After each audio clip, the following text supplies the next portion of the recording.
100.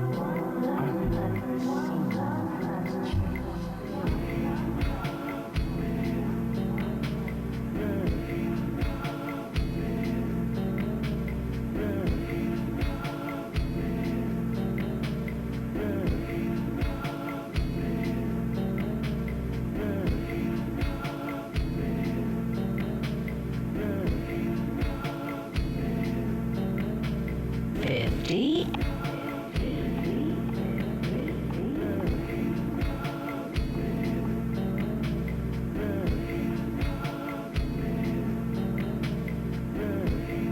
25.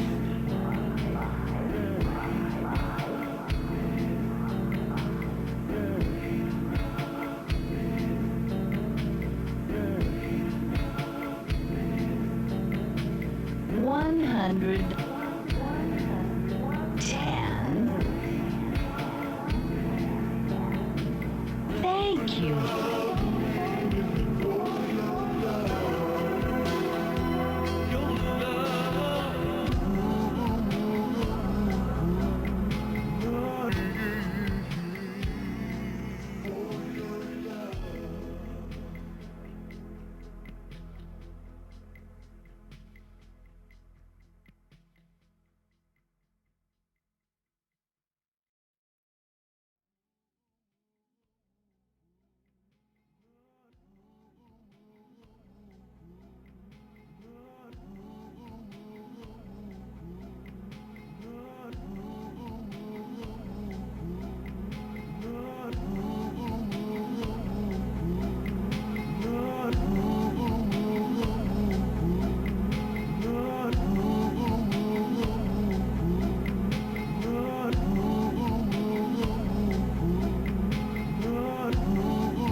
Hi everybody. How's it going?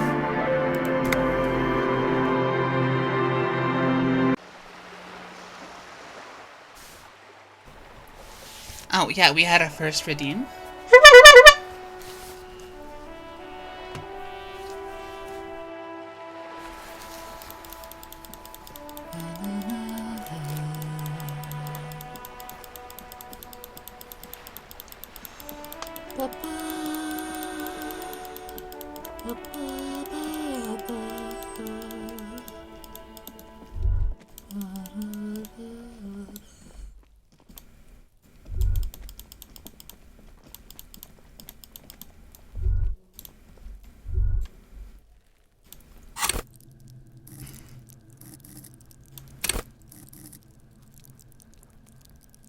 I'm gonna level up perception.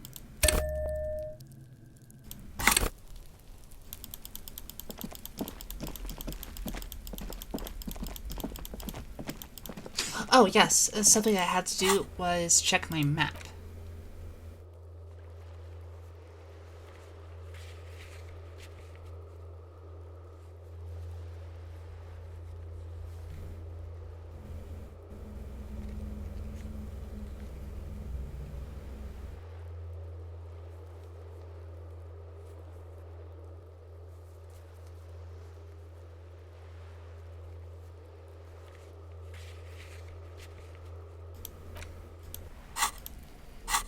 Oh, yeah. It's the ledger you found in the trash. A cabbage of papers hanging from the board, with the permeables drawer inside.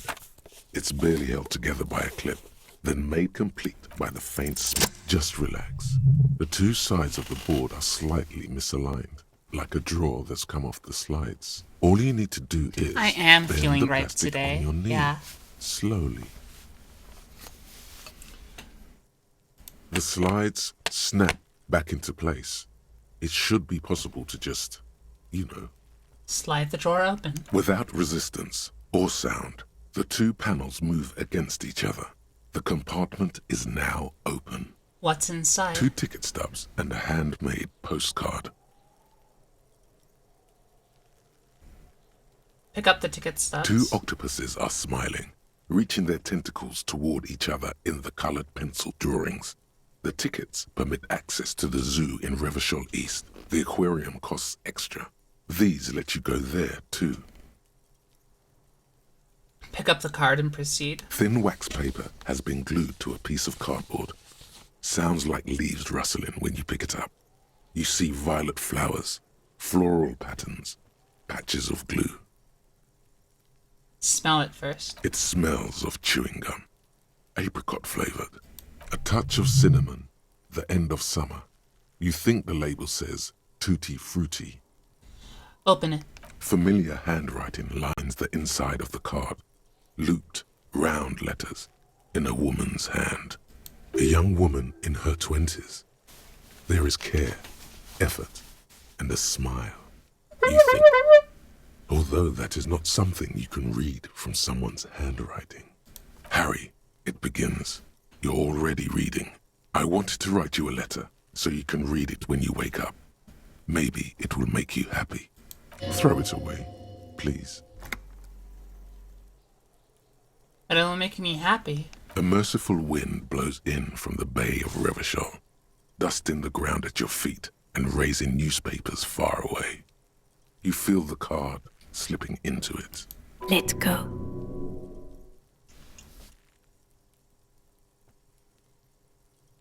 What was that? Frisson covers your entire body, a feeling of cold, a persistent chill. Oh, this is tough. Like, I, the player, am very curious about what this is.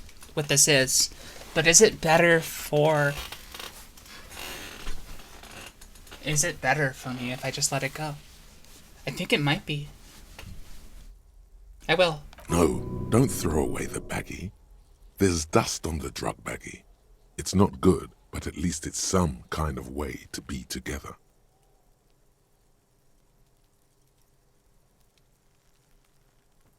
Throw the card in the wind. Just like that, the wind picks it from your fingers. Cold, they let go. The wax paper rustles, a whisper light and low. Then a sudden gust raises the postcard to the drizzle grey sky above, away from you. A small piece of paper dances above Martinez, above slow waves crashing the shore, and the war-torn houses, and the new bâtiments devant alike. Above you, looking up to the grey sky, with your hair greasy and wet, and above the distant streets and the 881, even above the old fish market and the church. Its material existence is lost. This great city will pocket it for you, for your own sake. Forget about it. Synapses can be rerouted. The mind takes a new shape. Under Precinct 41, where typewriters fire long into the night, and officers walk the great steps and the bridge. Long after the card has landed, in the cold shore waters. Its writing dissolved, material disintegrated. The wind carries the keepsake away from you. To the southwest, the pale violet dot disappears. What was in there? No, you should not have thought back at it. Now some of it is on your mind again.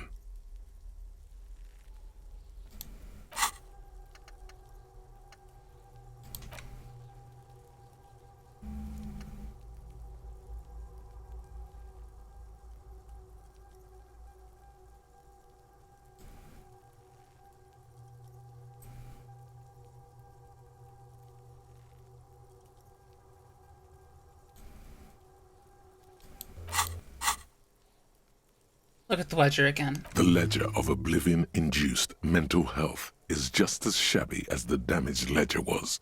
A bunch of sodden papers sags from the clipboard in your hand.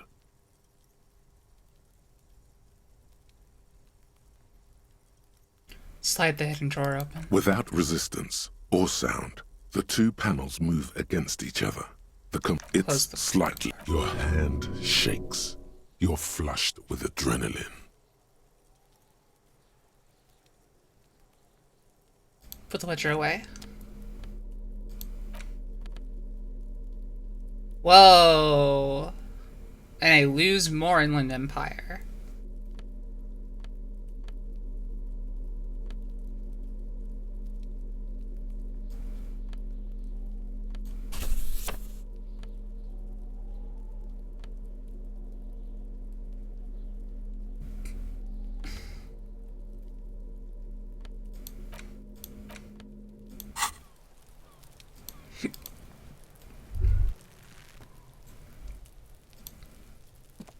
Yes?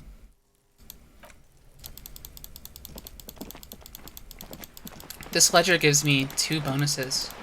That's really good. I don't need the Ledger of Oblivion right now, though. So I'm gonna take it off. I'm gonna put it right here.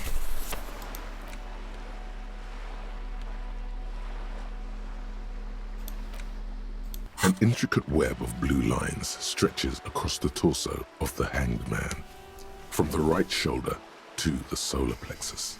Each time the lines intersect, a small white star is formed in their crossing. Hundreds of fading asterisks riddle his skin. Their concentration is highest around his heart.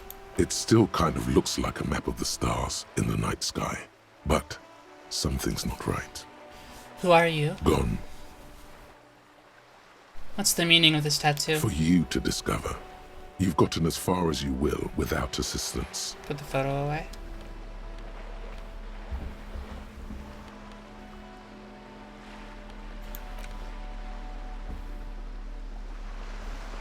I'm gonna save this book for when I need to pass time explicitly.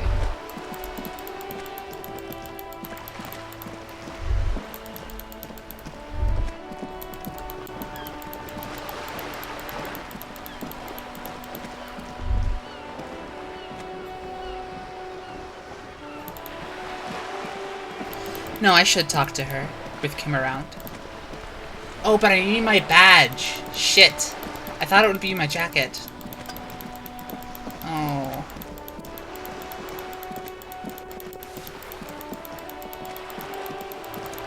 Surely it's possible to find my badge, even.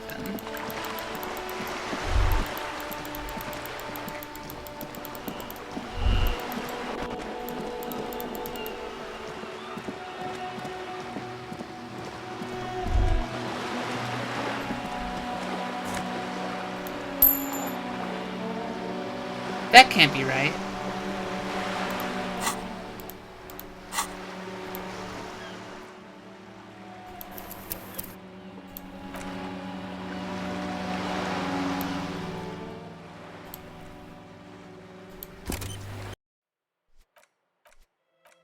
I'm gonna relaunch the game. I think that's a bug.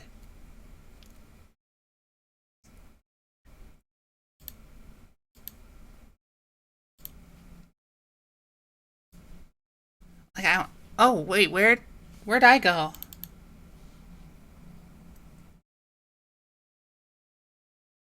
Why did I die? What? How long have I been dead?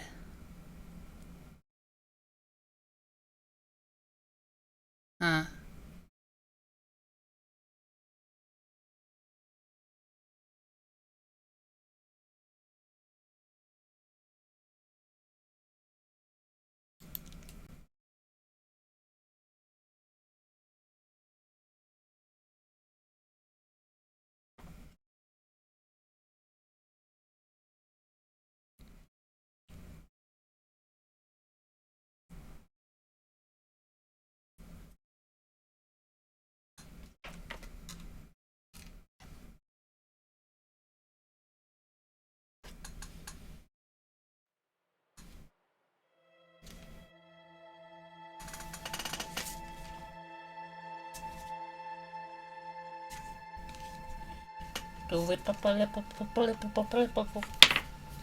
Okay.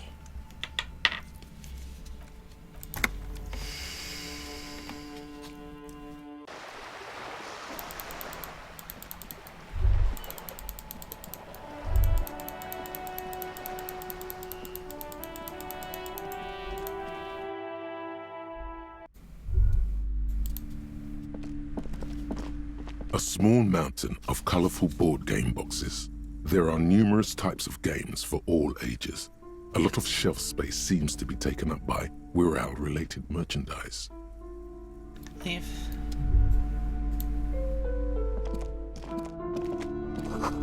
Gift books and molten candy. Whole 10 cents, baby.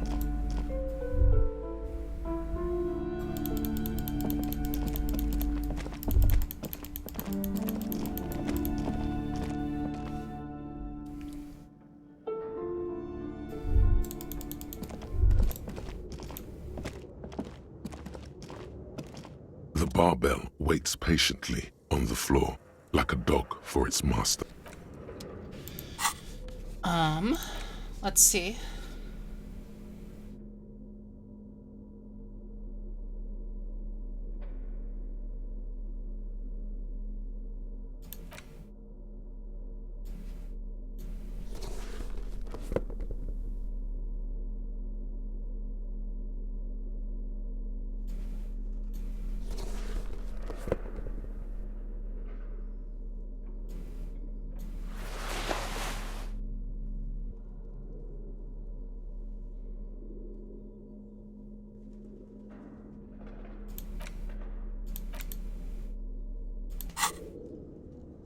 The barbell waits patiently on the floor, like... It's even.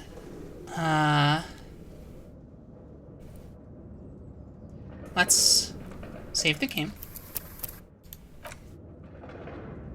The barbell waits patiently on the floor, like a Oh, no, dog what for its happens? master.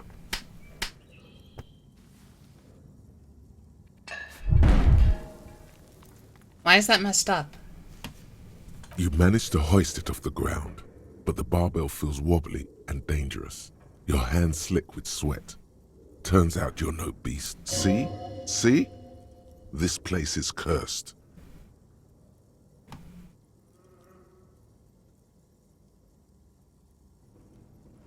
Weightlifting was never my favorite either. At the station gym, I mean. I prefer running. It clears your head.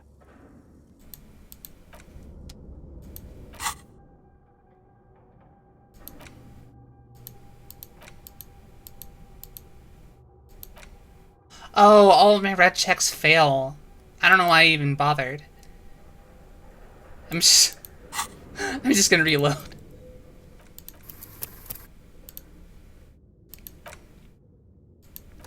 All red checks fail no matter what for like 3 hours.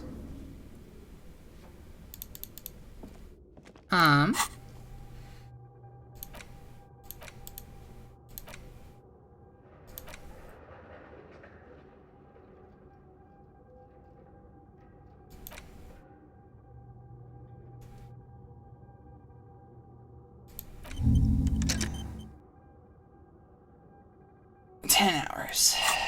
Okay. Oh, I need to equip the flashlight. Let's get a flashlight in here.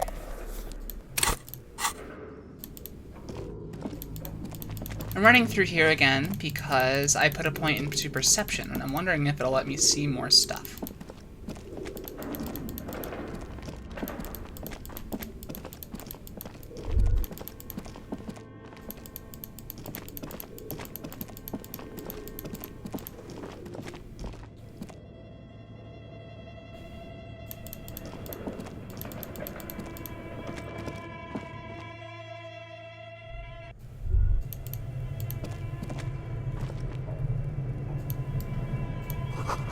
The wind howls from the coal chute above.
The tear machine stand. Your bottles clunk. Do you know what you should do with that money? How are my stats? Pretty good, all around.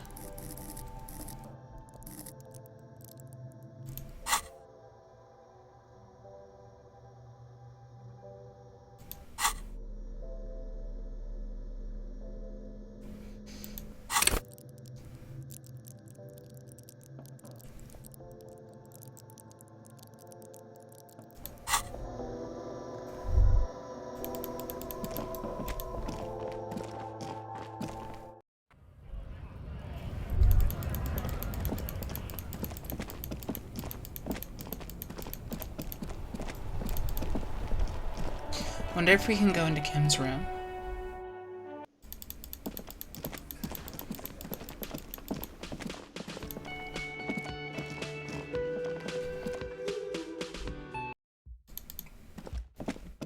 The door is closed.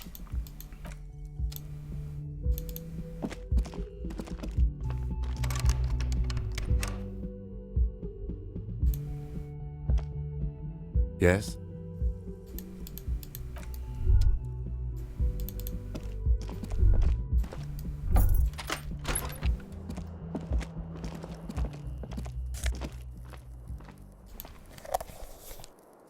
What's up with that?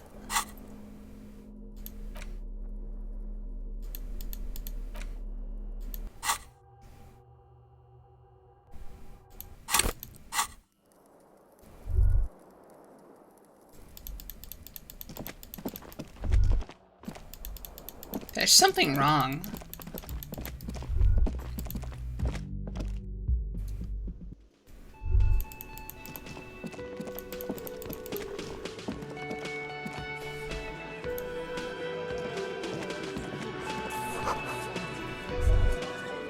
It's a bowl, they're spitting it, reeking of tobacco.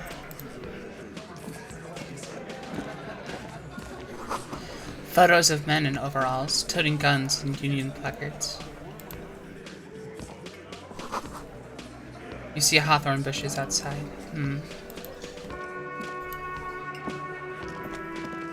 This is where you say your bed.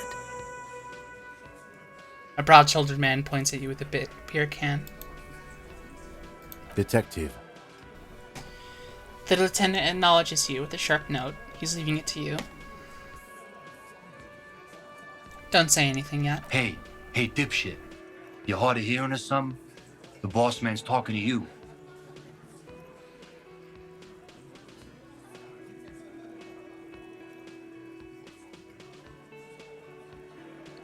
You need to talk about the man. Oh, no. You know what? I'm gonna play silent. I'm gonna play silent and tough. Cross my What, arms. is he fucking kidding? This guy high or something? The little guy looks at his mates in disbelief. Hey, asshole, up here. We're talking to you. We're looking for Titus Hardy. The lieutenant turns to the broad-shouldered man at the end of the table. You need to talk about the man hanged out back. Oh, this is about him. A real looker, that one.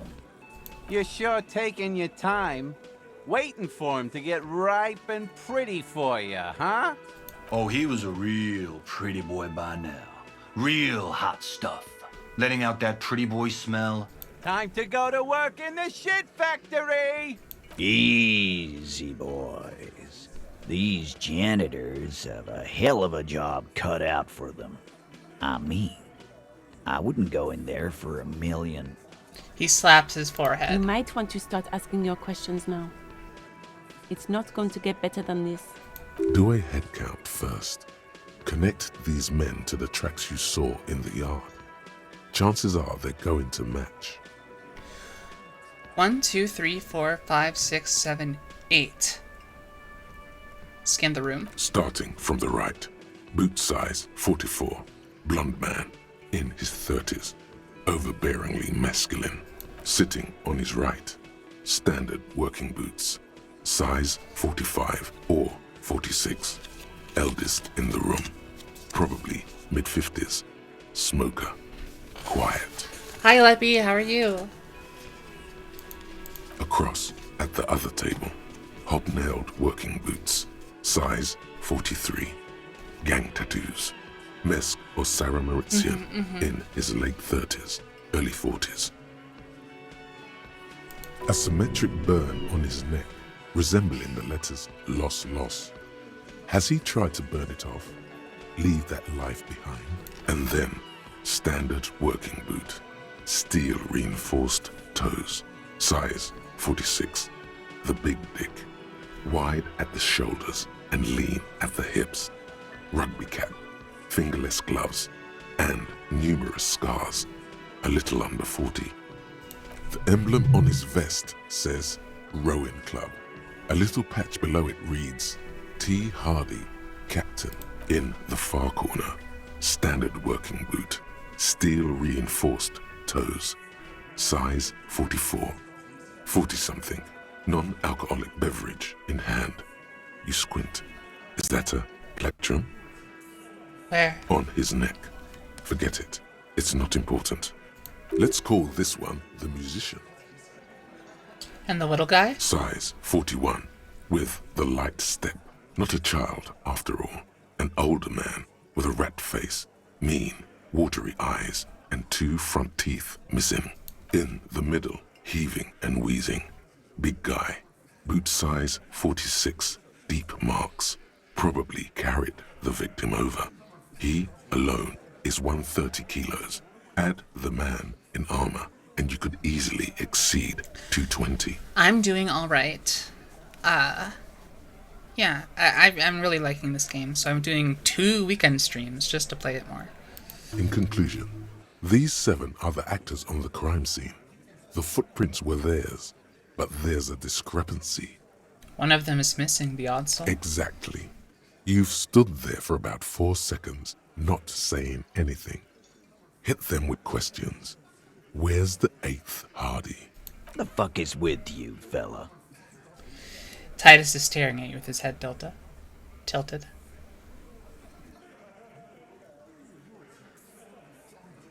Where's the... I found 8 sets of footprints, so there's only 7 of you. Where's the 8th Hardy boy? That's a bit too forward. But so is this. I mean, I guess I'll do number 3. What are you talking about, madman? There's no 8th Hardy boy. There's 7 of us and we're all here. He sizes you up. Or what? You want to be the 8th Hardy boy? We ain't hiring. He shakes his head. Actually, boss, we've been talking and we think she could maybe... Shut the fuck up, Glenn! I do the talking here. Now what the fuck do you want, cop? So let me get this straight. There is an 8th Hardy boy. It's a she, and you don't like us talking about her? That's right. We're not talking about this. This is a private Hardy Boys matter. Nothing to do with your shit. End. He points at the lieutenant. You're not cops here. Don't go digging around if you don't want a bullet in the back of your head. I'm watching you. Good. We are all watching each other. Officer, your question. There's no point in pushing it further, he thinks. This is already a victory. We'll learn more about this 8th Hardy sooner or later.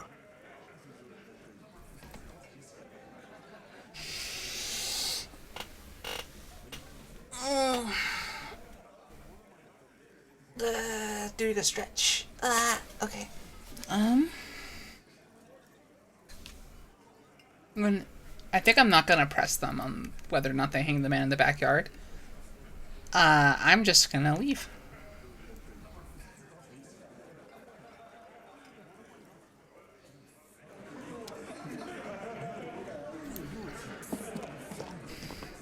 I've got nothing to say to you. Why are you wasting your time?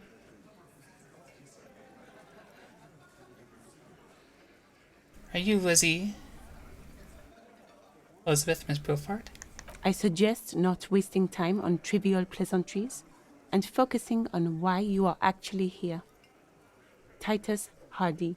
She points to the tall man by the table. Even though she has excellent control over herself, something moved behind her eyes. In the way she stands. In her face.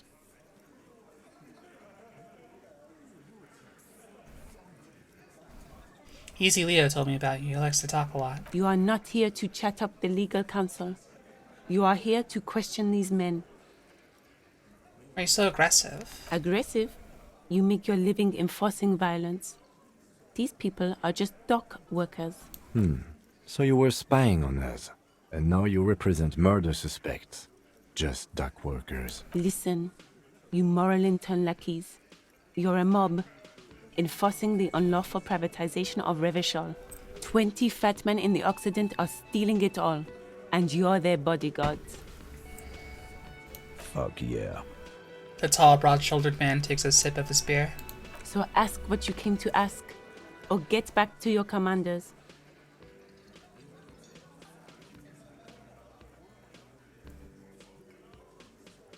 Second. Thank you for the hydration.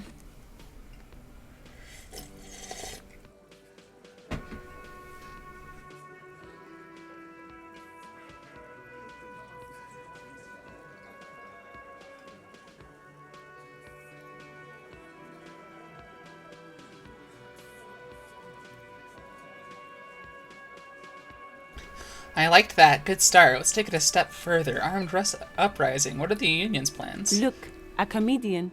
Do your job, ask your questions, then get out of Martinez. Strange. It's as if people don't believe a cop could be a socialist revolutionary.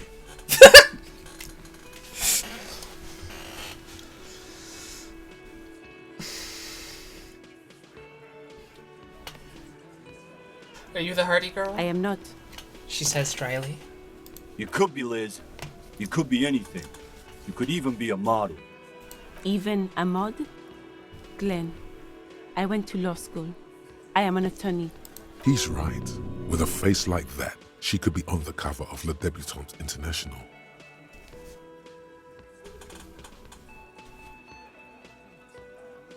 But that's sexist as hell.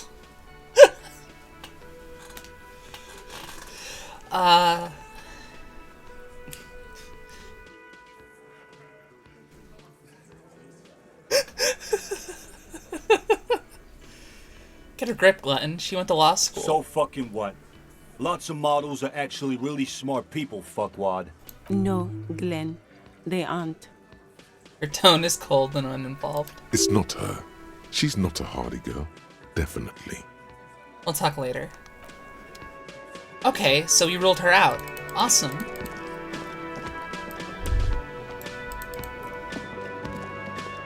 A thin man is smoking as you step in.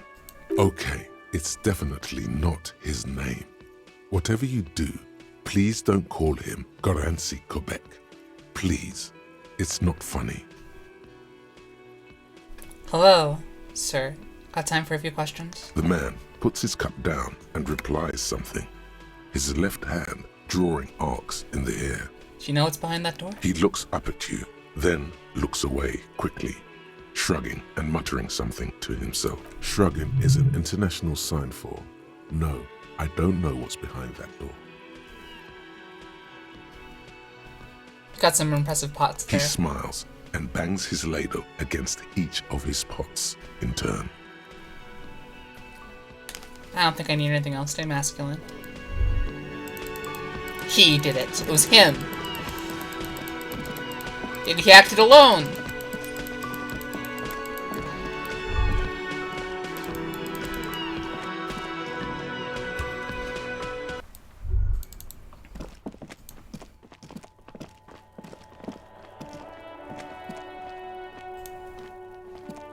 You see a set of tire tracks in the brown slush that covers the plaza mosaic.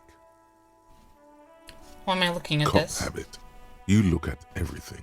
This isn't case related, you think. What kind of vehicle drove through here? Hard to say. Oh, no. I'm gonna put on my visual calculus glasses.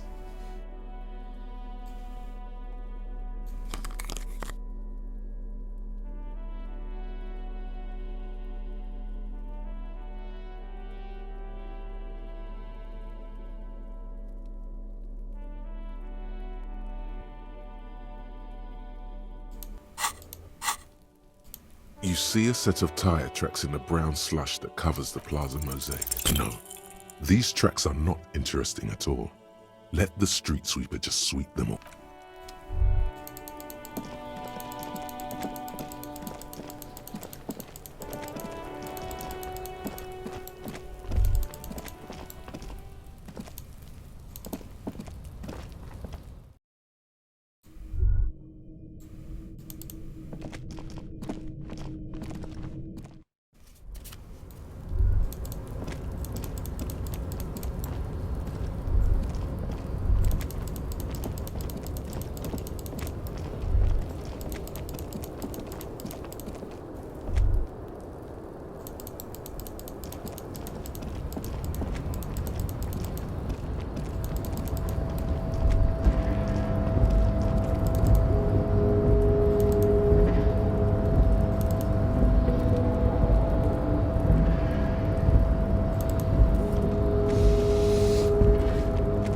There's no real reason to be up here.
Still here. Stuck in this damn jam, my man. What's up? Oh, high-grade narcotics, illegal firearms. Ha! No, they usually get shipped to Grodd in the Occident. Though even this rockin' beauty. Sure is. Like a rash you can't get rid of. You interested in? Yeah, must be. There it is again. A little touch of sadness beneath his cool. He thinks he's spent too long in this lorry. The man taps his fingers rhythmically against his arm.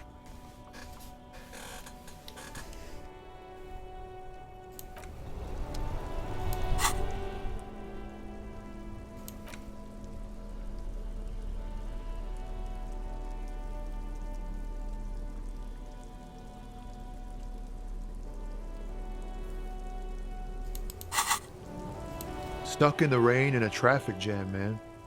What's on your mind? Ease into it. Don't go too far. This seems like a personal matter.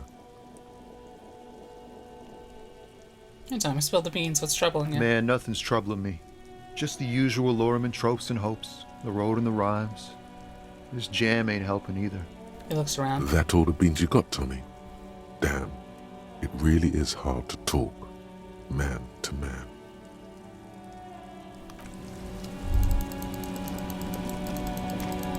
I had to give it a shot.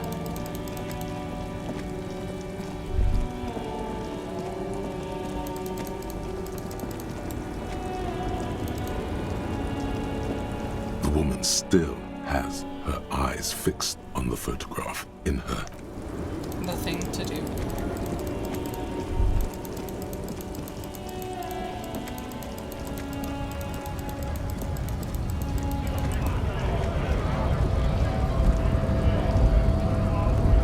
Oh yeah, I was sent on a mission to be a lackey.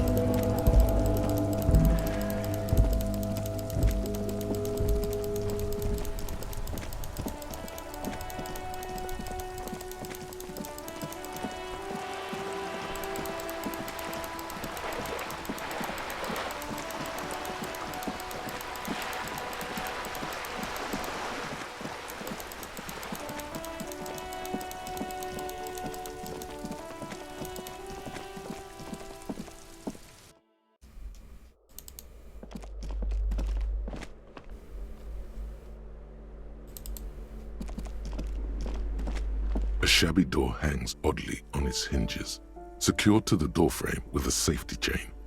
An unpaid energy bill is attached, threatening to cut off the electricity. It's addressed to Mr. Uno Doroita. Your heartbeat quickens, palms go sweaty.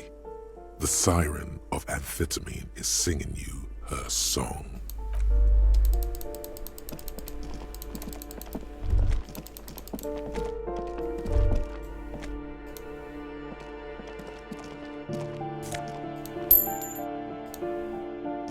This door has been closed with a padlock, but it's a solid lump of metal.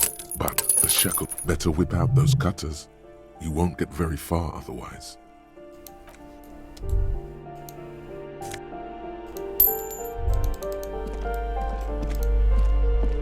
You hear someone walking around.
This must be it. The basement door is weather-worn. The copper nails holding the upholstery in place have turned green from sea air, and there's a knocker shaped like a lion's head. Press your ear against the door. The door is slick with rain. You don't hear any movement inside. In fact, it's oddly silent in the yard around you. No birds chirp. Carefully knock. You knock silently. The upholstery muffles the sound. No I guess no one is in?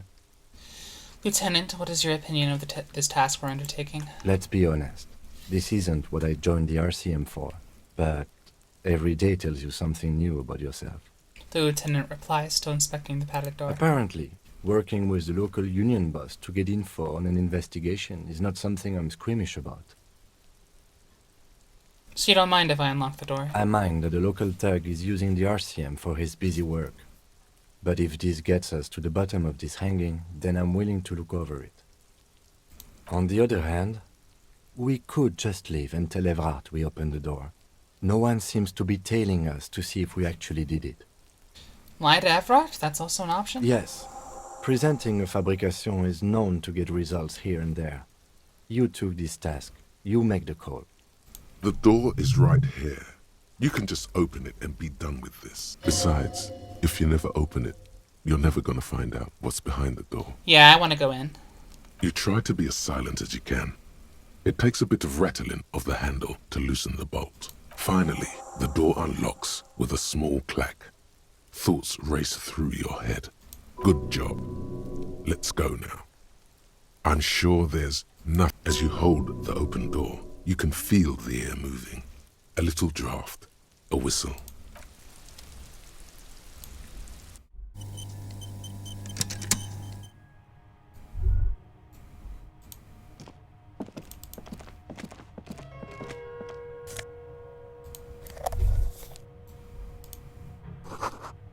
Small suitcase full of clothes. Guests are staying over? A book titled The Hidden World of Walking Sticks lies open. You can almost feel the warmth of the red sun on the flag. This is the flag of Revachol, the suzerainty. It's with the sun. This isn't just one sun, but there are little suns dancing around the big sun. This is the sevenfold sun miracle. What's the sevenfold sun miracle? It's an optical atmospheric anomaly the first settlers saw. Happens in cold weather. 6 small suns around the big one. This complex halo phenomena is how old Revachol got its flag. Lieutenant, the old flag of the suzerain. Mm-hmm. The tenant is an old-fashioned guy. Finished thought. The flag doesn't seem to mind. It's just a colorful fabric with a sun.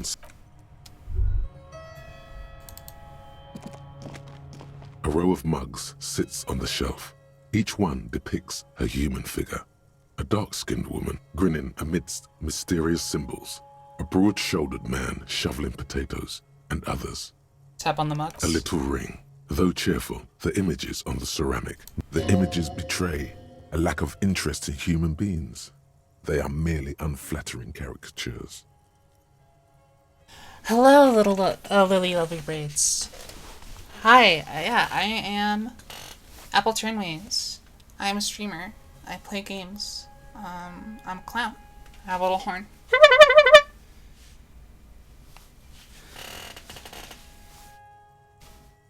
Okay.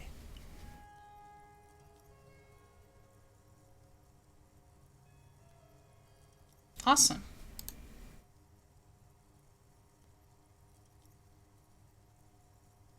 The owner of these mugs doesn't like people of other ethnicities very much. Oh, this guy has the mug that's in the garbage. Oh, I need to go get that mug now. Typical asshole. This person is unhappy. The lieutenant picks up one of the mugs.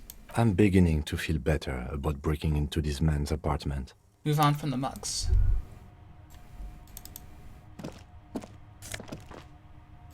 Oh, just logic? Great. Whoever lives here admires fair-haired fantasy heroes with big muscled. A row of mugs sits. Yeah, we go check that out right now. We're running.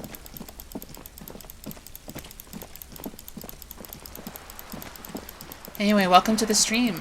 I play all kinds of games. Right now I'm focused on Disco Elysium.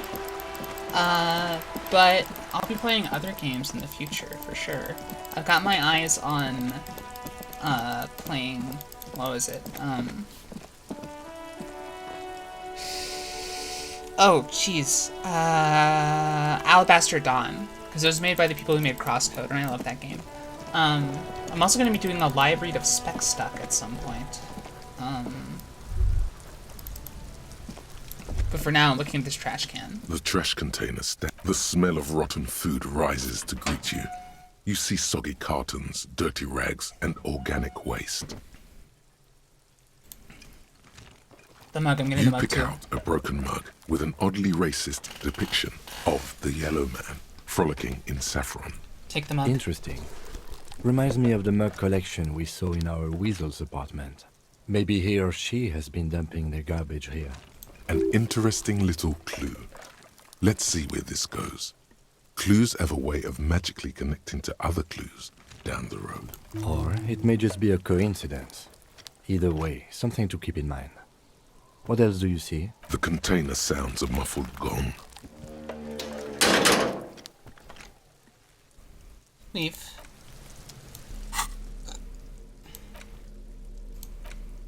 It's just a racist mug. What's there to read here? Not much. There's quite a lot to read into here, actually. Look at all that content. Oh boy, here we go. What are you going to say about a broken, tossed-away mug that you dug out of the garbage?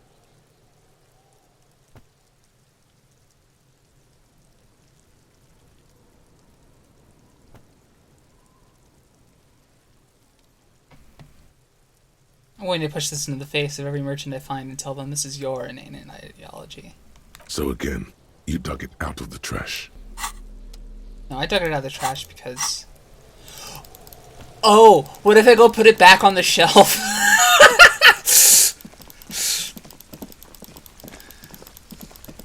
What if I go put it back on the shelf?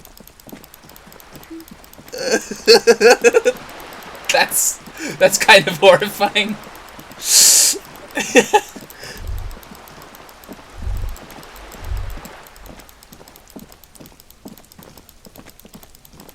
I wonder if the game lets me do that.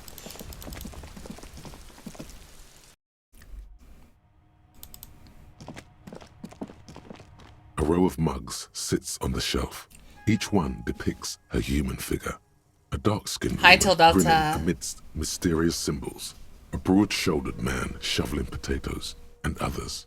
Without your yellow man mug and compare. Yes, your broken mug friend would feel very much at home here. The same humor, the same mocking lines. There's the missing tin soldier. Whoever lives here might have used the Whirling's container to dump his trash. And now they've drawn the ire of the Union. The plot thickens, as they say. An interesting little clue.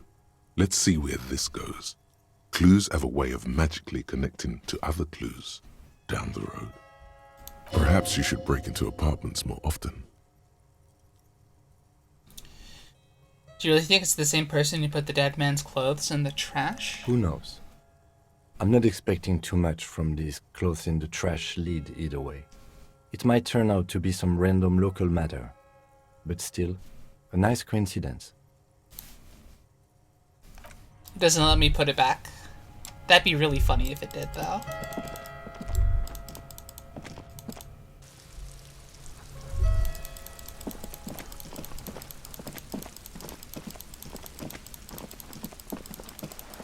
Anyway, let's go back to Everart.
That's funny.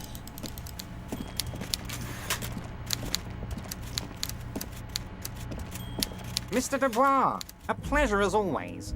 You don't have to sit down this time, since you've already sat on that chair. I opened the door, you asked me. Can we discuss the murder now? I'm very glad to hear that, Harry. One question. You didn't actually happen to stumble in and see what's inside the apartment, did you?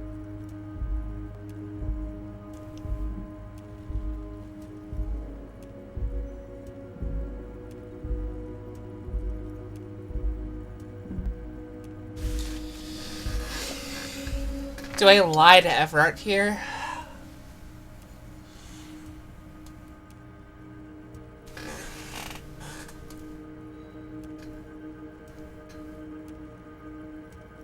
I may have gone inside and seen a collection of racist mugs. Just as I thought. Culturally antiquated mug collection. What a weasel. Pissing on Everart's Rainbow Coalition. Now let's get down to brass tacks. It's time for men like me and you to figure out who's killed who and why. Real police work is gonna start happening now. I promise you, Harry, this is gonna be good. The mug collection I mentioned in the apartment, I found a similar mug in the trash with the hangman's clothes. Racist mugs in the trash and in the apartment? You guys are just light years ahead of me. I have so much confidence in the ability of your organization. I'm relieved you're doing this and leaving me to do what I do best. Helping people. With the power of politics. Yes, yes. Do you think this weasel is somehow connected to the murder? Oh, no. I don't cross paths like that. All I want is for you to succeed in your investigation. I would never complicate things for you. But this weasel might have cleaned up after the killers. Believe me, Harry, he's a nobody. Just your basement variety nobody. Can't imagine him being connected to a high-caliber case like this. But he does live nearby. Maybe it's a pedantic weasel. Fascists are known to be neat freaks. I feel like a real detective right now, Harry. Am I getting this right? He imitates bashing something with an imaginary baton.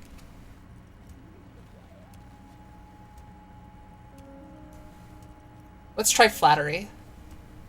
Great technique. You made a great sergeant. I'm not so sure about it. Oh, you're too kind, Harry. Way too kind. I know I'm not a real police officer. You are.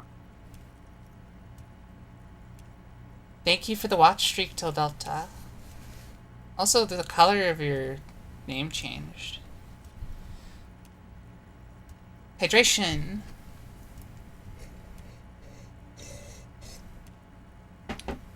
Honk. You said the lynching and the strike are related. How? By now, I'm sure you've figured out who the dead man was working for. The bad guys. Wild Pines. Sent to scare us. Another violent measure of the top hats against us flatcaps.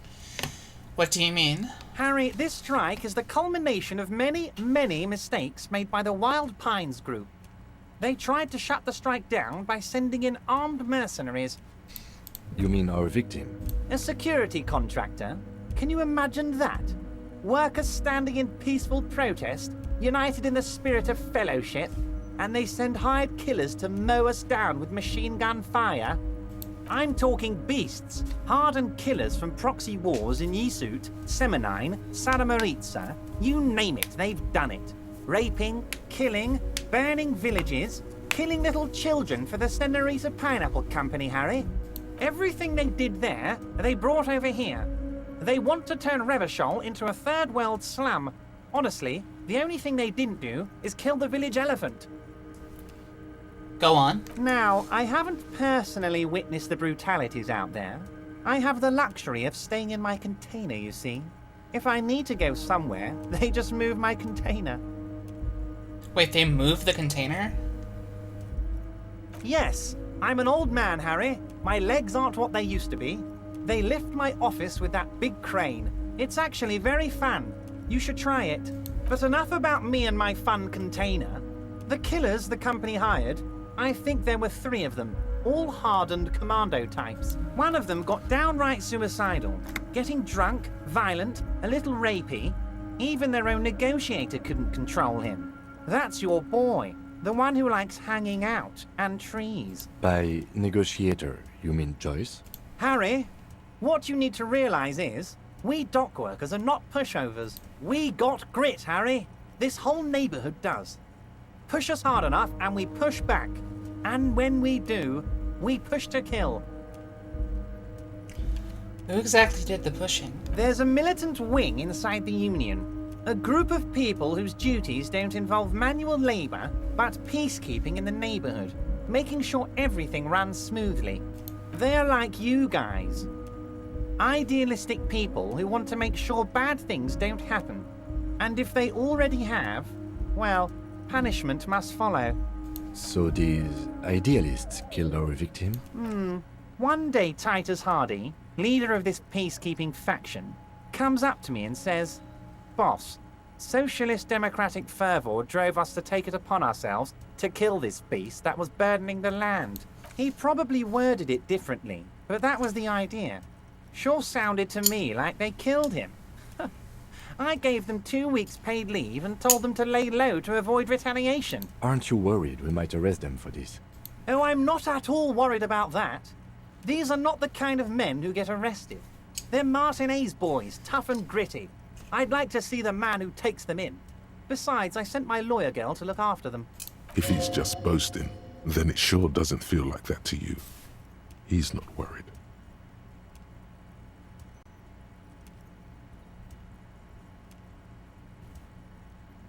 How do you know the mercenaries were hired by the shipping company? How do I know? Let me tell you about these people. That's their MO. It's what they do. Last winter, some poor workers in Terminal E went on a little strike. The company sent in Sediment, a security contractor.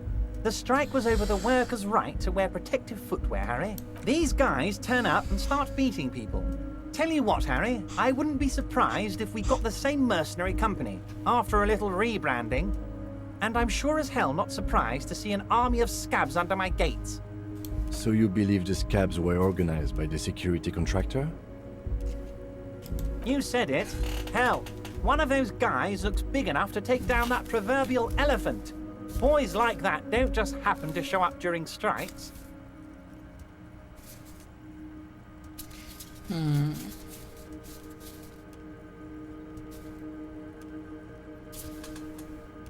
He's not scared of them. If anything, he likes them being here. Strange.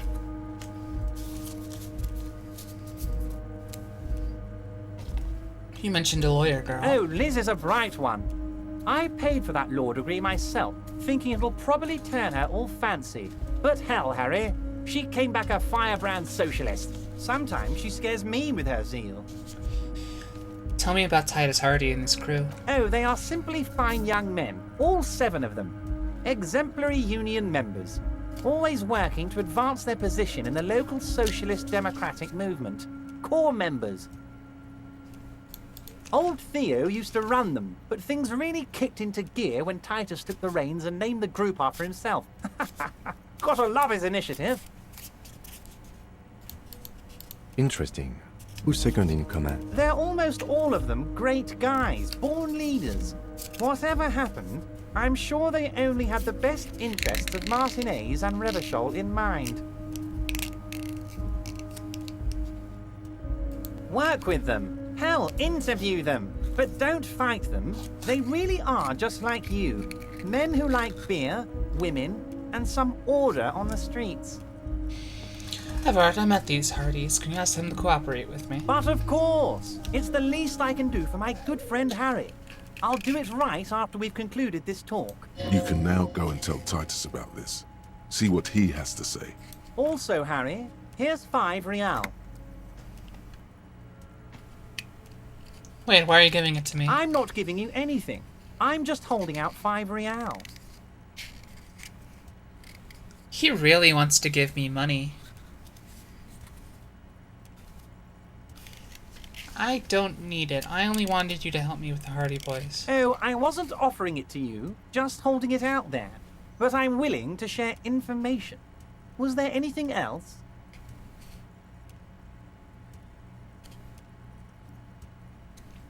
Good talk. Let's conclude for now. Was it a good talk?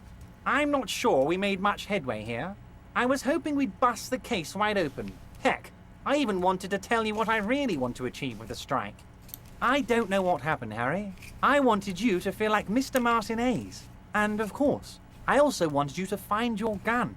But it's like I can't completely trust you. Yet. Yet? Yes, Harry. It's like I can't fully trust you if you're not a man of the left. I want to, but I just can't. A man of the left. So you have to be a social democrat. He's been hurt too much in the past by men who aren't social democrats.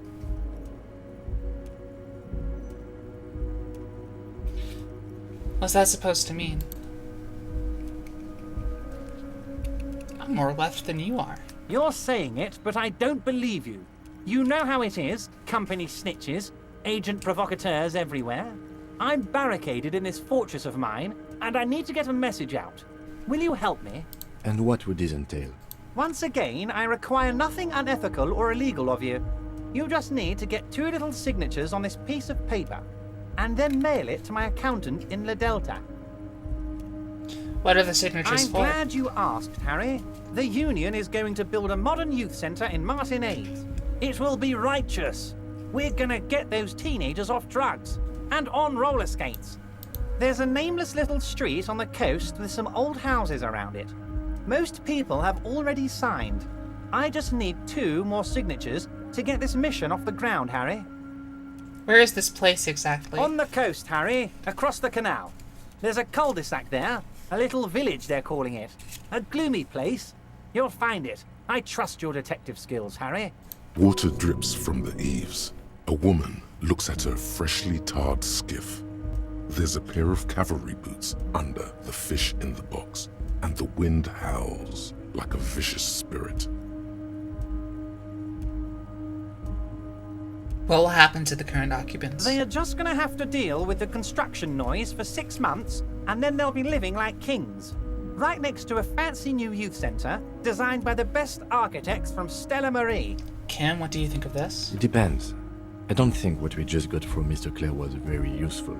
But, he thinks, it's your call. As I said, it weighs on me heavily. But once we get really talking, well, I'm gonna hand you the keys to Martinez, and maybe even help you figure out who's behind this killing. Fine, if I happen to be there, I can ask them. You bring joy to my heart, Harry. Such a pleasure to be working with you. Here. He hands you an open white envelope. You need to get signatures from Isabel Sadie and Lillian Carter. The cul-de-sac is right past the pawn shop and across the canal. I hear there is some trouble with the waterlock, but they should fix it by Wednesday morning. Once you have the signatures, mail this to 13022 La Rocca in La Delta. Then I'll know you're a solid socialist.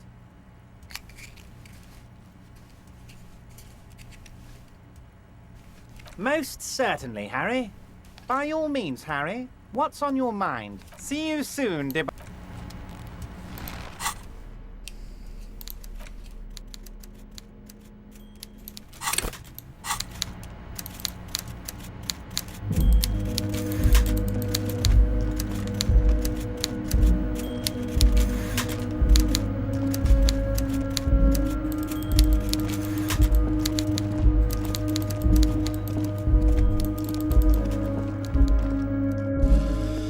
All right.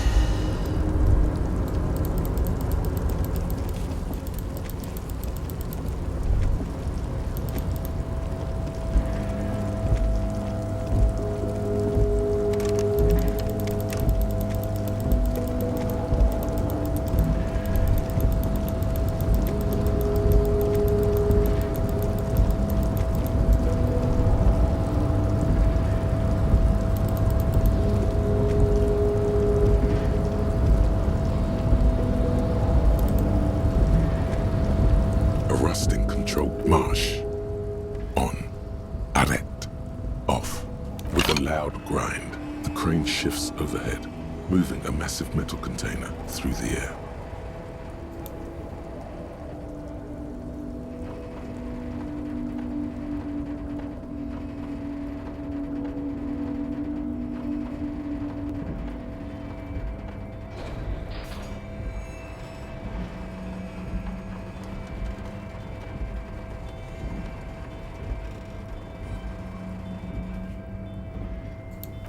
With a surprisingly quiet thunk, the crane places the container. The harbor sleeps as the strike rages in the distance. The crane can rest again, now that its purpose has been fulfilled. Its purpose? What do you mean? Moving this container, of course. For this purpose it was built. For this purpose it has acted. And now it will rest. I can't see how that was worth the wreckers, except for seeing the crane in action, which I admit was satisfying. The crane does not return to its original position. It does not move at all. The crane does not.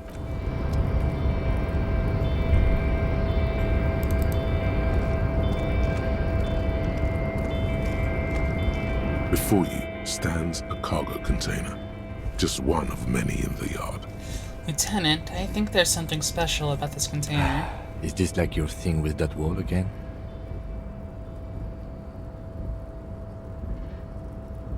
No, it's totally different. I don't want to paint it. I'm just drawn to it. There are a million containers here. Why are you fixating on this one? It was hanging from the crane. You just picked one out because you wanted to We are not here to interact with containers. We are here to talk to the Union, right? Knock on the door. No reply. Open You the door. attempt to turn the handle. To your left, the lieutenant considers your actions with some puzzlement.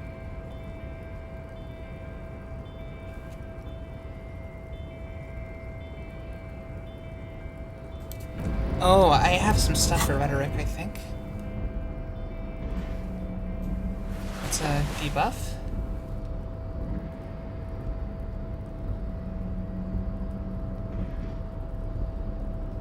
No, I was just able to remove the debuff.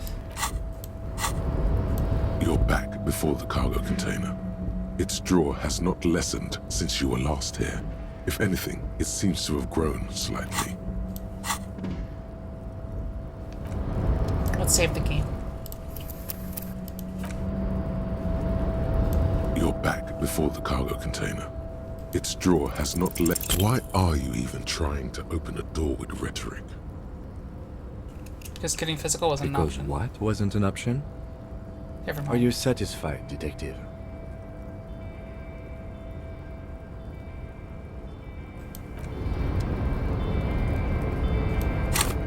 I can just level up.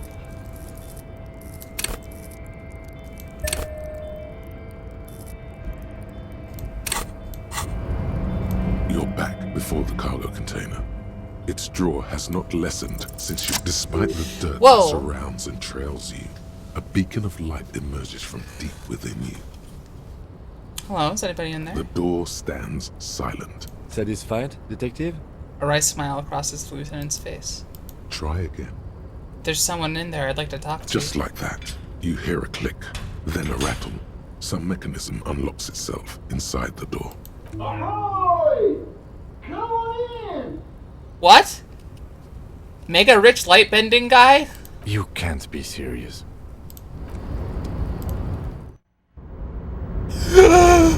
Ah! Ah! The man stands at the far end of the shipping container. It's hard to say anything more about him. You cannot make out any of his details, but you do feel the overwhelming presence of capital. The feeling causes all the hairs on your body to stand at attention, like soldiers preparing for review. Squint. Something's amiss.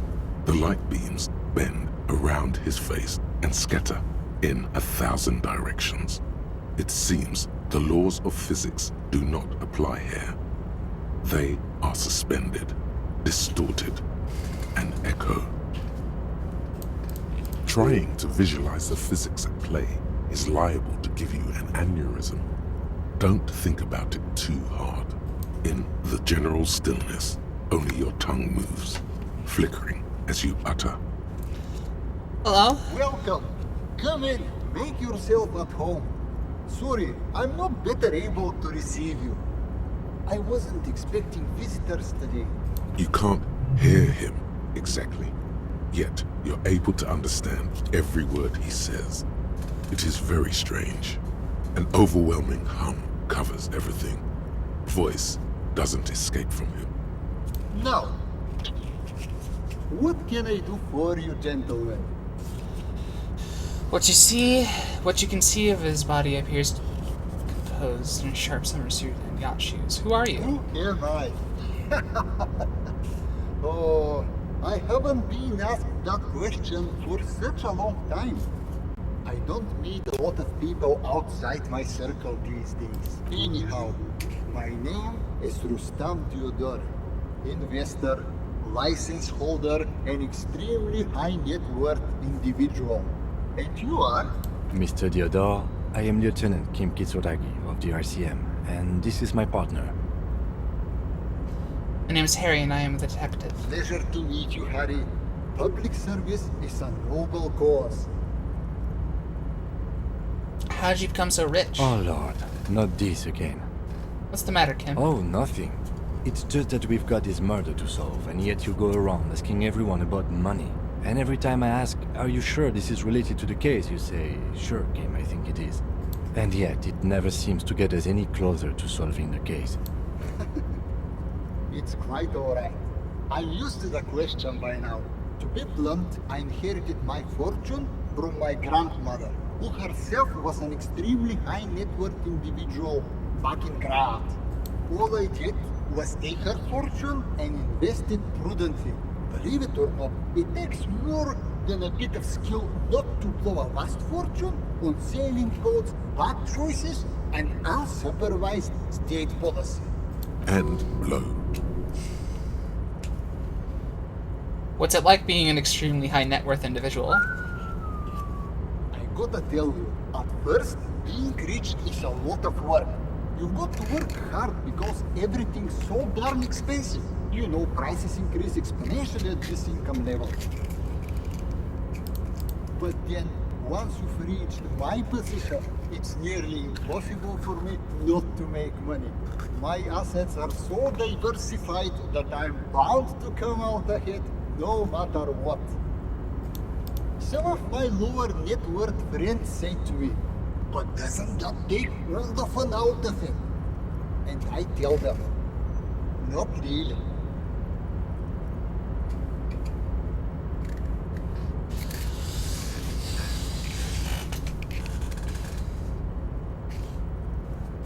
It's great that you've done so well for yourself, but don't you think you owe some of that wealth to the rest of society? Sure. And they benefit when I buy things to stimulate the economy. Do you know how many jobs it takes to build and maintain a racing yacht? 1 million? Dozens, at least. Of course, in the future, it'll all be automated. But my point is this. He says, jabbing his finger into the air a bit. Every man gets what he earns. It's the height of tyranny to take that from him. Say nothing. Capital makes one speechless, does it not? Blinds like the sun that rises from beyond the horizon after a gloomy winter. Hey, all this talk about money has made you lose the thread. What is going on with the light in this place? That's what you need to ask him about. There's something strange about you. What do you mean? Well, I don't know how to put it. You look somehow a little Are you different. talking about my chin? No. I mean, I can't even see you. It's as if something is happening to the light. Oh, that's what you mean. Yes, I've heard of this effect, though I've never witnessed it myself, of course. It has something to do with our Weiss-Wiesemann coefficient. Or what? It's some statistical thing. In essence, it says that when an extremely low net worth individual meets an extremely high net worth individual, some of the laws of physics cease to apply. So, are you telling me that you are so rich that light literally bends around your face? Among other things. But calm down. I am but a lowly single-digit billionaire. Really? No, not really. There are actually quite many digits. Kim, are you seeing this weird stuff? I see nothing of the sort. To be frank, all I see is a gentleman who is unusually well dressed for Martinez, in a cargo container, which I admit is odd. Yes, I imagine that does look strange to you. My container. What are you doing in this container? Traveling. This is a great way to get around. It's fun, it's safe, and it gives me lots of time to think. By the way, let me now ask you a question. Where are we exactly?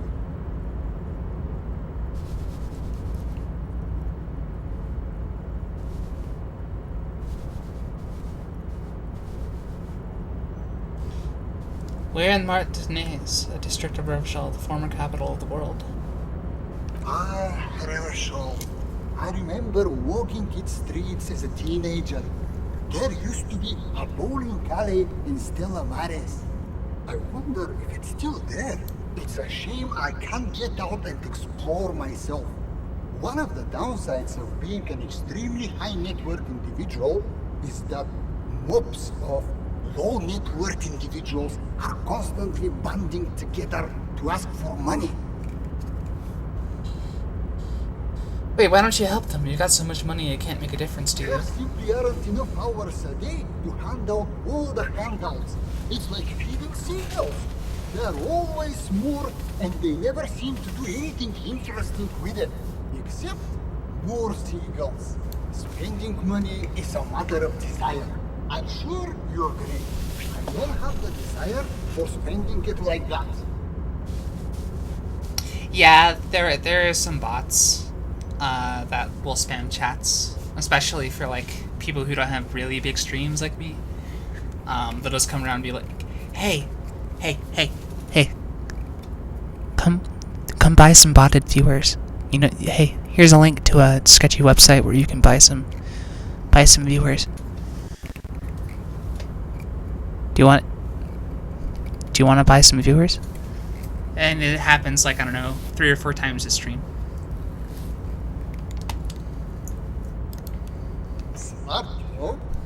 It also provides a means to hide from all the targeted advertising we extremely high net worth individuals are constantly subjected to. Luxury yachts, high fidelity portable radio systems, fail-proof outerwear, and so on. It just gets a bit middle class after a while. A bit bourgeois.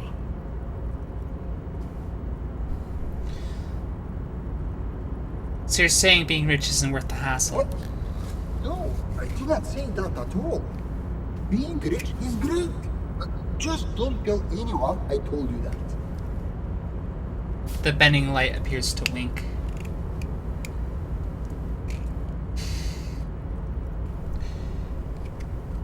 You're a rich investor, right? Can I have some money? Could you please stop asking everyone for money?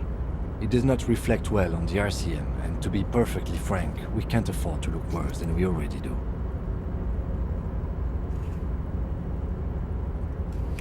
You're right, that was extremely unprofessional. I apologize. It's perfectly alright. Based on your appearance, I can tell I'm dealing with a civilized man. Playing the pity card, are we?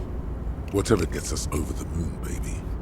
I'm your hand to be dealt. As you may know, us high net worth individuals do not have a lot of cash on hand. Investments and liquidity are enemies of one another. I think I only have coins for coffee machines.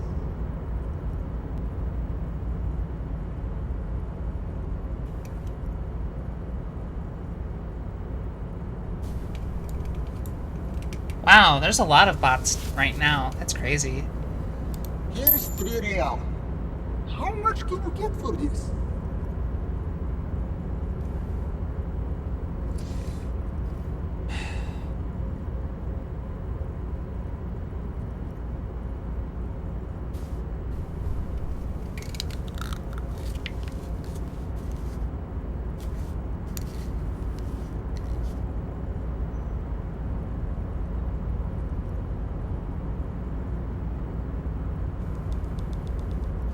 Gets me almost nothing. That's the idea, my friend.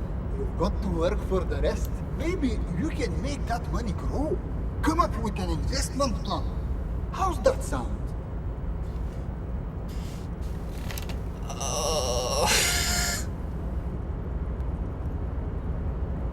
We should get back to our investigation. Thanks for your time. Thanks for stopping by. If you ever...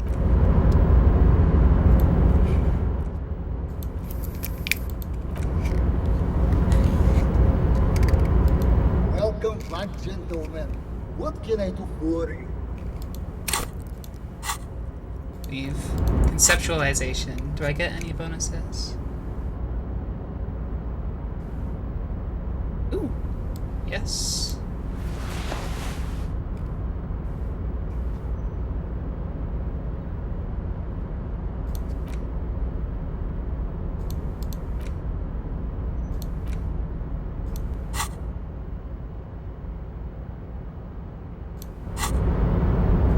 Welcome back, gentlemen. What can I do for you? So I basically need to roll double sixes.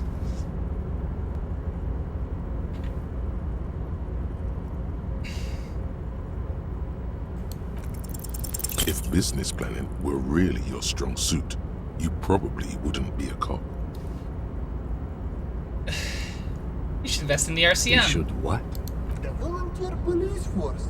And why would I do that? Because if you don't, who I will? don't believe in handouts. Still, the idea of a privatized police force is extremely forward thinking. You could even say it's ultra liberal. Tell me, if you could invest in the RCM, where would you direct your resources? Bigger guns. Large caliber motherfuckers that leave exit wounds the size of grapefruits. Take care of the people who protect the people.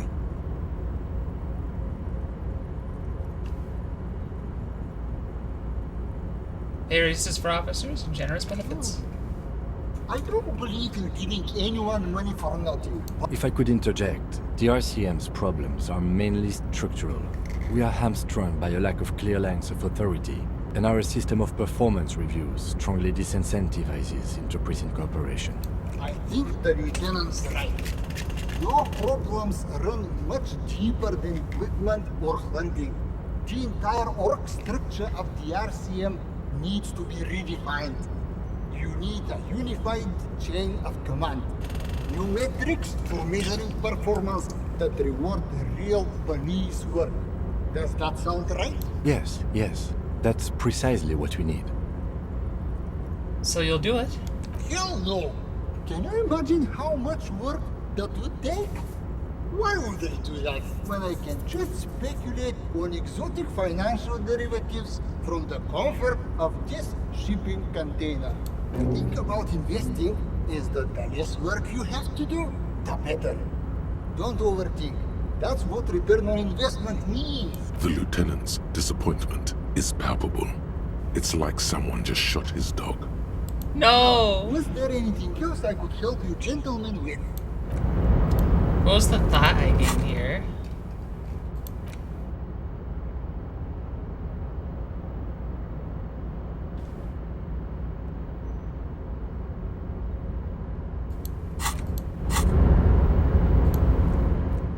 I'm gonna load the game.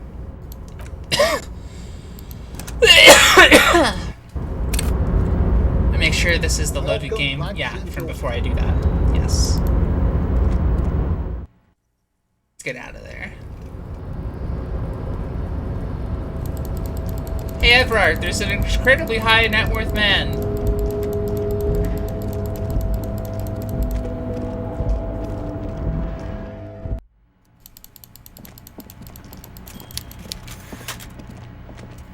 Mr. Dubois, a pleasure as always. You don't have to sit down this time, since you've already sat on that chair. Do you know there's a mega rich light bending guy inside one of the containers outside? Mega rich light bending guy? Oh my god. How did that get in there?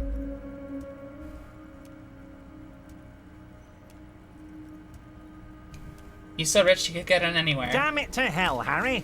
I specifically told my guys to check all the containers for mega rich light bending guys. I think he wants to take down the proletariat, Everard.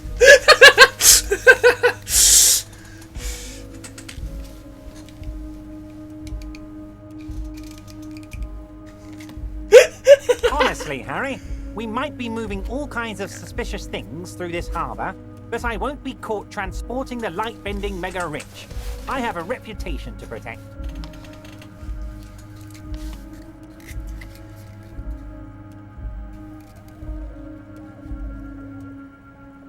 Yes, for God's sake, you're a socialist. You're right, Harry. I am a socialist. I'm going to catch the mega-rich guy inside the container and harvest his energy to power the harbor's fog lights. I shudder to think what you're going to tell me next, Harry.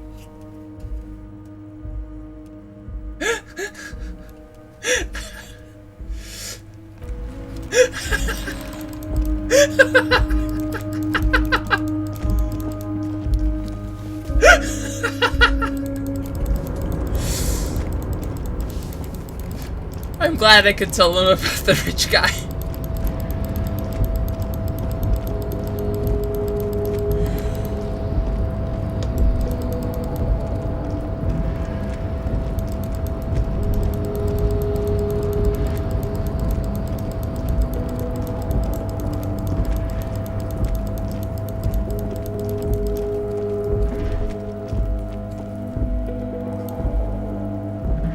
All those empty wine bottles and cigarette butts on the ground. Someone partied really, really hard here. Wait, how hard? Well, they went through 6 bottles of potent Pilsner, 3 bottles of Commodore Red, and almost 4 packs of cigarettes. It must have been pretty hard. Did I do this? Well, yes, I think we can say with relative confidence that it was you.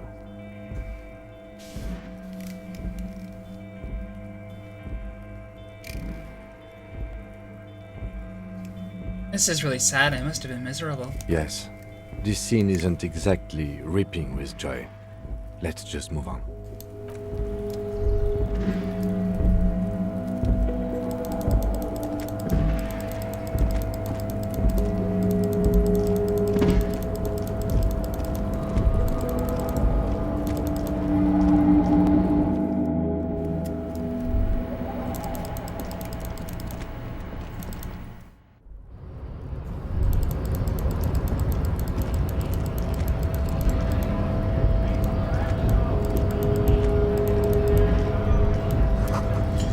Three T's, how idiomatic.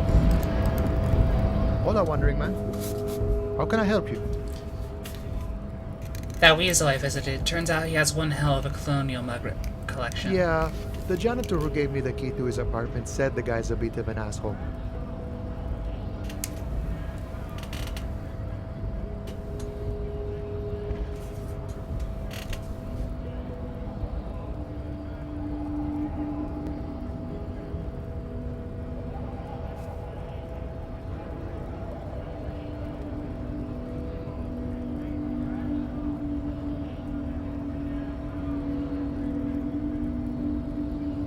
Yeah, his mug collection certainly represented antiquated social values. Like I said before, I don't know much about this weasel, but the bossman said he's a real piece of work.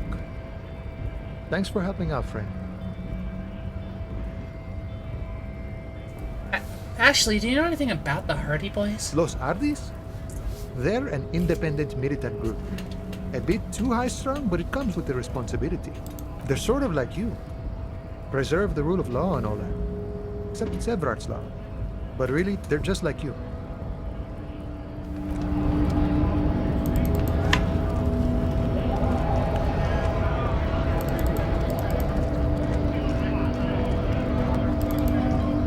Right to work! Right to work!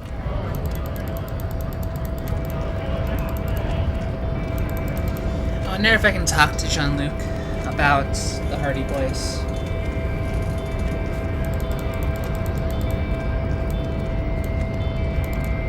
Your race descent has only worsened since I last saw you. You have really let yourself go. Why are you not with the Hardy Boys? I am not the first line of defense. I am the last. In addition, these so-called Hardy Boys are an effeminate clique of bodybuilders. Their company is spiritually degrading. Hi, Mr. Fergixman. I am doing great. I'm having a good time playing Disco Elysium. But you're all part of the union? The Hardy Manlets are on the pay of the company. I answer to the union alone. And I do this out of race heroism. Finance is an alien concept to the seminaries. Now leave me be. I must luxuriate in the company of my woman. Know anything about this mug? He does not so much as glance at the object. Put this in the trash lately? Stop showing me your pathetic cup. I have no interest in it. Does he strike you as the kind of man who puts mugs into trash?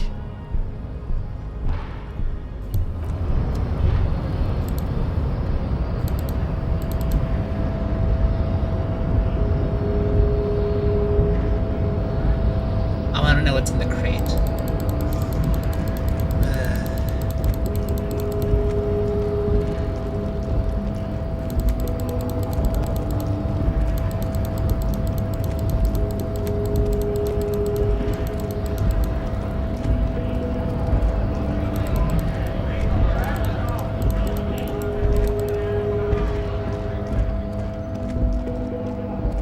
A lorry stuck in...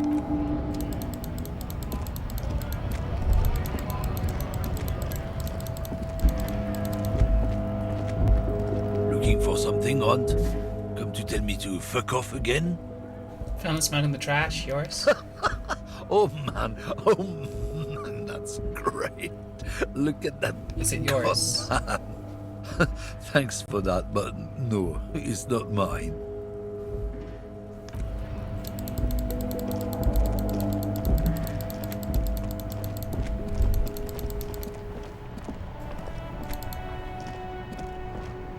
Now it's turning into a kind of...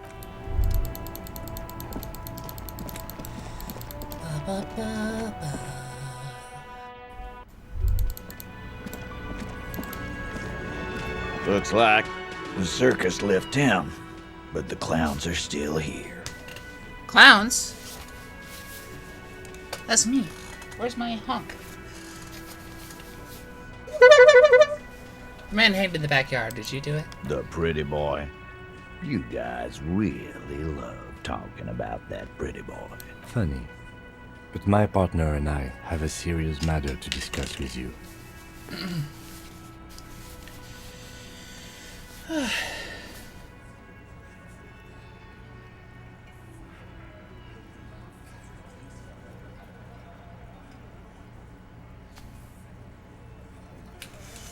You've spoken to the head of the union. Evrard? Yes, him. And what did he tell you? That we killed him? That we took a cargo belt from the harbor, went out back, and used it to hang him? Because we did. All of us together. I hope he told the story straight. I hope he told it well. Meeting with Everard went pretty okay. He kind of waved the fact that he has our gun on his face and he's using that to extort us to do stuff for him. But other than that, he doesn't really seem like that much of a, like, bad, like, I don't think he's the worst person I've talked to in this game.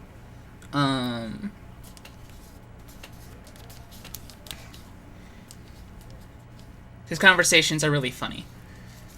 Yeah, I don't know. When did you leave off? I guess so. You missed the conversation with Everett last night. I think that's all I did yesterday, and then today I've just kind of been running around doing stuff.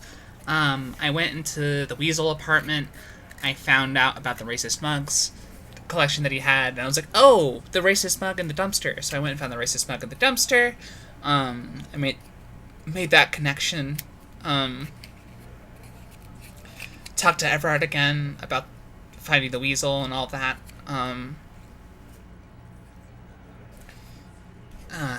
Yeah. Talked to these guys a little bit. Uh-huh. So you just confessed to murder? Goddamn right. No. These 7 honest men have equally come forth. They told you what happened so that you don't waste any more of your time. All 7 together. They're diluting responsibility. It's an anti-arrest tactic.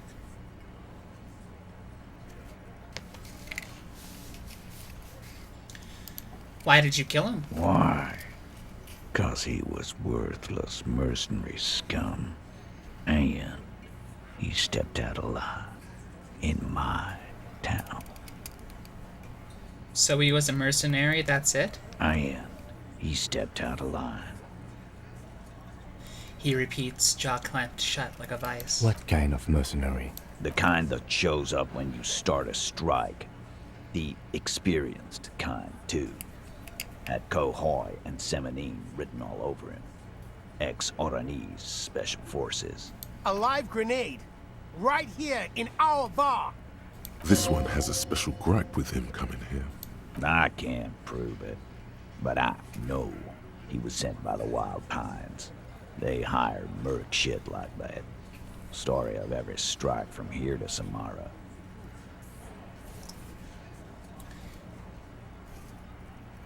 Hold on, how do you even know he was in Special Forces? One night, he walked straight up to the mic and said, "I'm Oranese goddamn Special Forces, and I'm gonna fuck you all." Really? Yeah, really. Had a gin and tonic up there, sang some Oranese paratrooper song, and said he's gonna fuck everyone. We couldn't believe it either, but he fucking did, right there. Like some kind of animal. Right, but what did he actually do wrong? Wrong?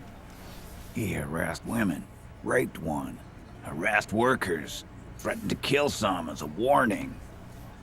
He wipes spittle from his mouth. From rape to harassment to threats of violence. Why the strange de-escalation? He regrets mentioning it. Hopes you didn't notice. To kill us all, if we don't open the gates, if we don't let the scabs in, if we don't bend over. That was before he started coming here. Yeah, he said it was his favorite joint now. Started to come in here every night. Drinking, grabbing girls. Grabbed one of ours mid-karaoke, right there on the stage. He grabbed someone?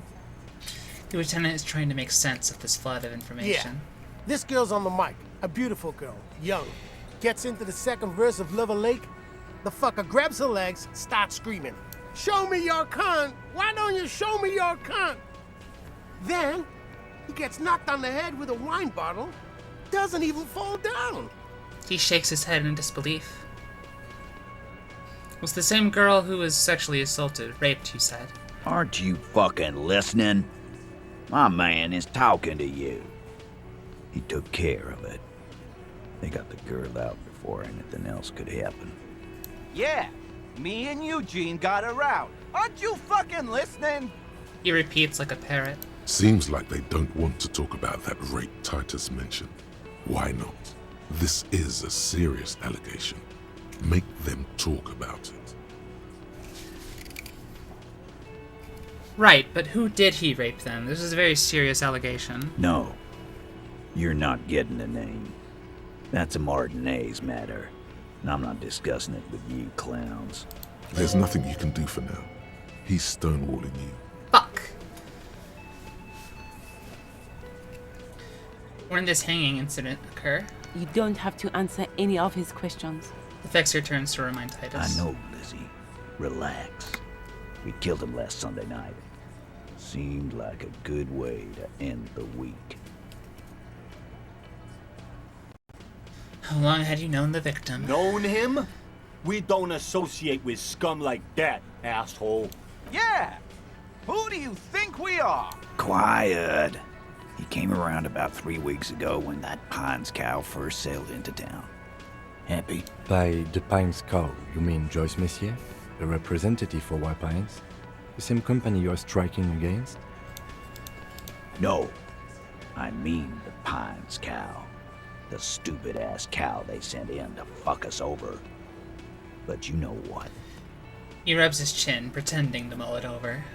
Why don't you ask her about the pretty boy? I'm sure she has interesting things to say when you ask her hard enough. That's enough insinuation for today, Titus. Officer, your interview is drawing to an end. Don't waste your last questions.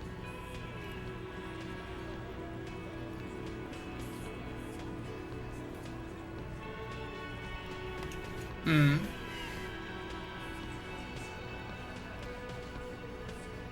Who called the shots that night? Are you deaf? There will be no singling anyone out. You can't arrest a Hardy Boy without arresting all Hardy Boys. Do you think you could do that? Do you think you could arrest them all? A shadow of a smirk passes by her lips as she tilts her head. A trick question. Don't let her lead the conversation.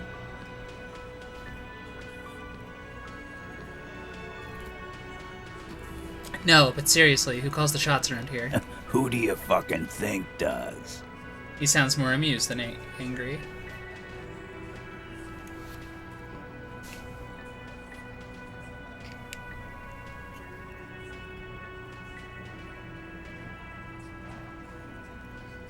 Oh, these are all interesting things to point to. Because I could point to Titus. And that's the least interesting thing to do, because that's just correct. Pointing at Elizabeth is interesting. Feels like that kind of emasculates Titus, would get a reaction out of him. Potentially drives a wedge in this situation. Point at Fat Angus is pointless. I know the bearded guy used to lead the gang, so that'd be an interesting person to point to.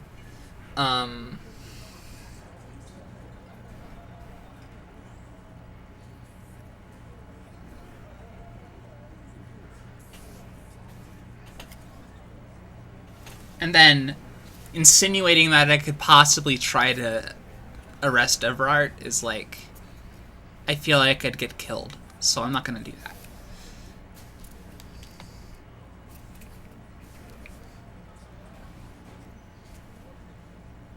The one who's missing, the big dick.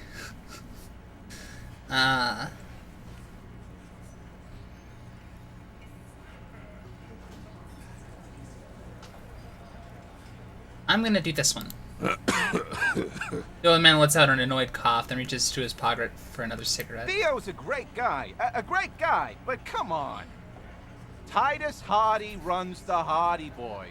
That's why we're called the Hardy Boys, genius. I think you got your answer, Mr. Law. Yes, there are some administrative differences. But on that night, they all acted as one man. Are you deaf? Do you think you could do that? A trick question. Who do you fucking think? I thought she It did. wasn't a question, dickwad. How fucking stupid are you? This asshole is worse than... I think. Yes, there are some administrative differences. Are you deaf? Do you A trick question. Who do you fucking think? That's right, asshole. Titus Hardy runs the Hardy Boys. Ain't that so, fellas? He looks around for approval. I think you got your answer, Mr. Law. No, you did not get an answer. Titus does administrative work. He pushes paper, fills out forms. The others can't read. But on that night, they all acted as one man. Are you deaf? Do you... A trick question. I can just go through this and get all the dialogue. That's funny. Everard Clare runs the union. You answer to him, right? You keep him the fuck out of this. We have autonomy. It's all on us. Everard runs the union. I run the Hardy Boy. When Titus Hardy says he runs the Hardy Boys, he means that in an administrative capacity. On that night, everyone acted as one man. Are you deaf? Do you... A trick. That's for the courts in Les Jardins to decide. What you can do right now is go back to your station. No. We'll stay here and discuss what happened that night. Are you deaf? Do you think... A trick question. Who do you fucking think does?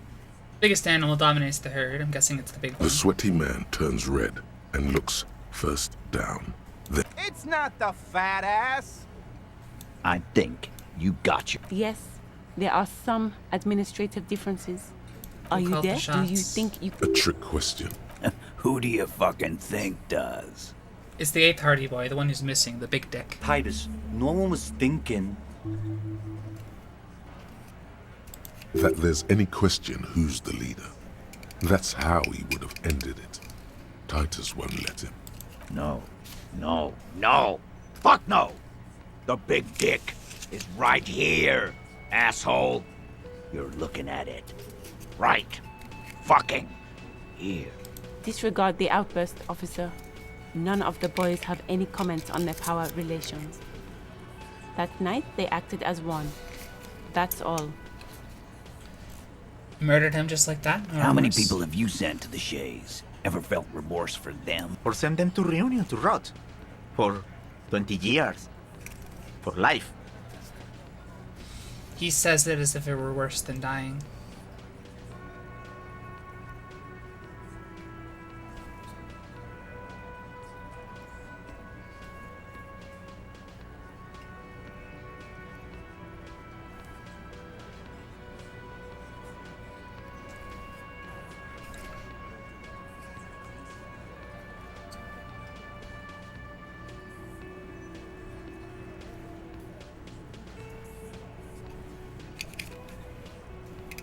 What we do is different. We enforce the law. You just kill people like it's nothing. But you see, a lawman, is something people agree upon.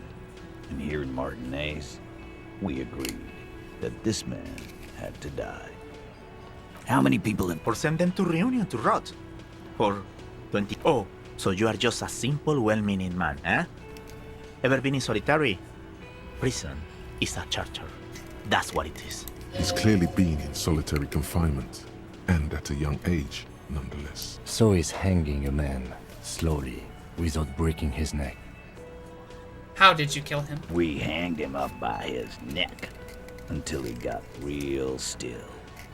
Wasn't that obvious, copper? Didn't they teach you anything at the cop school, idiot? Can you give us a few more details? Did you muffle him? We haven't heard any reports of screams. Titus, you don't have to clarify anything. We overpowered him, dragged his unconscious body to the tree, put a noose around his neck, and hanged him till he was dead and steady. Then we left him for seagulls, maggots, and you fucks.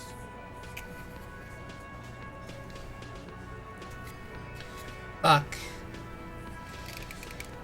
Wasn't he a trained killer from your new special forces? If yes, then how'd you guys manage to overpower him? With numbers, asshole. How do you think? You're right, Lizzie. I've done enough explaining here. Where'd this overpowering happen? Weren't you fucking listening? The fucker came to our bar. It happened right here.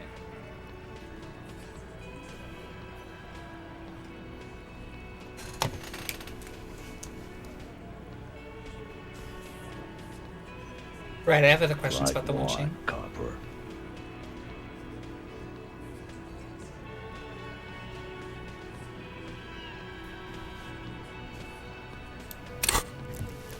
I mean, I can put a level in composure.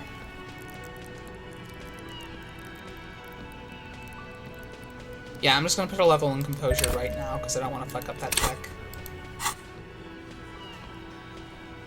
Didn't they teach? Can you give us a... Titus. We overpowered. Then we left him for seagulls, maggots, and you fucks. Please, please, please, please, please. Actually, Fuck. they're admirably, surprisingly composed. No, I don't want to fail that check. I'm sorry. Not after leveling up.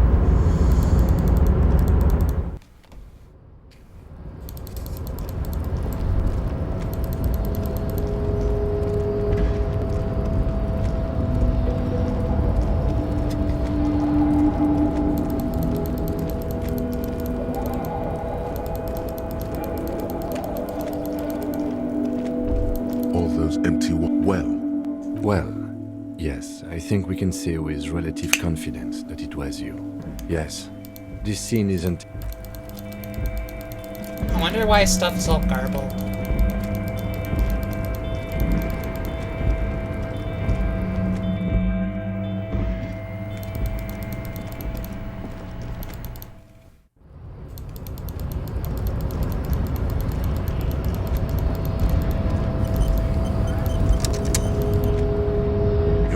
This descent has only worked. He does not so much as glance at. Stop showing. Does he strike you as the kind of... I am not the hard. Now leave me.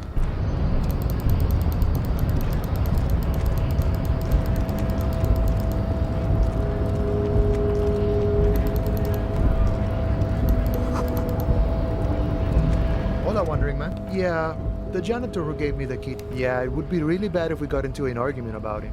Waste of a good noon. Or afternoon. Or night. Los Ardis? They're sort of like you.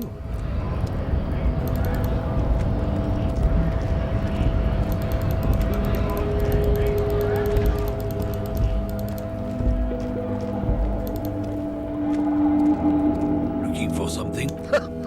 God damn.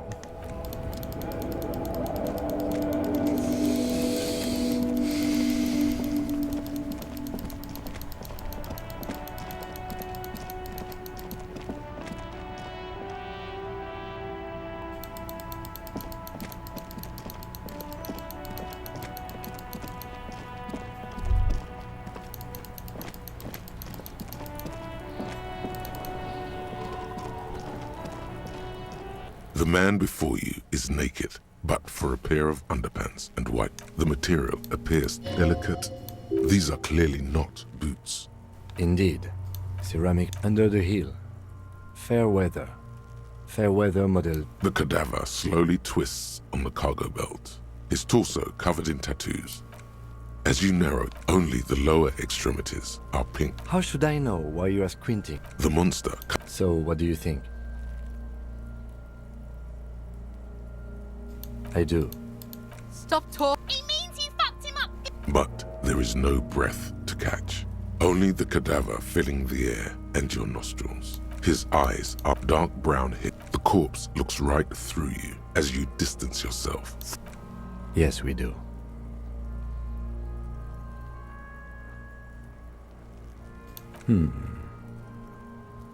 Of course. You come back later, Corpo.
I've got nothing to say to you.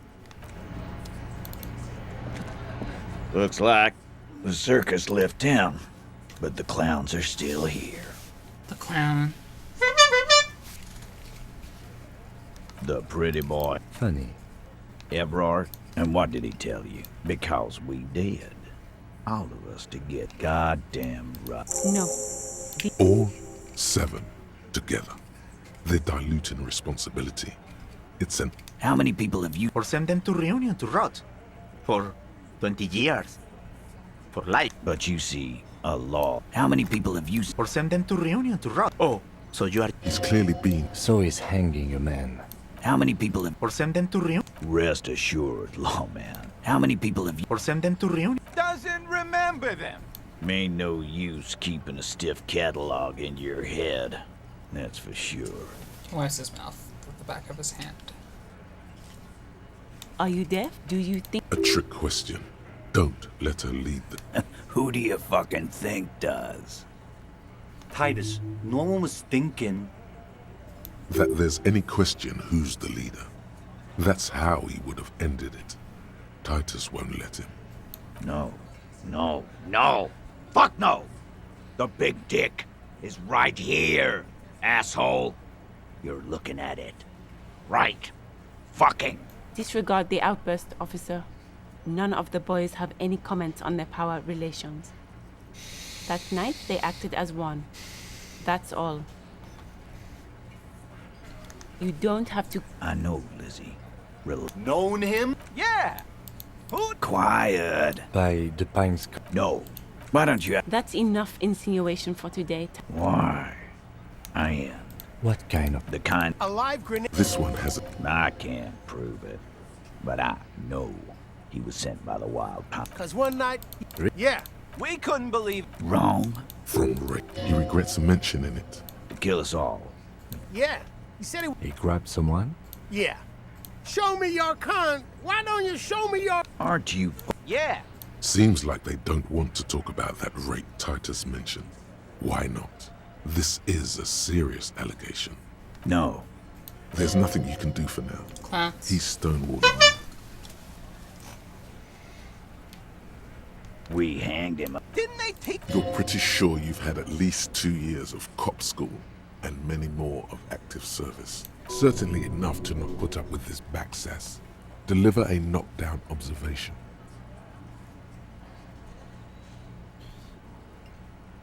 Need more. Did she muffle him? We haven't heard any reports of screams. Titus, you don't have to clarify anything. We overpowered him. Dragged his unconscious body to the... Then we left him for seagulls, maggots, and you. With numbers, asshole. Weren't you fuck... Titus lets the others clear out the details, so he doesn't get his hands muddy with explaining too much.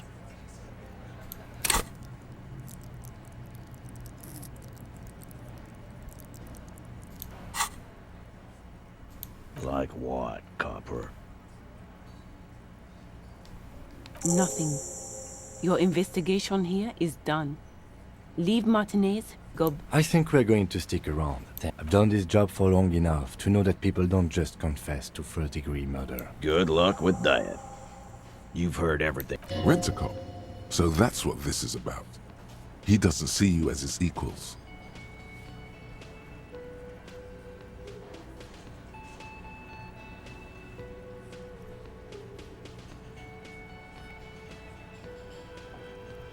Oh, so you went and talked to my mommy, and now she's making me play with you. Is that it, lawman? And what's gonna happen if we don't? You gonna go and tell on us?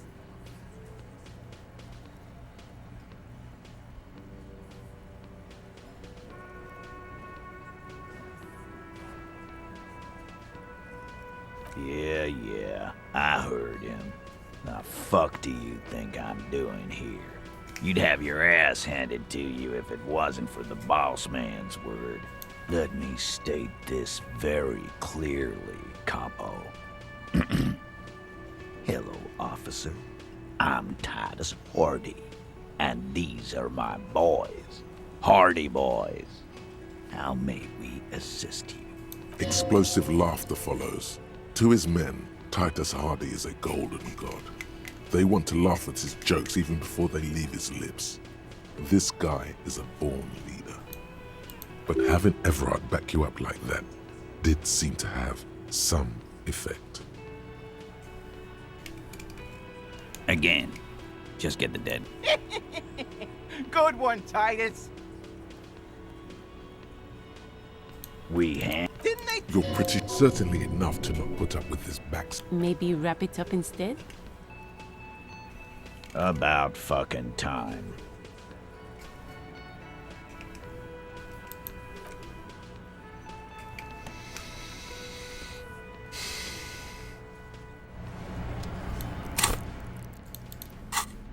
Here, let me just change all of my clothes for more authority.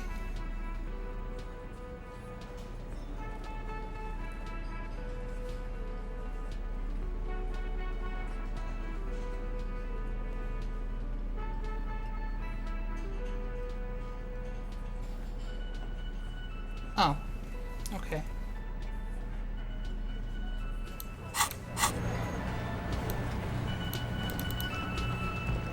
I've got nothing to say.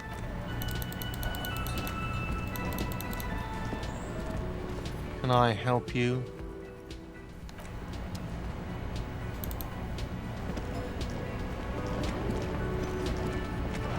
The man ponders his cooking eat.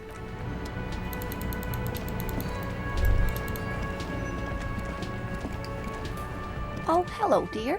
There you are. Oh, yes. It's a pseudoscience that attempts to legitimize research into mythological beasts and urban legends. The lieutenant sounds unimpressed. That's one opinion, yes. And people are entitled to their opinions. My apologies, ma'am. I did not mean to undermine your hobby. It's not a hobby, dear.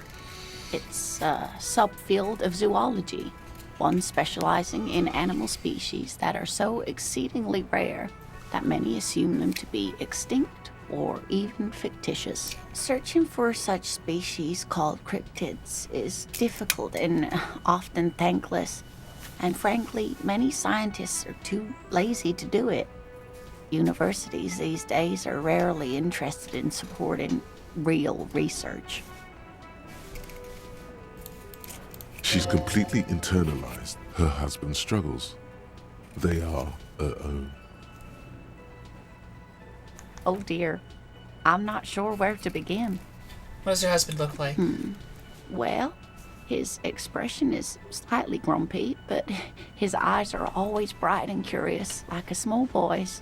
And his palms are quite coarse from all the field work, but he's quite gentle.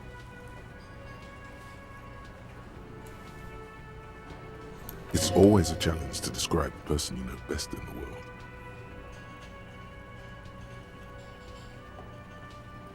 Let's try again. If I were trying to meet him on the street, what would I look for? Oh, well, he's a bit shorter than you, but with a larger frame, and he has longish white hair, usually a bit uncombed.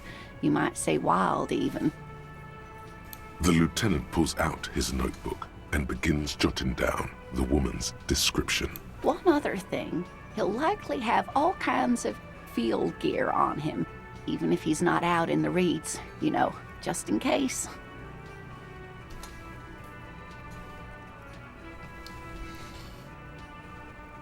How long have you been married? We'll be celebrating our 16th anniversary this autumn. Not the most numerically satisfying anniversary, but I like the less obvious milestones even more somehow. How'd you two of you meet? By a dating agency, I'm ashamed to say. I was looking to get back into the scene after recovering from my accident, and he'd just divorced. We hit it off, and, well, here we are. I think that's all the information I need. Let's move on. I hope I've been useful. Maybe you could convince her to tell you about some cool cryptids. There's really no point in manipulating anyone. She'd be only too pleased to tell you about her work. Go on and ask. Hey, Lena, I'd like to hear about some of the cryptids you've studied. Could you just tell me about a couple of them? Oh, I'd be delighted. Truth be told, I could really use the company too. One cryptid, not a couple. One. This won't turn into some kind of cryptid extravaganza. Okay, Kim. Just one little cryptid, promise. He nods and assumes a waiting posture. Cryptids, cryptids. Let's hear about all the interesting cryptids. Ooh, tough choice there. What's the biggest cryptid? What's the tiniest cryptid? Which is the most dangerous?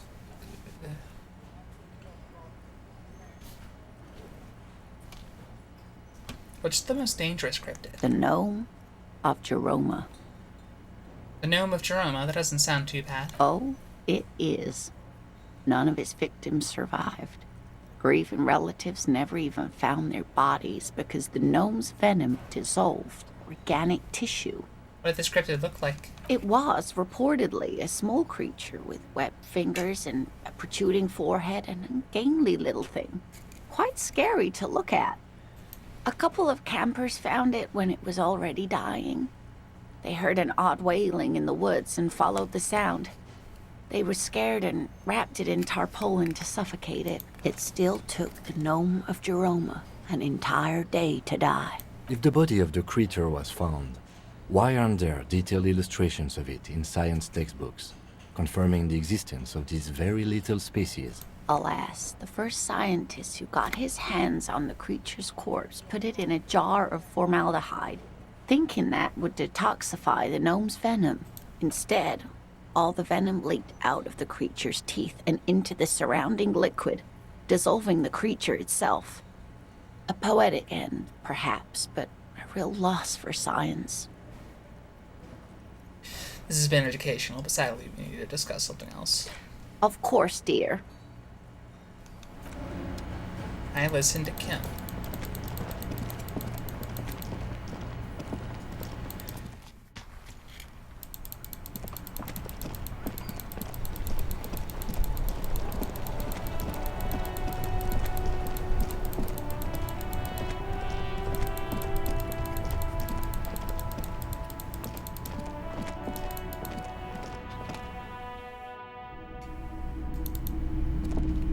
Hello again. How can I help you? Sure, let me have a look. Anything else you're thinking of selling?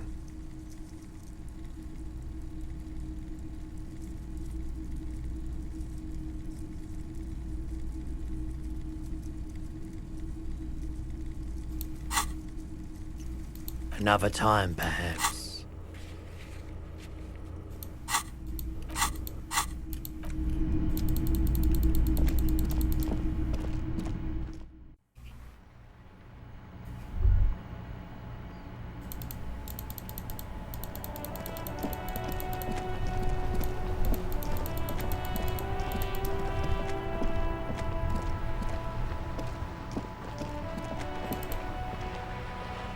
Vigilance officer, what can this old carabinier do for you? Renee, I found your guard booth. Yes, the Debardeurs Union pays me to stand vigil during the night. Not out of any political allegiance, mind you. I'm an old man. Don't sleep more than a few hours every night anyway, and money is tight. He adds with a slight He feels like he has to justify himself for some reason. You must have seen something on the night of the murder. Your booth looks right into the yard. Yes, it does. Unfortunately, I wasn't working that night. Been on a 2-week leave since last Monday. Hold on, why are you on a leave? It's a private matter. Nothing to do with your investigation. You see, officer, René is the kind of man would rather die than admit he needs medical assistance or, God forbid, sick it. A real man's man is just gonna ride it out. I'm fine, goddammit. Mind your own business. It's nothing. Just got to cut back on coffee. So who was working your shift that night? No one. The boss has been unmanned since last Monday. There's no other guard. It's just me. No one has been guarding the container yard since last Monday. Yes. It's not actually an issue. I mean... Look, officer. The container yard doesn't actually need a guardsman. Never had one before René. Monsieur Claire had that booth built specially for him. It's mostly decorative. Mostly decorative. The possibility of someone being in there is enough to discourage any ill-minded individuals. He tries to argue. Evrard created this job for René because he knows the Royal Carabiniers' pension of honor and PTSD isn't something a man can live off. A decorated kingsman collecting tear reflects bad on the whole neighborhood. His words.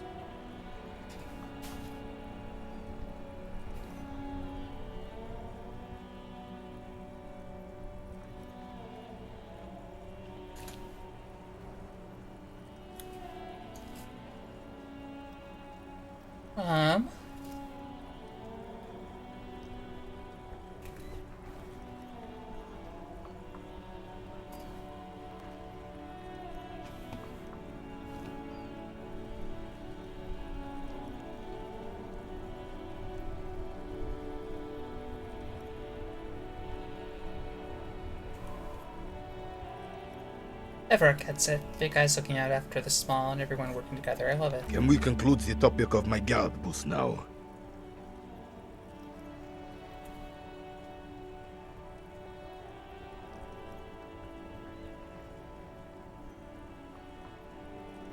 I saw a picture in there. You were on it. Who's the girl?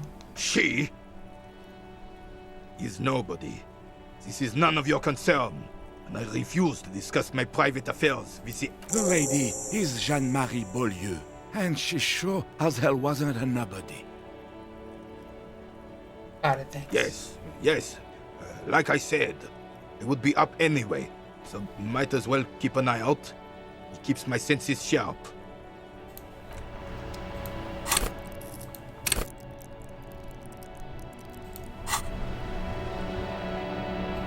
Vigilance officer, what can this old carabiner do for you? All you observe is a veteran refusing to let go of the past. This is the uniform of the Royal Carabineers in service of Frissel I, Guillaume Le Lion, and the valiant King Philip V before him. Don't you mean Frissel the Fan? You do not speak his name, Craven, although he was a clown. But he was our clown, ours to ridicule and to mourn. See? There's something you missed. You will get to it. Don't worry.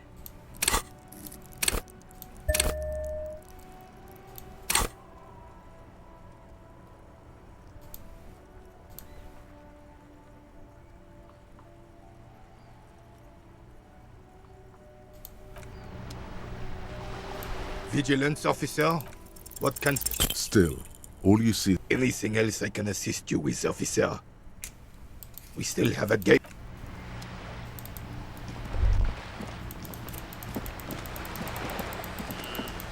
Alright. Let's go talk to the dock lady.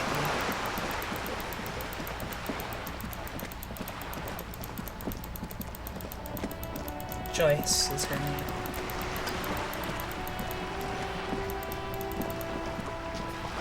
You're back. Good. What can I help you with? Do you know something about these tattoos? That's the man who was killed. I'm afraid this is a discussion for once we've cleared the lynching question.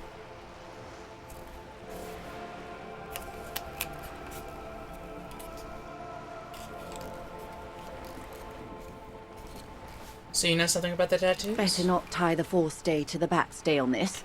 I hope there is something else I can help you with. She wants to answer the question. Protocol keeps her from it.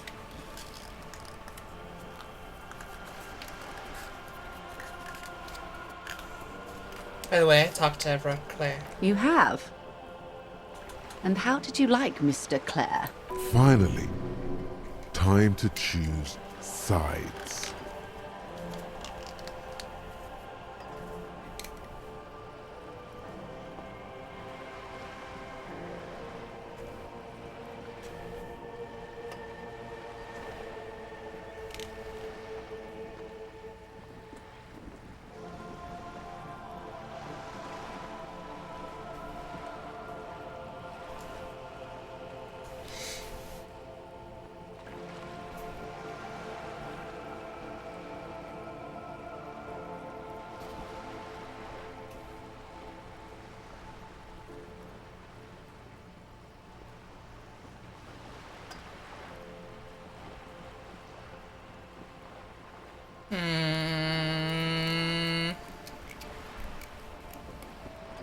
Evra Claire is a hero of the work with Springfield. He is the champion of Springfield detail. Huh.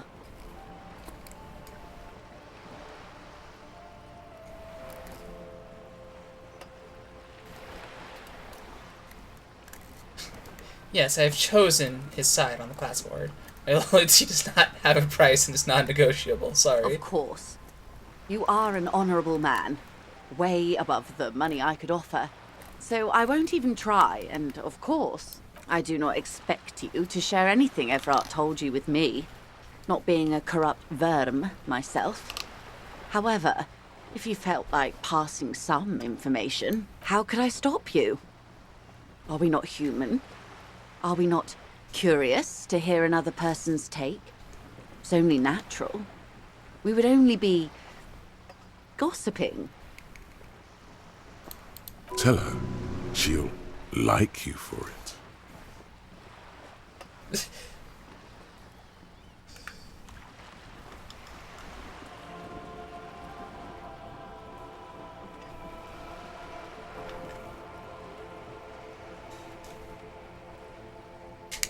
Everard seemed to suggest that I should talk to her even, so...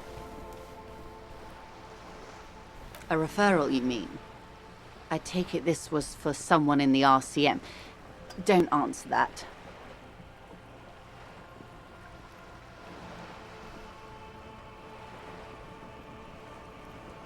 No, I mean like a real door to someone's house. Oh my. The lieutenant does not say anything, but you hear the nylon of his jacket rustle as he looks at you.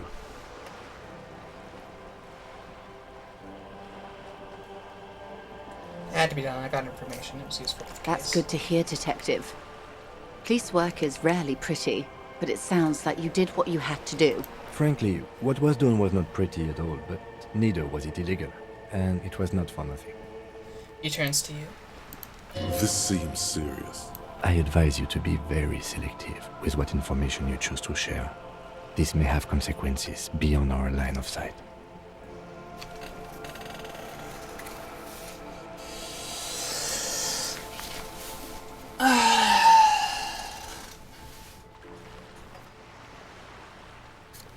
That's all I've got to say. Naturally, Detective. There are lighter topics to gossip about. I'd rather talk about something else for now, if you don't mind. Of course, Detective. Should something come up later down the road, don't be afraid to drop by for a chat. Until then, is there anything I can help you with? You seem smart. I need someone to give me the lowdown on this reality we're in. This reality?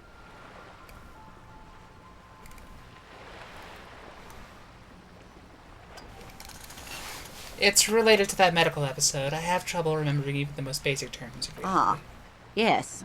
The episode. Sounds like an acute case of encephalopathy, now that I think of it. She puts down her thermal cup and looks at you. Don't be phased, madame. He functions perfectly well. He only needs a lowdown on all of reality. We may be here a while then. Ask away, officer. I'll help however I can. All right, we're in. I know these all look good, but begin with the first, okay? Okay, where are we? We're in Martinez, baby. Baby? A casual term of endearment popular among the 50-plus crowd. It's a disco holdover, pay it no heed. I'm a disco holdover myself. Aren't we all? And what is Martinez? Martinez is a district of Revachol. A very small district tucked away near the industrial harbour. North of the 881 and Jamrock. You would be excused for not knowing about it. Unimportant, they say. Forgotten, even. Shelled to smithereens during the Revolution. It has its charms, just not this time of year. You mentioned a sea. What sea is this? It's not really a sea, it's the Bay of Revachol. And the bay feeds into the ocean. Are we near the ocean? Yes. We're on an island in an ocean. The world's largest body of water. The Insulindic. What's the name of the island? Caillou, as you already know. Imagine a pebble. A smoothed over pebble amidst a great blue sea. Misshapen, cracked. The cracks are the River Esperance. We're in the delta of this river on the 6th branch, the Martinez distributary. It is clear this pebble is of enormous value to her.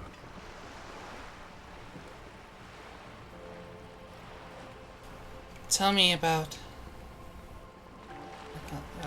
tell me more about Martinez. I'm not a good ambassador.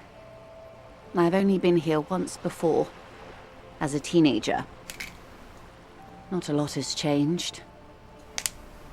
There are ruins, a terminal, fishing boats, reeds, boys with boxy shoulders. This place used to be a province, a workers' resort before the city swallowed it and the artillery did its work. The reeds are the real star of the show here now. The further down the coast, the wilder it gets. Tell me about another, perhaps even more fundamental aspect of reality. I would be happy to. What is a preposterously expensive education for, if not sharing? What times are these? These are unimportant times, Detective. You and I were born after the dust had settled. 1,000th of a second too late. Too late for what? For the big time. Her eyes light up. There's a flash of teeth. The smile of a predator. No doubt what she's got in mind. You've got a predatory streak. All men are predators, dear. Nothing much to be done about that.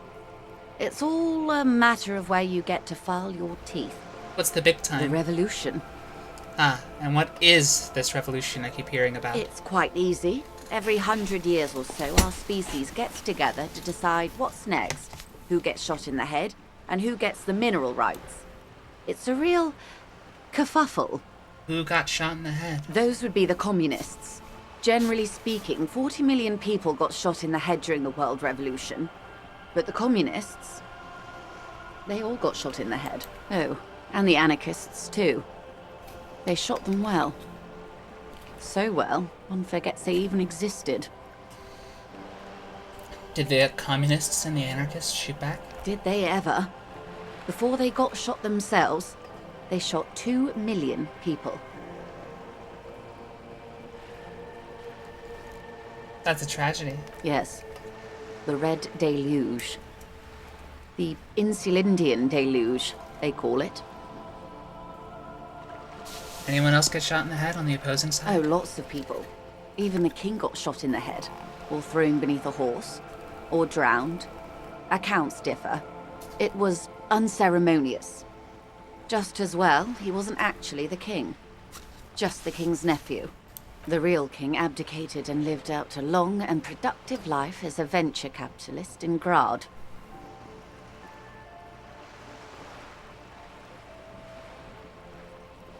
Cowardly king? I prefer the term risk-averse.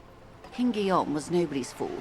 He could smell a PR disaster brewing, so he got out alive, and his nephew Fricelle got shot in his place. Him and tens of thousands of his wonderfully fascist kingsmen. It was a wild time. Who got the mineral rights? The liberals got the mineral rights. And by mineral rights, I mean everything. Okay, and by liberals, you mean... Liberals are usually middle-class people, Detective. Or the remaining gentry. The beneficiaries of the pre-revolutionary arrangement. Some were rich enough to stay with the Constitution, with monarchy. Big mistake. Others bet on the revolution. They were called the ultras, or ultra-liberals. They fared well. How did the liberals win it all? They didn't win so much as survive. We were the last ones standing when the war ended. Everyone else got shot in the head, remember? We. She's one of them. Of course. If everyone else got shot, who's there to surrender to? To foreign intervention. The coalition. Those people really took the mineral rights. Wait, you just said the liberals already took everything. The liberals took everything that wasn't nailed to the ground. The coalition took the ground. The ocean, the laws, and the people. Who are the coalition? The coalition of nations. Grad, Mesk, Vesper, Messina, Oranje, and Sur-la-Clay. The armed center of the world. They landed here and ended the revolution. It was the moralist thing to do. There is bitterness in her voice, tempered with understanding. She is critical, but ultimately understands the cause. Moralist? The moralists believe in keeping everything exactly the way it is. They believe in mineral rights, and not shooting people in the head. At least not in the same manner and volume as the others do. They are the long-standing provisional rulers of Revachol now. The coalition government. The rulers of Revachol, and also the world. These guys are strong. This is their zone of control. They embolden the RCM with crumbs of the same law they took. Technically speaking, you are a moralist.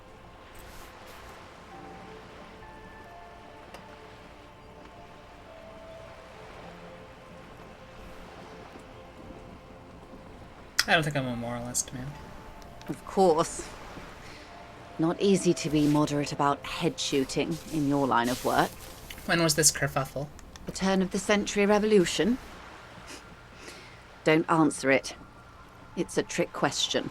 The revolution began in '02 on the Isla of Grad, though by the end, nearly the whole world had gotten involved. Who started it? It wasn't a who, but a what.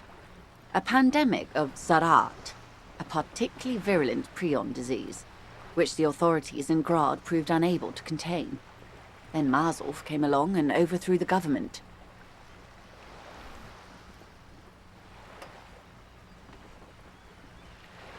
What did this Zarath do? It made people overthrow their governments. Wow, really? Of course not. It was a highly infectious microorganism that destroyed brain tissue. The actual causes of the revolution were material. The pandemic only provided the spark. Where did it spread from there? From Revachol and Grad? Not far. The world managed to cauterize itself. Mazov's government was overthrown in '08, and the coalition crushed the Revachol commune 2 years later. It was the end. What came next? Why? You and I, officer. Our lives in the zone of control.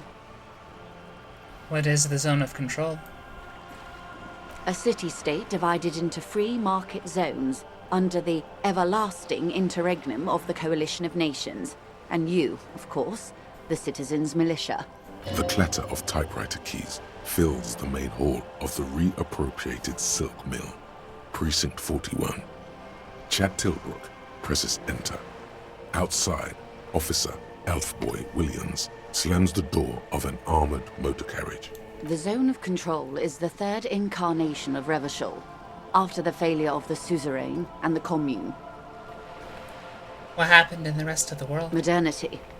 They developed the marvels of the inter-eastlery communication. Telematic milieus, radiation, colored plastics. Meanwhile, in Revachol West, the aftermath continues for the 5th decade. It's been like this for how long exactly? 43 years. Hard to fathom, I know. And what have we been doing all this time? The 20s saw a decade of urban war, west of the river leveled, offshore platforms in flames. Still, it's regarded as an improvement on what came before. '08 to '19 was simply hell. And after that? The 30s? Things settled down in the 30s. Revachol East transformed itself into the world's largest tax haven, with the international community's blessing. For the first time in a long time, it seemed like things were going somewhere. Were they? No. It was a market mirage fueled by cocaine and quantitative easing. The 40s dispelled it like a cold splash, an Isla-wide hangover, you might say. And here we are. Welcome to reality, baby.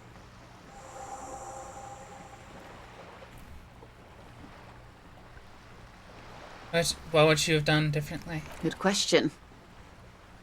What would you have done differently?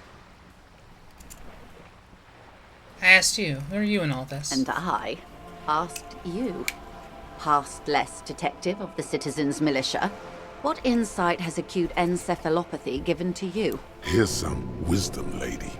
Say the death thing. Say the death thing.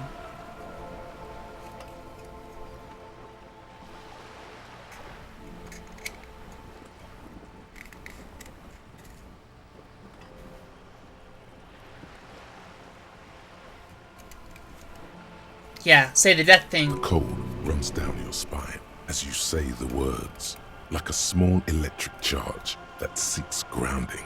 I see. A tenth of humanity. The key of history is in the lock.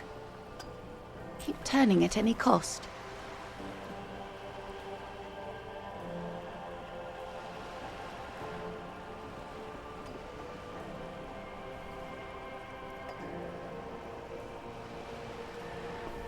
At any cost until humanity is free and the age of capital is past. The wind stops, and for a moment, there's silence. The cold dissipates into your parietal lobe like a dissolved bullet. All is quiet on the Martinez Inlet. Capital is past. Past? That's what De Breva, the leader of the Communards, said, before she got a bullet in her head. Don't get me wrong.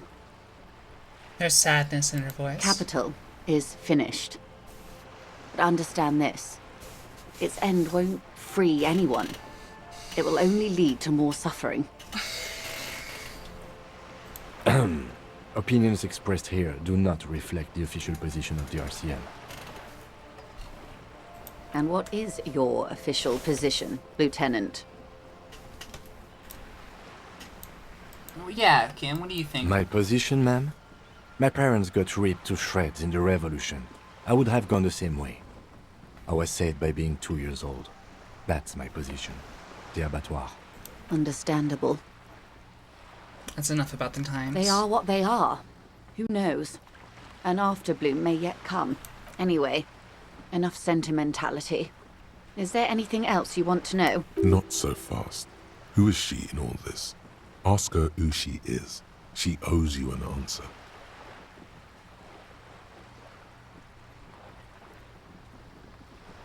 What is acute encephalopathy? It's a neurological disorder caused by lack of vitamin B in the brain. Symptoms include a retrograde amnesia. It's quite serious. You should get yourself checked out. She conveys it in short, cold bursts, trying not to invest too deeply in the condition of this doomed detective. In case he goes down later, souring the entire portfolio. What causes encephalopathy?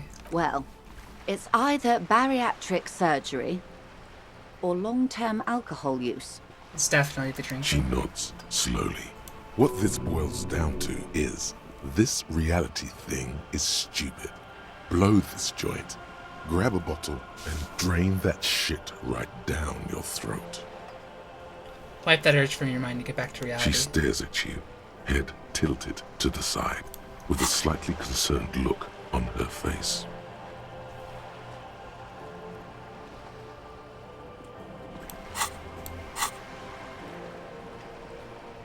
That's all for now. Glad to have been of assistance.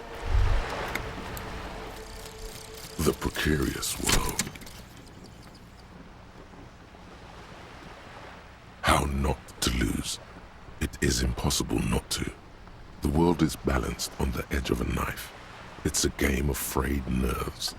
You're pushed on by numbers and punitive measures, pain, rejection, and unpaid bills. You can either play, or you can crawl under a boat and waste away.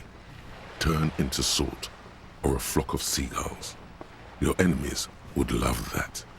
Or you can fight. The only way to load the dice is to keep on fighting.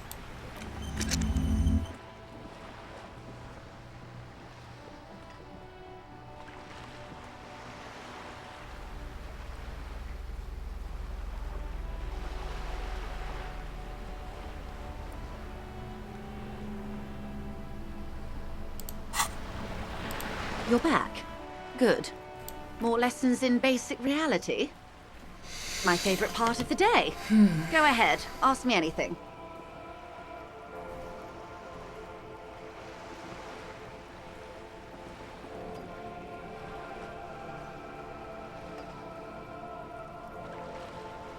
What is this? A bird?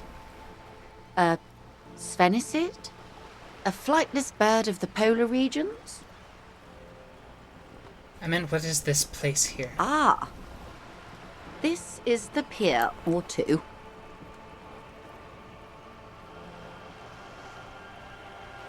What is Rue de Saint-Goufflin 33A? A pre-revolutionary tenement. Old buildings are called tenements, you see. And new buildings, bâtiments. After les bâtiments nouveaux. But 33A and 33B are not nouveaux. They're old. She looks up at the crumbling facade. This one used to be 8 to 10 stories tall. A real high-rise by the standards of the last century. Built to mirror the skyscrapers across the bay in the Delta. That was before the war, of course. Who lived in them? Mostly the urban middle class, I believe. This was once primo real estate. before the cannons lop 4 or 5 stories off. Splat, splat. From a dilapidated balcony, Cindy the Skull Joyce gives the evil eye. Cindy the Skull gives Joyce the evil eye, her red paintbrush held to her throat. Wonderful.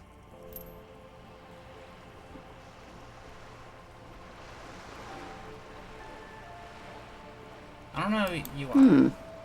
She won't maneuver her way out of this one. What are you? I am the vilest of the vile. A traitor. A devourer of nations and infants.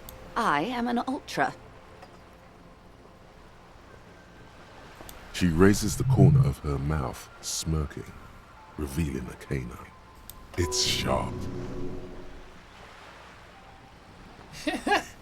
Dios mío, a liberal. Wait, what's an ultra? What's an ultra? An ultra-liberal. It's a type of liberal. From the revolution. It's, not the moderate kind.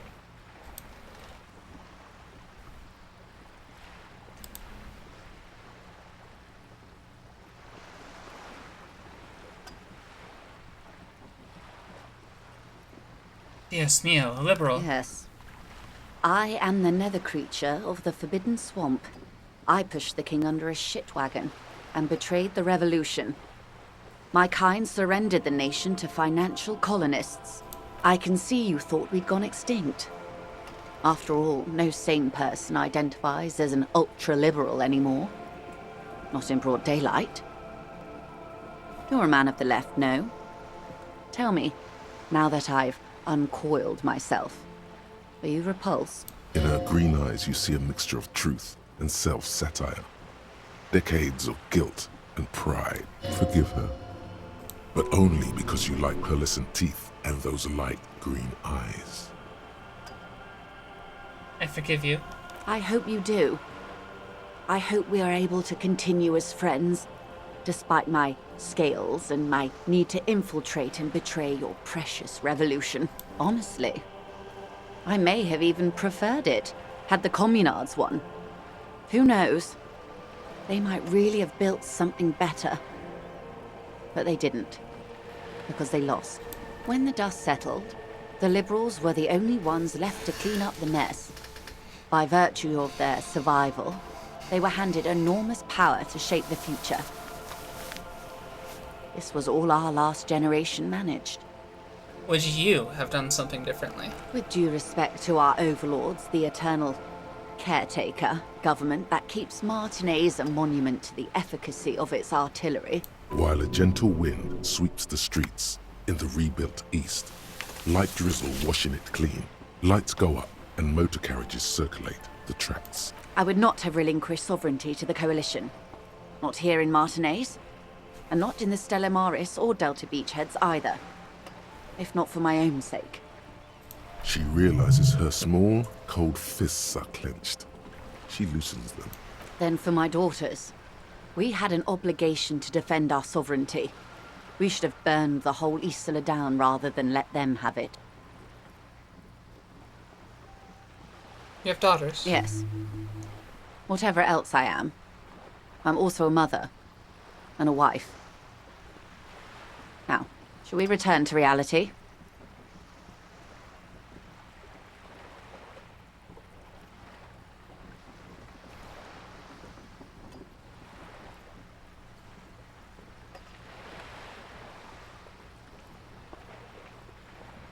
What is... 6 kilometers southwest in the Valley of Dogs, Junior Officer Chad Tilbrook takes aim at a rabid black dog licking its wounds in the grass. To his left, his partner, Emil Mullins, whispers, "You heard what happened to Tequila Sunset in Martinez?" "Yes, he lost his mind," Tilbrook answers, fingers on the trigger. "Don't worry, Emil." He pulls it out slowly. Slowly now. He'll find it again. We always do. What am I? You? You're an officer of the RCM. She says energetically. The Revachol Citizens Militia. Preciso mundo.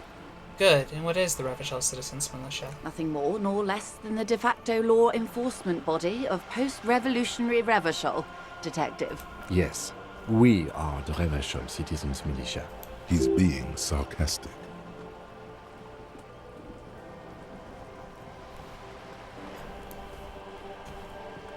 You said de facto. Yes, that means not de jure. The RCM acts in what is poetically called the twilight of international law, both at the behest of the coalition government and to its chagrin.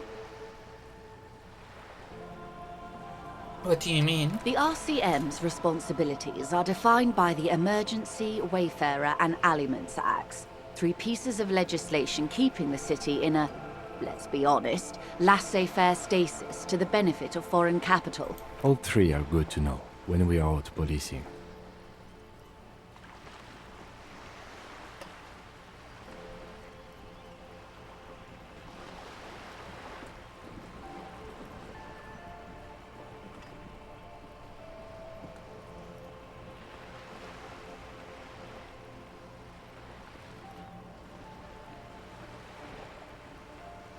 So I'm basically a lackey of capital? There's nothing basic about your role, Detective. It's true that the RCM keeps everything the way our seemingly permanent provisional rulers like it. She leans in. Yet, on the other hand, I know these people. I deal with them daily. Let me tell you, dear, they are not fans of you. Why? The post-revolutionary decade was a disaster for the coalition government. Revachol in the 20s was hell, especially on the west side of the river. Gang warfare, a botched privatization scheme, a nuclear pile meltdown. They called it the international zone because no nation wanted to claim responsibility. The RCM restored peace where the coalition failed, a true blue citizens' initiative. They will never forgive you. That's somewhat of an exaggeration. In reality, ours is a mutually beneficial arrangement. Revacholians get to keep the peace in Revachol, and the coalition doesn't have to worry about it. Anyway, sorry to intrude. Please continue. Yes, Lieutenant. Permit me to conclude with this. Who you are, to me, is the police. The only legitimate law enforcement authority in Revachol.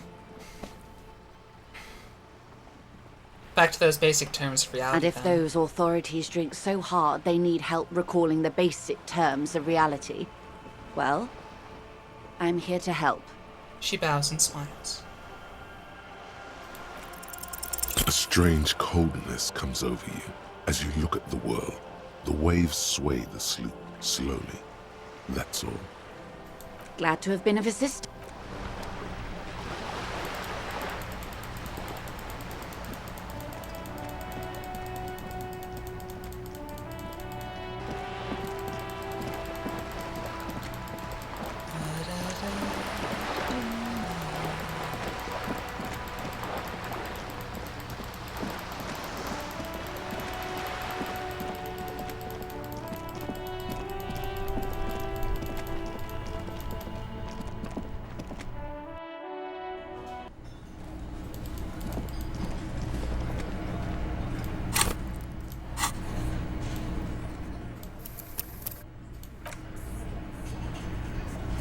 Yes, illicit substances. My plan is, once Kim goes to bed, I'm going to sneak out and beat up Kuno's dad and steal his meth. I have to get there first, though. For now. Looks like the circus left town, but the clowns are still here.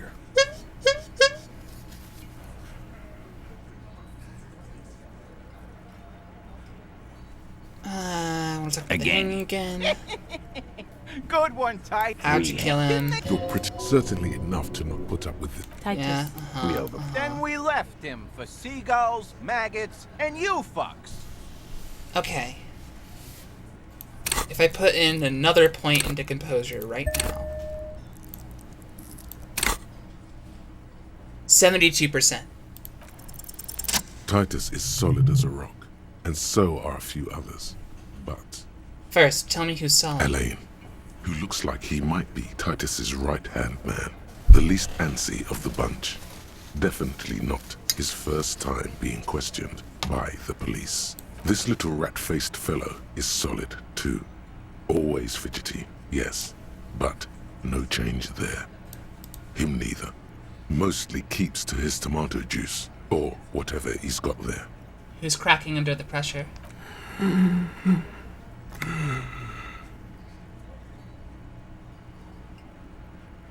This one, he's sweating profusely and has difficulty breathing. They smartly kept him out of the conversation thus far. Definitely the weakest link in the chain.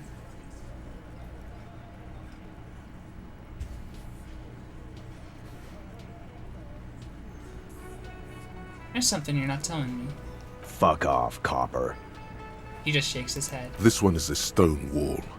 You won't get more out of them about the night of the murder. Not yet. Hey, you! You having trouble breathing over there? No. He looks up, startled, from his forehead shiny... He looks up, startled, his forehead shiny from sweat. A few coiled locks are peeking out from under his warm Wilton hat. Of course he's having trouble breathing. Just look at how fucking fat he is. The man next to the big guy burst out laughing. Fuck off, Shanky. Angus is a powerful guy. All muscle. Keep your eye on this powerful guy. Sooner or later, he's going to break like a piece of twig. And fuck you, too, Copper. Picking on Angus like this. We're done with this schoolyard shit. And just so you know, he doesn't have trouble breathing. His all-muscle comment wasn't sarcastic. He's genuinely trying to look out for Angus. This one is a stone wall. You won't get more out of them about the night of the murder. Not yet. Like what, Copper? No more questions. About fucking time.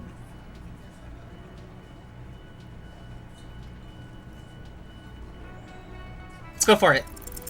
Establish authority. Yes. Authority. Feverish thoughts race through your mind.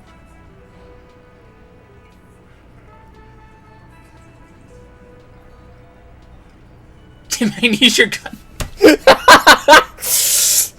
That's it? That's all I got? Did you already try the gun thing? I hear the gun thing is excellent and has great results. You're probably right. The others are only there for filler, to make the gun thing pop.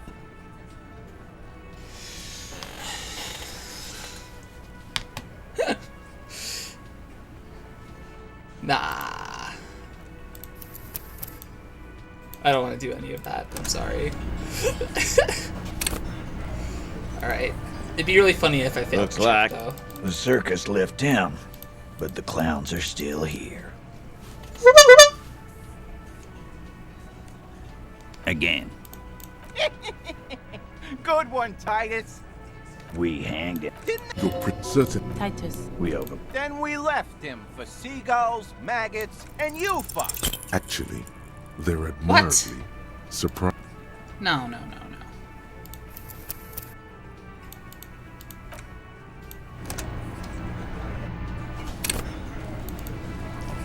Looks like the circus left town, but the clowns are still here. Again. Talk about the hand. We hang. Yep. Didn't they take You're pretty sure. Certainly enough. Titus. We over. Yep. Then we left him for seagulls, maggots. Titus is solid as a rock. Elaine, this little rat-faced fellow, him neither.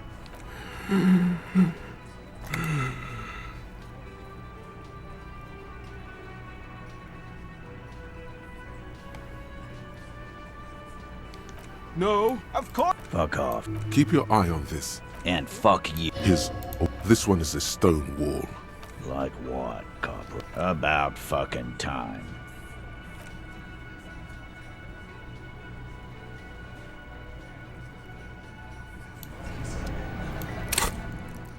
I got to keep the level up.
What's up with all that?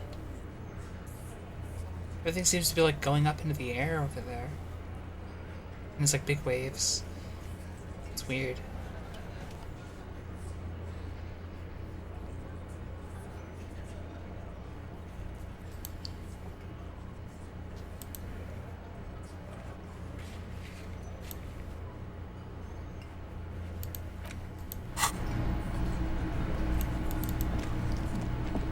I've got nothing to say to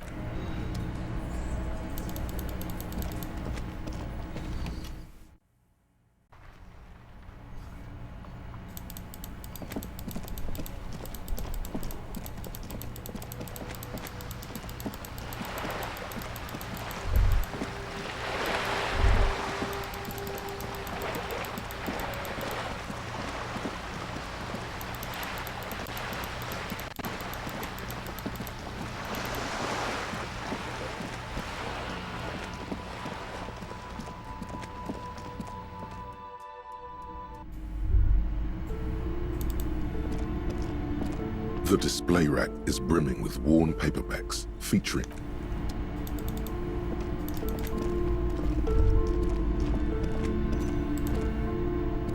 These shelves are overburdened with books from the same series. You see the name Dick Mullen over and over. Sir, what's all this crime fiction? Oh, crime, robberies, murders, even sexual crimes. We're fortunate to have Dick Mullen and his stories to sort all that out. You're a police officer, apparently. You should buy all of these. They really do teach a person how to be a proper detective. Crime fiction is a disgrace.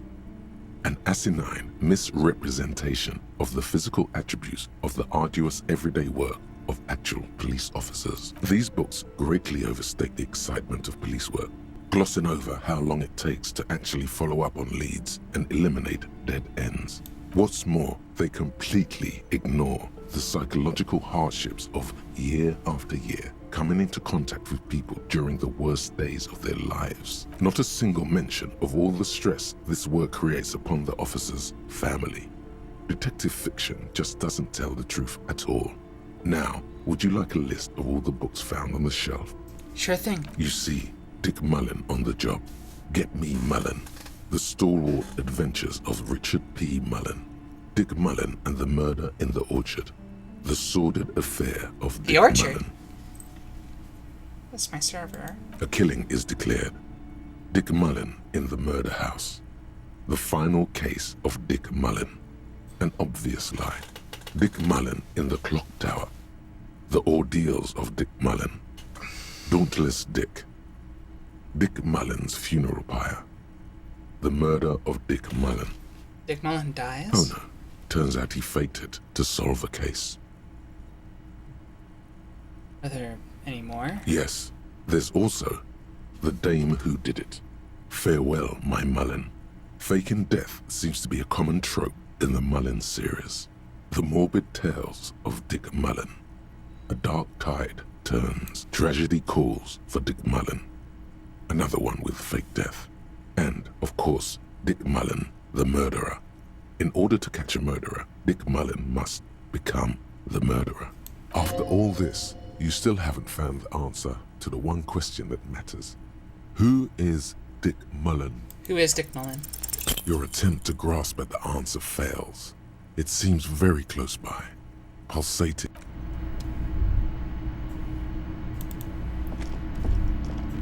Shelves full of biographies of... Everyone knows the most interesting thing about fascists was their magic. Shelves full of biographies of famous people, whoever they are. Browsing through all the books with all their names makes your head spin. None of these. Suddenly, a particularly odd title catches your eye. It reads, High Speed Love, the tragic true love story of Jacob Irv and Alfie Delatraz. by one Cecilia Averbrook. What's it about? High-Speed Love chronicles the romance between two of the finest tip-top tourney racers in history. One of them is the madcap driver, Jacob Irv. His blonde mane graces the cover. Next to Irv's life story, you see a slim biography of an Occidental rock star called the Anti-Star. He's famous for shooting morphine into one of his eyeballs and cocaine into the other. Next to that, Rivasholian radio personality Guillaume Bevy stands in front of a rundown drug den. He's a permanent fixture on Channel 8, reporting on real-life crime and ruining cops' days. I really must insist you buy one of the books. Reading them is not for free. She understands she has erred against the customer and immediately corrects course. I'm sorry, I did not mean to rush you. You are browsing. Go ahead. Take your time. Several maps. The maps look old and faded. Your eye catches a map of Insulinda.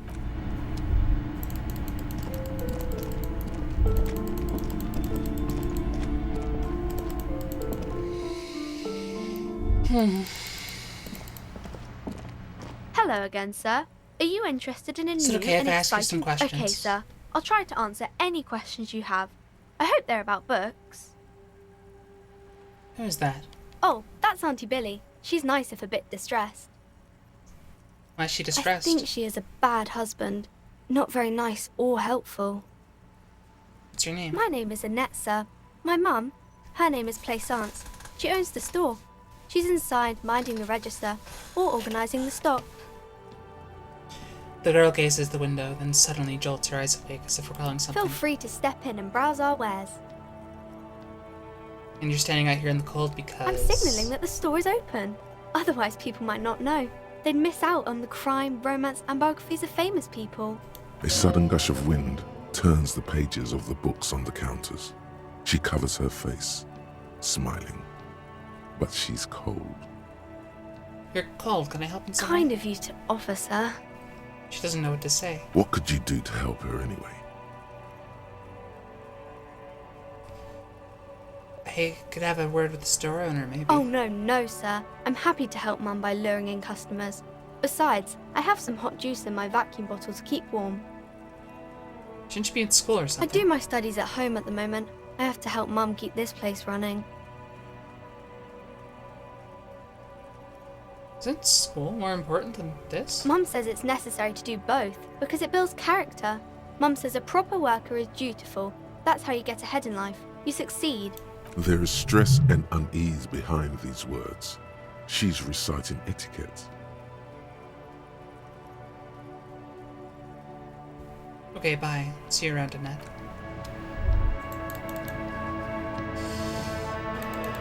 Hell...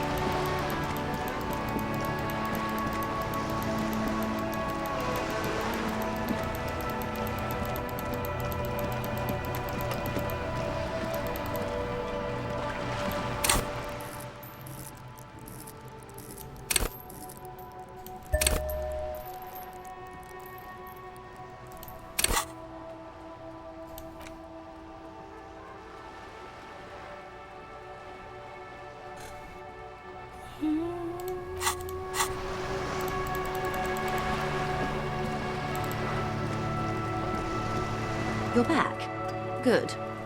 More lessons in basic reality? My favorite part of the day.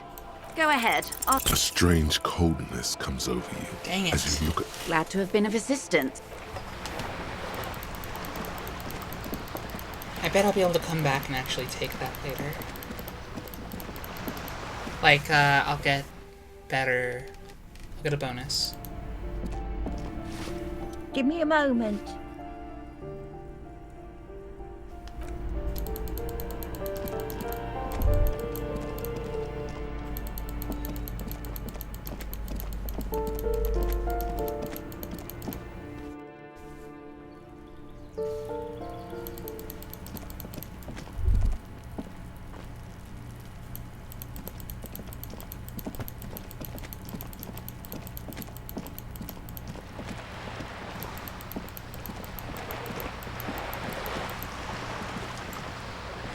Enforce my will upon the world and its people. I see. How should I do this?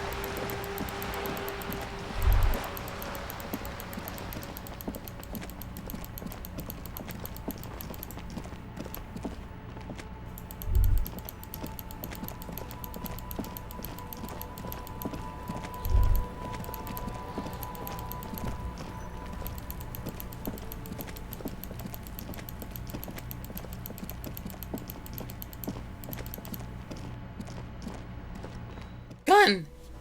Gun, gun, gun.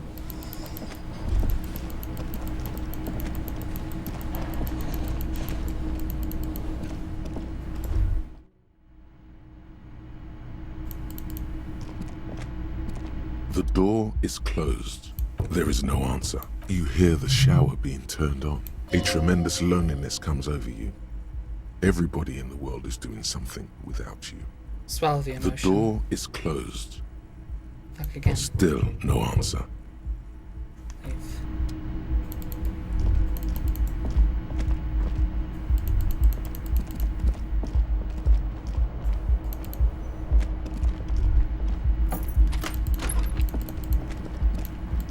The window stands broken in it.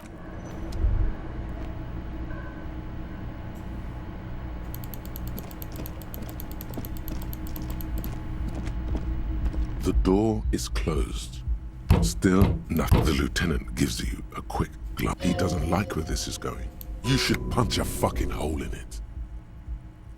Suppress the urge. The murmur in your ears recedes slowly. Your breathing normalizes. That's one lucky door. Leave.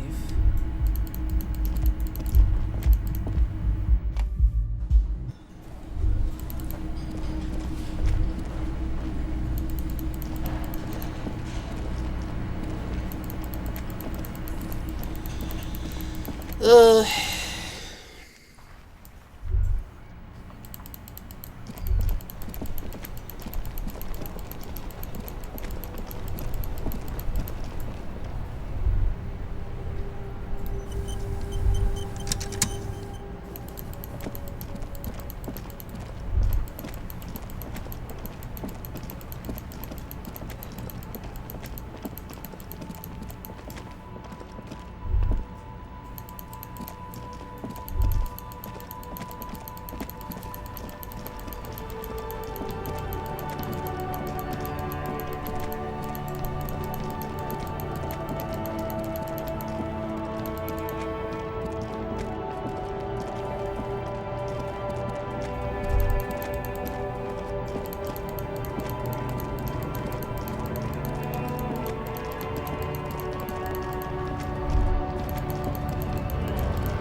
This is the night watch. The chair is not as austere as the rest of the booth.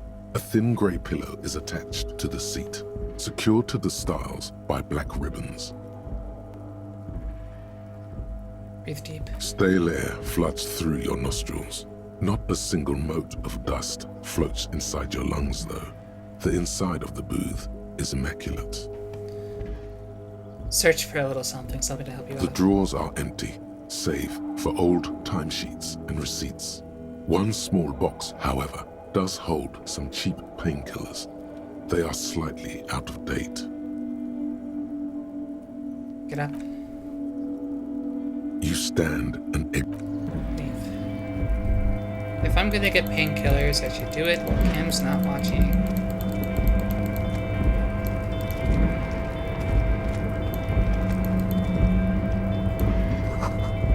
Composite eye of halogen lights watches you, emitting a low buzz.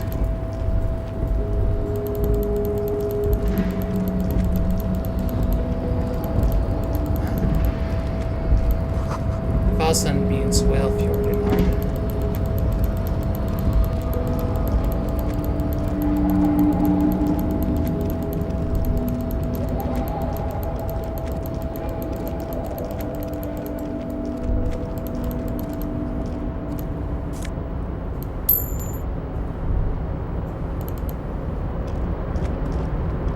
Oh, hey, mister.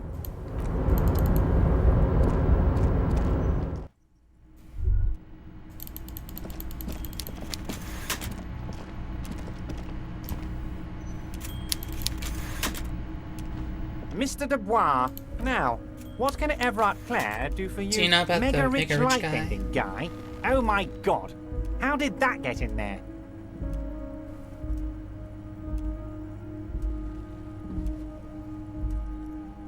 Sound like him must have used him through the cracks. Damn it to hell, Harry. I specifically told my guys to check all the containers for mega-rich light-bending guys.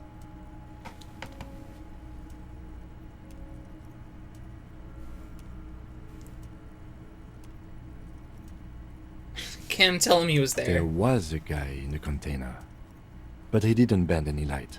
That was in the detective's head. Honestly, guys, we might be moving all kinds of suspicious things through this harbour, but I won't be caught transporting the light-bending mega-rich. I have a reputation to protect.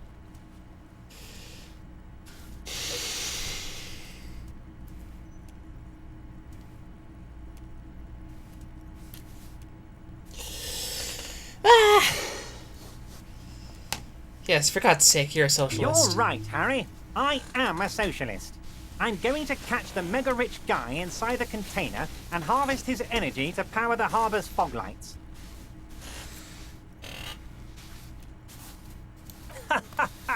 I shudder to think what you're going to tell me next, Harry.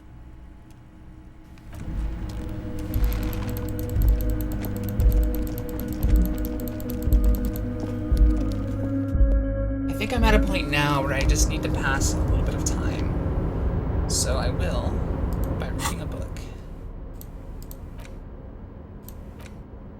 The front of this quarterly journal features a large satirical portrait of the late King Friesel. From the sides of his head, a pair of white antlers spread to the corners of the cover.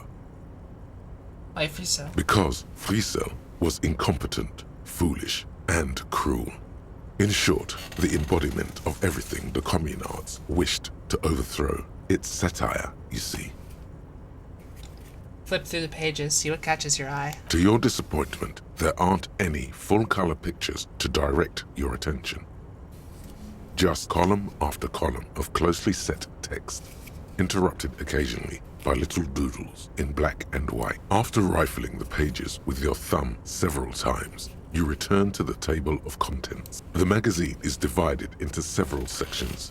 International developments, Kunst und Kultur, and local concerns. Just inside the cover, there's also an editor's note. Read the editor's note. Comrade, as you know, this journal takes its name from Mazov's immortal expression, Du cristal à la fumée. This was his way of describing the way the rigid, crystalline structures of capitalist ideology turn to smoke under communism. But, like the structures of capitalist ideology, we too are at risk of going à la fumée. Unlike many publications which are content to spoon-feed their readers reassuring drivel, La Fumée is committed to telling the radical truth, even when that truth may drive away potential subscribers. So please, if you value our radical Mazovian perspective on contemporary politics, culture, and international affairs, please consider subscribing today. Yours in struggle, the editors. Play it cool, pretend everything's in order. You flip back to the front of the magazine. The table of contents unfolds before you.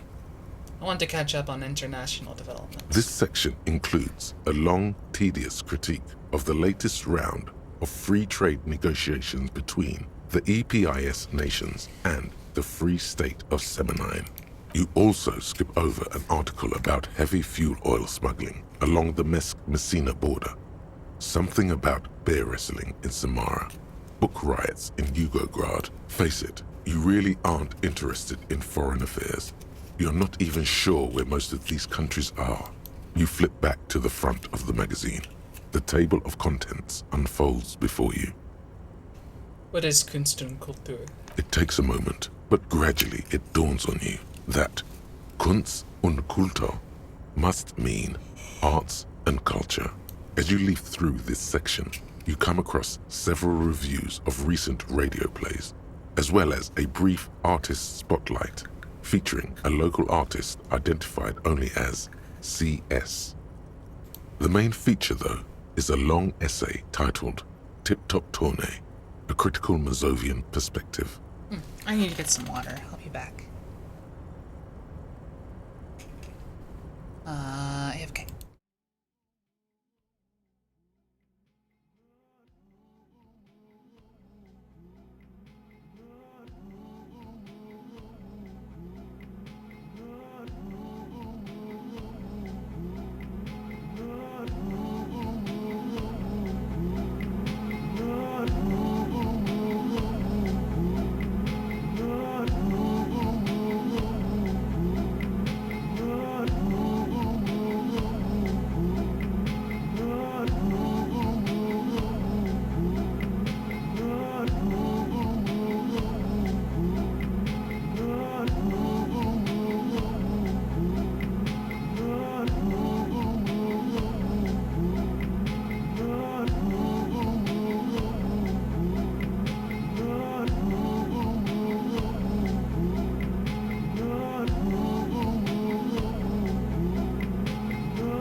Thank you.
100.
Thank you.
I am back. This so-called artist spotlight is really just a brief Q&A, made all the briefer by the subject's evident hostility to her interviewer. That certainly sounds like a certain delinquent youth who likes to harass you from her balcony. The actual article is surprisingly light on details, but after skimming a page or two, you gather that it has something to do with motor carriage racing. If you don't follow it, you only ever hear about the ludicrous sponsorships and obscene death toll.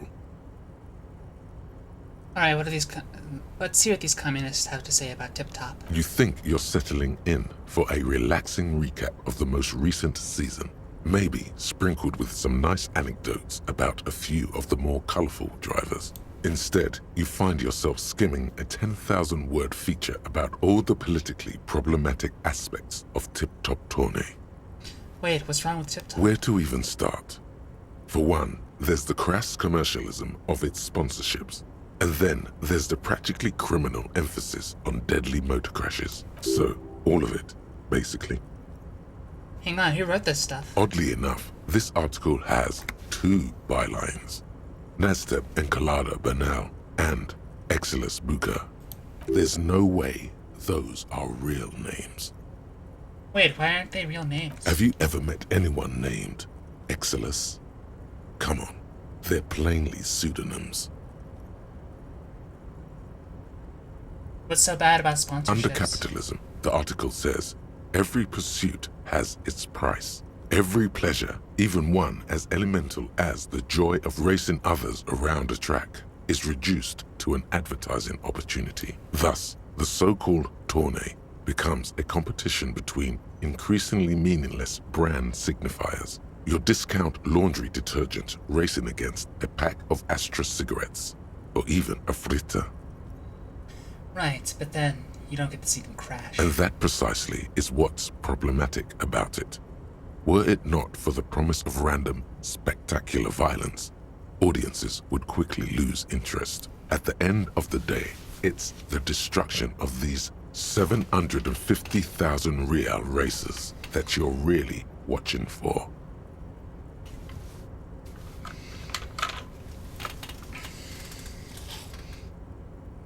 No, I'm pretty... Oh, you're right, really interested for the violence. You see, one cannot avoid the conclusion that Tip Top Tourney is simply the apotheosis of spectacular entertainment under capitalism.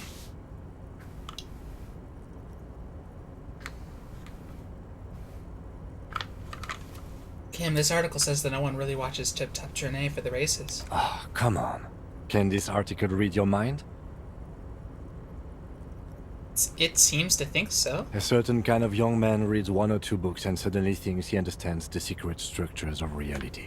If I had to wager, I'd say they've never even seen the inside of a motor, much less a motor race. I take whatever they write with a large grain of salt. You flip back to the front of the magazine. The table of contents unfolds before you. Let's see what they mean by local concerns. Unsurprisingly, much of this section is taken up with articles declaring unqualified support for the dock workers' strike. You skim the headlines. Paint the harbor red and white. Martinez tames the wild pines. A city in revolt. First we take Martinez, then we take La Delta. Finally, there's a brief article by the writer, G. Martin, accusing the owner of the Capeside Apartments of illegally attempting to evict certain communist tenants simply for not having paid their rent.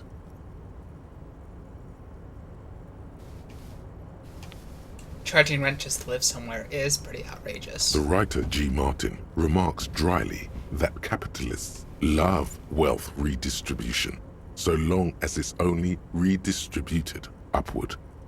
It's true, the rentiers have been bleeding you dry. You really ought to find your own place one of these days. You flip back to the front of the magazine. The table of contents unfolds before you.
The already familiar cold touch of plastic. Welcome. On second glance, it's unfortunate for the union to just leave their paperwork lying around like this. Let's see what's inside, he thinks. Open the drawer. The drawer opens smoothly. Inside is a well-organized selection of brown folders. Hundreds of documents containing logistical data. 2 kinds of transactions stand out. Materials coming into Revachol from the outside world, from Muindi, Grad, and even Ilmara. And the same materials being handed over to companies inside Revachol. Kuron, Coal City, La Delta, and Jamrock are listed among the many districts where the imports are being sold. Anything interesting? It's hard to make sense of this thicket of company names, dates, quantities, and percentages. You try to focus, but the lines are getting blurry. Force yourself to go through the folders. Look how blurry all the lines on these papers are. How unwieldy your own willpower is to yourself. You're like an absurdist Samaran monk, focusing through not focusing. Hermeneutics was almost within your grasp. But now, only vague letters float before your eyes. Less meaningful, but aesthetically more pleasing. I feel like my eyes go completely out of focus, all shapes start melting into each other. Is that what you're doing with those photos over there? Yes. Right. This is probably not relevant to our case. After all, we're not investigating an accounting mystery. The drawer slides shut, smooth.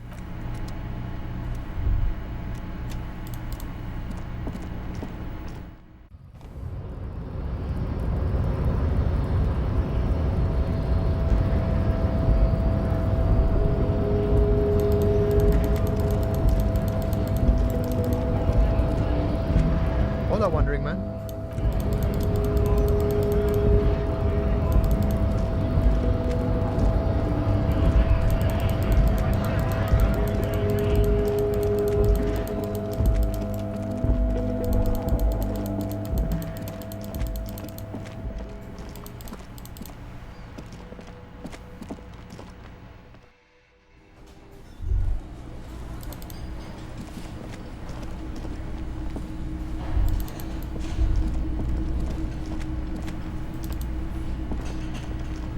Can I help you?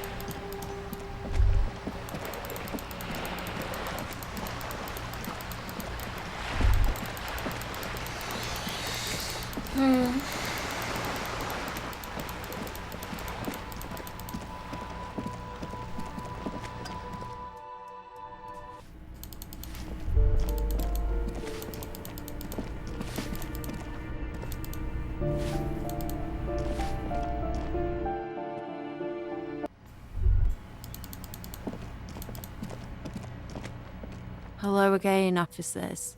Have you come to admire my mural? Is that bed in the cold room yours? Ooh. Not only have you found my address, you've discovered my biggest secret. I'm a coal miner. It's not the nicest place, but I guess it'll have to do. It doesn't have to do anything at all. Nothing does. Like me. Right now, I'm doing nothing at all. Shoot, Piggy. It's what you do, isn't it?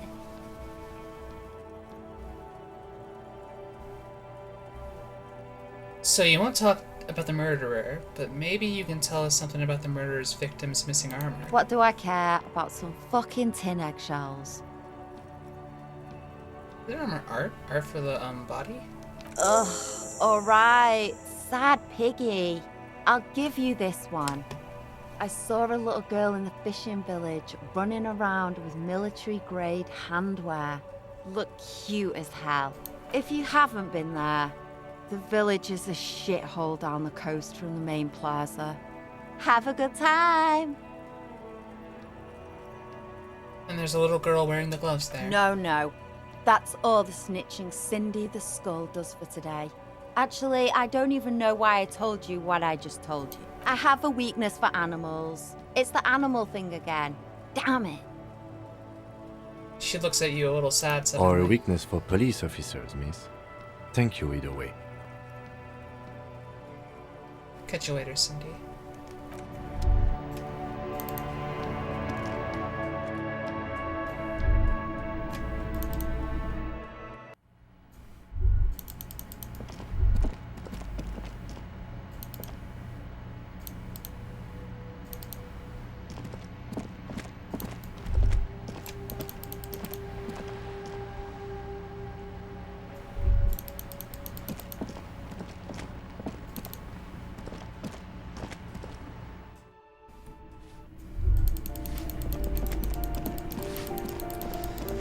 Ba ba ba.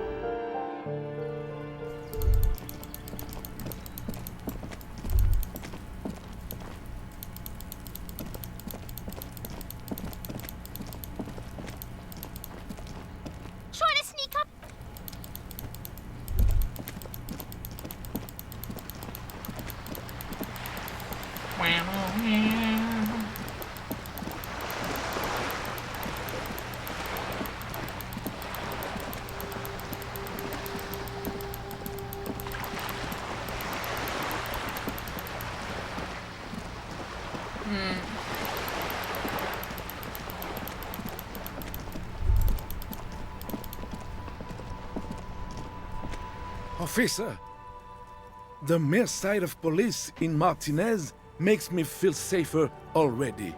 How can I help you? You mentioned Jean-Marie Berlot. Who is that? Oh, sweet Jenny. She was the finest woman in all of Revachol. Maybe the entire world. Do not defile her memory, Gaston. Let her rest in peace. His tone lacks its usual intensity, like he doesn't feel he has the right to speak on the matter. What happened to her? She died of pneumonia 2 winters ago. It was a quiet passage, peaceful. He smiles faintly. René and I were both by her bedside when she... He pauses, searching for the right word. Died. No use sugarcoating it. Won't bring her back. Will it now? Departed. Until the very end she couldn't decide between us. The most indecisive woman I've ever met. A quick grimace of pain passes over René's features, but he immediately regains control. His face now a dispassionate mask again. So you both know her? We knew her, all right. Lived on the same street our entire lives, just 2 houses apart. The 3 of us have been best friends since we were 4. She was René's first girl back when the prick was 16. They were courting till he decided he'd rather die for some great ideal than just be happy. And then you stole her from me.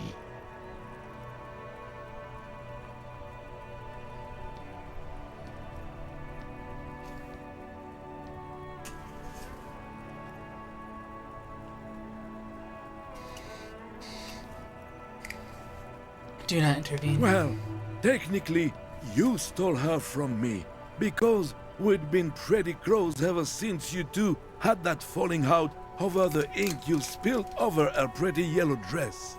We were just boys then. This was different. You. The tall veteran looks at you and nods. No point starting this all over again.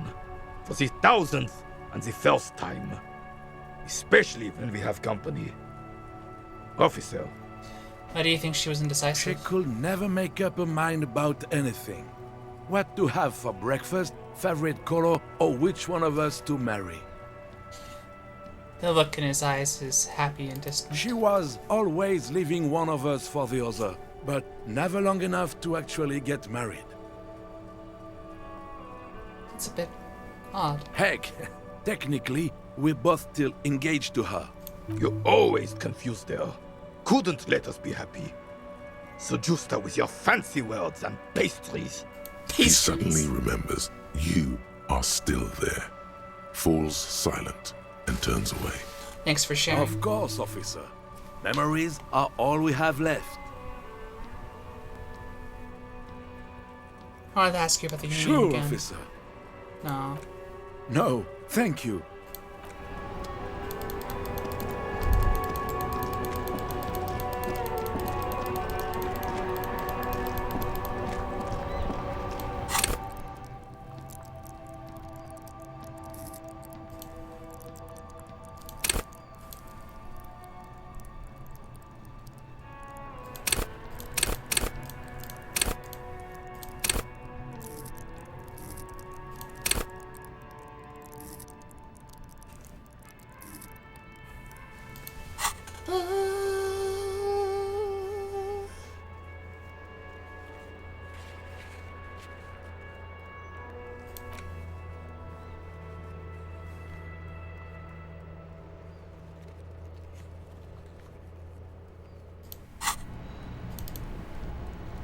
Yes? What do you want to know? What's there to say? It's just stupidity. What kind of stupidity? The cop kind. Our precincts can't decide if Martinez is part of Jamrock or the Industrial Harbor. Yours or mine, as if we somehow own parts of the city. Typical street gang mentality. So we've let the Union make a mockery of law enforcement here. And now it's come to its natural conclusion. Ah, so this is a struggle over who runs Martin Maze. Well, sort of. It's less a matter of who gets to police Martinez than who has to. It's an orphan district, in other words. I think the dispatch desk just told both our stations about the hanging. There was quite the brouhaha at the 57th, I can tell you that. Time to settle it, they said. Cop off. But I assure you, I am not their finest or toughest, with 102 cases solved. What I am is least interested in a pissing competition.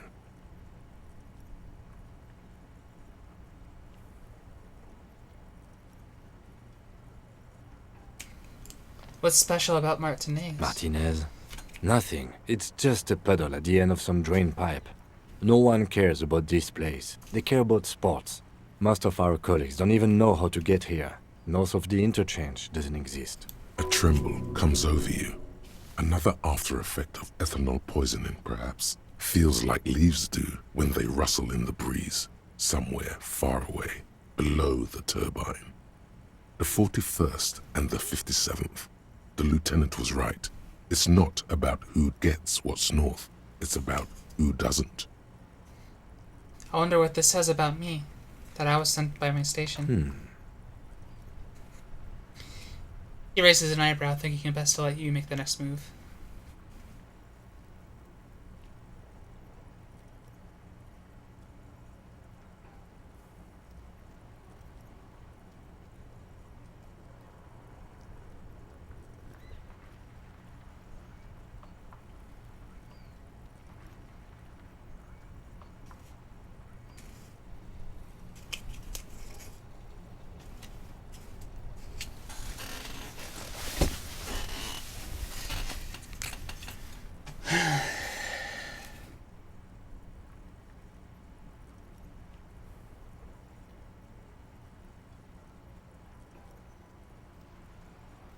There can only be one conclusion.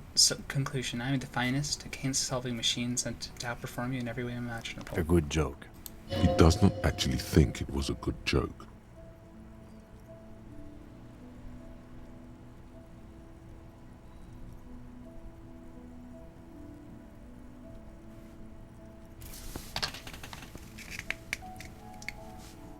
A joke, of course, rest assured. I have no intention to compete with It's you. good we set this thing aside. Was there anything else you wanted to ask about the competition? Kind If of. not, yes, it's a wholly pointless matter. Forget I ever mentioned it. He's actually glad it's addressed now.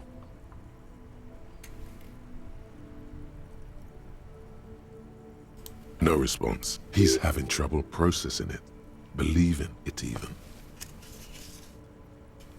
Have you tried There is a sudden, harsh edge to his voice, like he's... Try work. The case at hand, not a fan. The RCM deploys a self-styled structure called the Decomptage as its chain of command. Every lieutenant is responsible for 2 sergeants and 8 officers. That means the average lieutenant has to deal with quite a few personal affairs. Even you know this.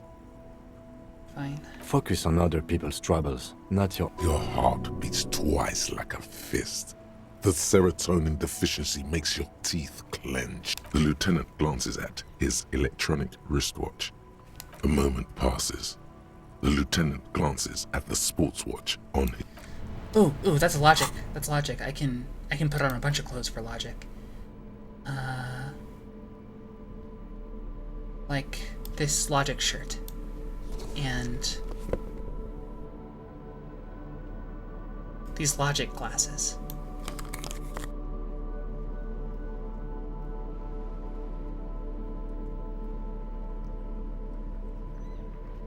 Am I taking a logic penalty anywhere?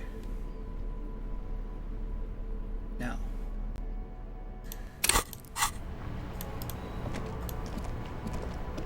Yes? Because you're the best qualified. No, that doesn't seem right. Don't bring You good look for nothing. dumb if you keep the lieutenant waiting for too long.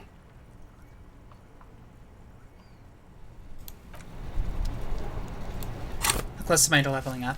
Pretty close. What other threats can I follow?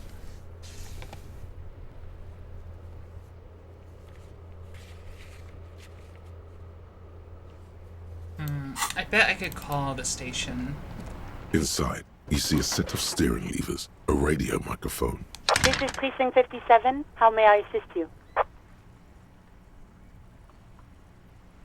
It will take just a... Her voice is... Gottlieb, what do you want? He's carelessly chewing on a piece of hard candy. I was told to call the Lazarus. People are worried about me. Oh, it's you. Was that a snarl or a suppressed groan? No love for you here. You know who I am? Yes, there's no end to the misfortunes fate has seen fit to rain upon me. Sure, but can you tell me about myself as in who I am? Who? You are? You lost your human visage a while back. Now let's get on with it. I've got more important things to do. I've lost my memory, all of it. With all the damage you've been dealing yourself with drugs and alcohol, I'm not surprised. You're not surprised? Okay, anything else? What else? I'm not a brain doctor. Look on the bright side. You've got a whole new life now. Use it wisely. It's hard to say if he doesn't believe you or doesn't care. Isn't there anything you can do for me? What? You want me to do blood work for you again? Tell you just how bad things really are across the board? You want another rundown of everything collapsing inside your body? Yeah, I want the truth. You want the real, honest-to-God truth? Stop drinking, eat magnesium and vitamin D.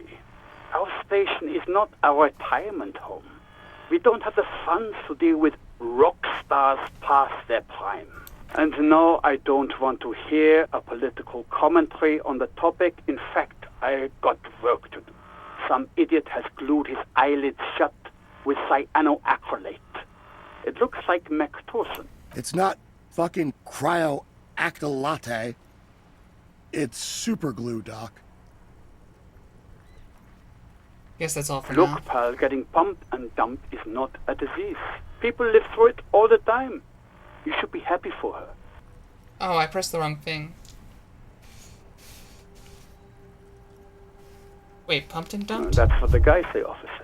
That some chick pumped you and then dumped you. Threw you away like an empty juice carton. Don't take it personally. There just wasn't any juice left in your carton, pal. You know who this person was? You must have me confused for a close personal friend. I am not. I am a medical professional with a constant idiot emergency on my hand.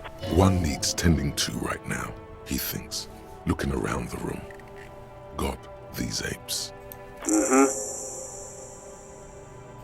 Anything else I can help you with, officer? Just a moment, officer. 10-4, come in, officer. Over. Wait, before you say anything stupid, think it through. Be smart about this. 10-4, sir, I'm not hearing your question. Hold on, are you alone in the room? I need some confidential information about myself. That's a negative, sir. I got 10-12 visitors present here. Over. Yeah, Understood, sir. Over. Roger that. 10-10, over and out. This is Precinct 57. How may I assist you?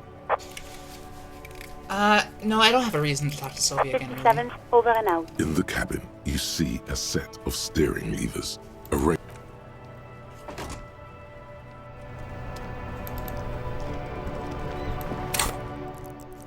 Pretty close to leveling up.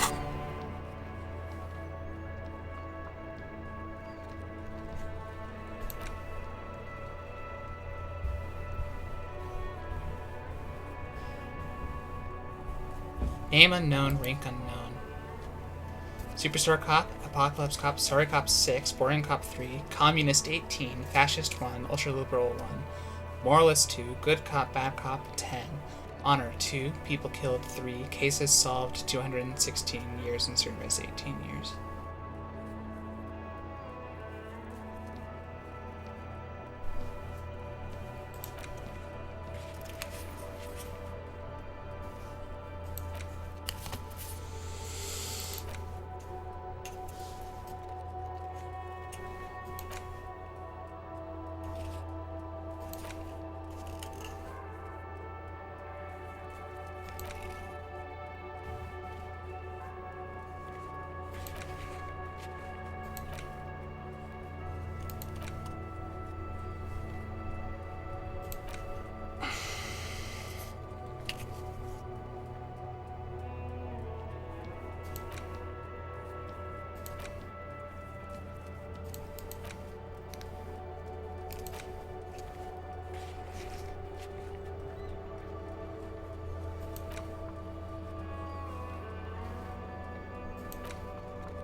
Everything's still cool here, officer.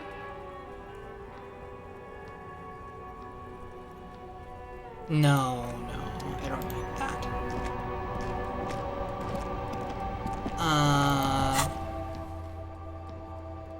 Map.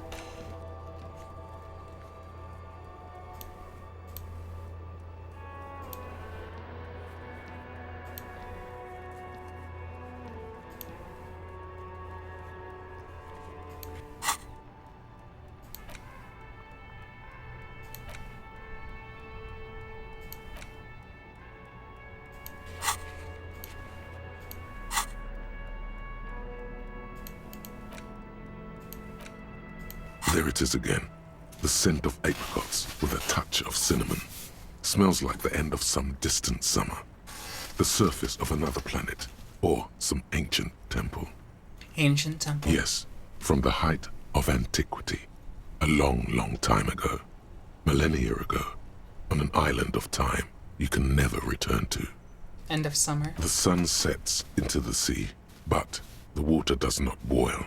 Instead, it turns to liquid gold. For a moment, the world's store of precious metals seems to increase dramatically, and you are rich. There is a movement next to you, the shuffle of a small coat, warm like the evening.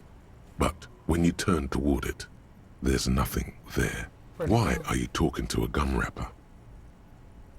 Take a deep, deep breath. Bitter, citrus, sweet. It seems to grow stronger, like a glow, with every breath you take, until a blossom of skin and flower petals erupts behind your closed eyes.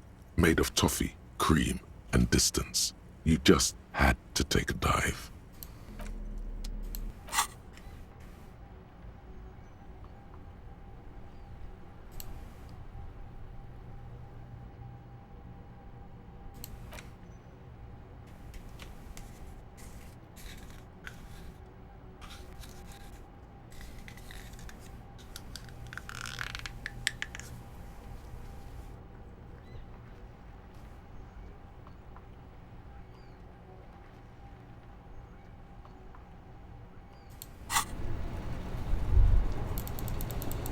Jeez.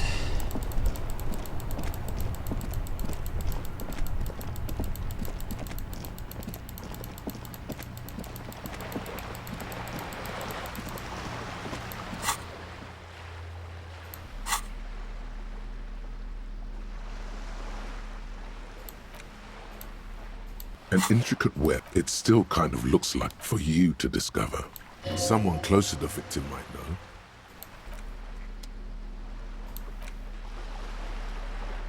You take the legal documents out of the envelope. A 12 to 40 month construction period and the zoning plan in the addendum. Look at the zoning plan. The youth center cuts into the ocean like the bow of some great modern ship. Apparently, it's going to cover most, if not all, of the street and the square between the existing houses. It's 3 stories tall. Kim, what do you think of this? I'm no property lawyer, but it looks fine. I like the print size. They're not selling or leasing anything. It's not a perfect solution, but... How else are you going to build something? It's always inconvenient to build things, and citizens inevitably have disagreements over such construction projects. But there's no other way. Try to find a loophole in the deal. There is no loophole. The simple truth is, the current residents are going to lose their street access, and for the next 12 to 40 months, their lives will be dominated by constant construction noise right next door. Wait, what are the ramifications of this? Once the construction starts, it'll probably take a few months, a year maybe, for even the most stubborn occupants to get tired of living like this. After that, they'll sell their property for cheap and move out. Look, Kim, these people are going to have to move away. Can we do something about it? I should have seen it. The lieutenant frowns as he reads over the document again. Evrard probably has eyes on us, but we could try to get other people to sign this instead of those listed.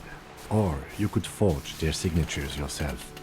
By the time he finds out, we'll already be gone. However, we'll need access to the coast before we do anything. Evrard won't believe you got villager signatures if you can't even get to the village. You can try a forgery as soon as we can cross the waterlock. The document's back in the envelope.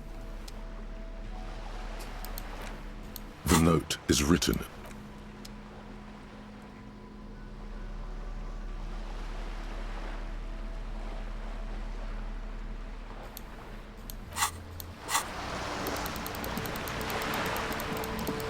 I guess I'll have to ask about the smoker.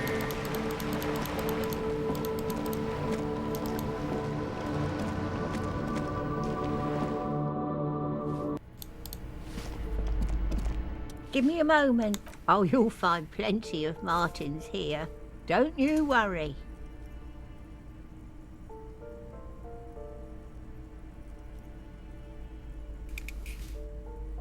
What do you mean? No, you don't understand. I'm looking for a real person named Martin Martinez. He told me he's Martin Martinez. Pea-brain. Someone played a trick on you. Martin Martinez is a name for anyone who comes from Martinez, like Tim Jamrock or Raoul Ravachol. I thought it was obvious. Anyway, officer, we don't have the witness's name. How about a young male in his mid-20s, dark hair, skinny build, a smoker on the balcony? Know where he lives? Yes, yes. I know who you mean. The scrawny boy who's always smoking like the devil, right? She looks at the other end of the hallway. Somewhere in the building, a child starts crying. You hear a radio tuned to a talk show and someone taking a shower. What's he in trouble for? No trouble, I just wanted to talk to him. You know where he lives? Talk? The cleaning lady starts laughing, but it turns into a violent coughing spasm. She squeezes her broom, trying to catch her breath. What was so funny about that? He lives upstairs in room 28. Go to the balcony. It's one of those doors there. He's usually home in the evening. Thank you. We should go check out his apartment on the balcony. See if he's home. Yeah, let's do it.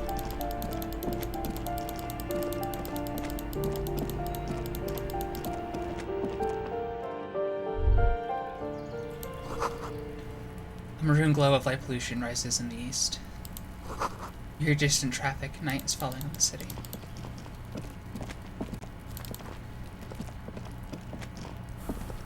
Gendarmerie, you found me. The young man on the balcony gives you a bright smile, before taking another drag from his cigarette. His slender figure is backlit by city lights, its distant streets and motorways flashing like diamonds. It feels like a Friday. He seems to be in a good mood tonight, and his shirt is still unbuttoned. Yes, the cleaning lady let us in. Beautiful. He replies, smiling. As he looks at you, something sparkles in his eyes. So tell me, are you here to make things right again?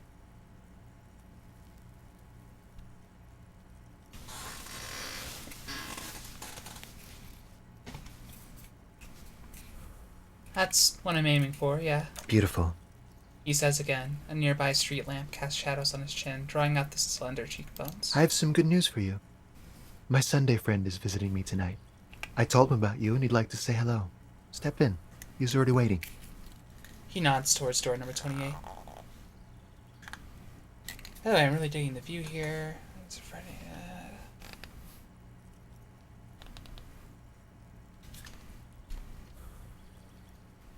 Mm-hmm. That's why I chose this place. He looks away his cigarette. Martinez is special, isn't it? Wait. Suddenly you are digging things? The lieutenant whispers to you, shaking his head.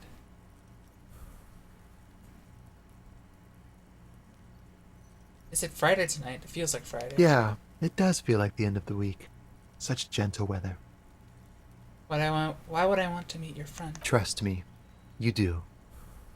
Very well, I'll talk to him. But first I want to talk to you. I have so many questions. That's nice, but I don't have anything to tell you. It's my friend you're looking for, not me. He takes another drag of his unfiltered cigarette and looks around. It's getting dark and the neighboring windows have lit up, one by one. Besides, I've got to run. Something tells you you're never going to talk to an individual this cool or mysterious ever again.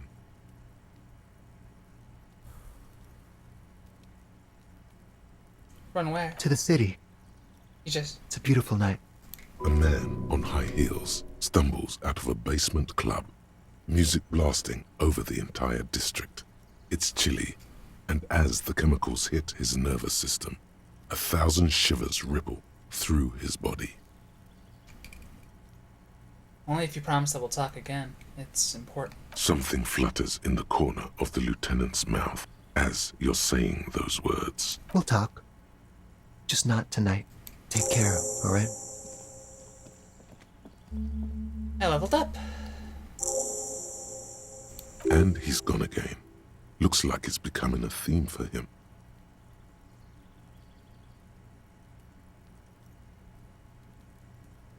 He's always leaving. Why is he always leaving, Kim? Who knows, detective? It's a mystery. He says, turning his face away from you. There's something so different about him that I just can't put my finger on. Different, of course. His shirt. Why is his shirt always unbuttoned? His shirt. Lieutenant squints his eyes, trying to hold back laughter. His shirt. His shirt. His shirt. No, I don't know why his shirt is always unbuttoned. His mouth tightens as though trying to hold something back. He's barely holding it together. It's all he can do to keep from bursting out in laughter. Come on, detective, let's go. We've got a potential witness to interview. His Sunday friend, remember? He knows at the apartment before you.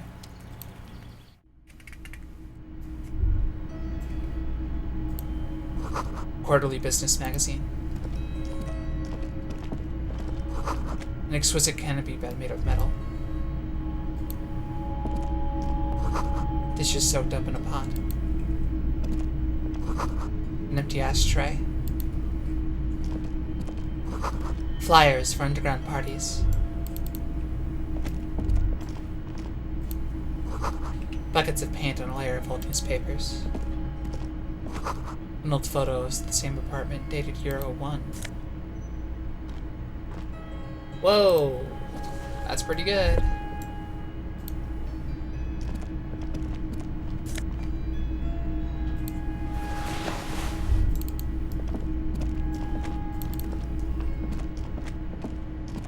Officers of the Revachol Citizens Militia.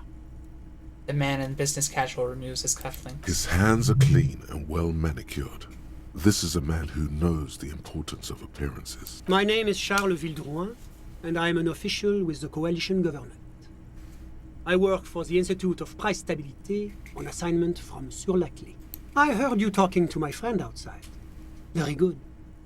Super. I am here to assist you in any way possible. Ask me about the hanging. No, first ask an innocuous personal question to get the interview off on the right foot. Yeah, let's fuck with him. Who does he think he is? Assisting you?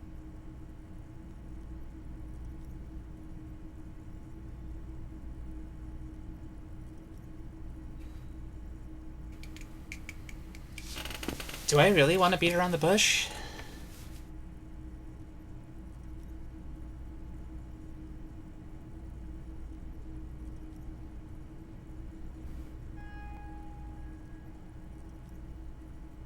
Yeah, let's talk about the bed. Before we go on, I actually have to inquire about this wonderful candidate. Oh, yes. My friend has a great eye for these things. He refuses to tell me where it came from. It's a mystery. I believe they call this type of frame industrial. It's very comfortable. That's really all I can tell you about it. He forms a little rooftop with his fingers. Cold air sweeps in from the What balcony. was that? You were supposed to fuck with him, not compliment the decor. The lieutenant takes out his notebook and nods to you to proceed. What's an official like you doing in The Martinez? coalition is only looking out for the price stabilité. Inflation is a killer, like a heart disease blocking the normal circulation of the economy. It must be controlled. The economy impacts the entire international community, which is why it requires international oversight.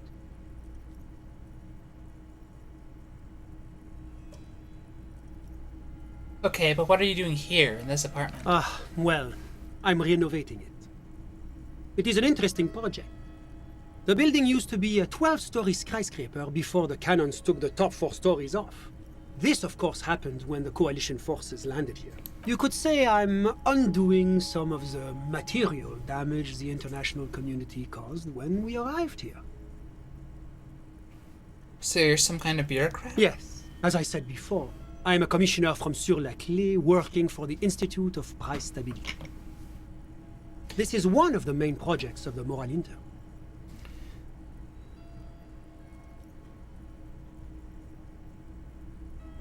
What is the price stability? It is the most important thing. That doesn't tell me anything. It's the central goal of any sound monetary policy. Maintaining the price stability is essential to maintaining high levels of economic activity, which is essential for maintaining high levels of employment, which is essential for maintaining the social stability. Basically, it makes sure the price of bread doesn't change. Précisément. Too much inflation, bread becomes too expensive. Too much deflation, it becomes too cheap for bakers to produce. That's why the Institute of Price Stability works to keep inflation just below 2%. 2% of what? But not too far below, no. 2 below is also bad. Below, but close to 2%. You're not answering my question. The coalition believes in the importance of informing the public about the benefits of the price stability. Transparency is one of our principles. Would you like an informational pamphlet? Okay, sure, give me A sound monetary policy is essential for addressing uncertainty. Stability is the raison d'être of the Moral Intern. It's the reason why I identify as a moralist. But oh, I don't have my leaflets on me today. That's too bad. You can always call our information line. Making information available is part of the Moral Intern's commitment to transparency. Enough business. Let's talk about something else. Whatever you wish, officer. You actually witnessed the lynching. I'm sorry to say I did, officer.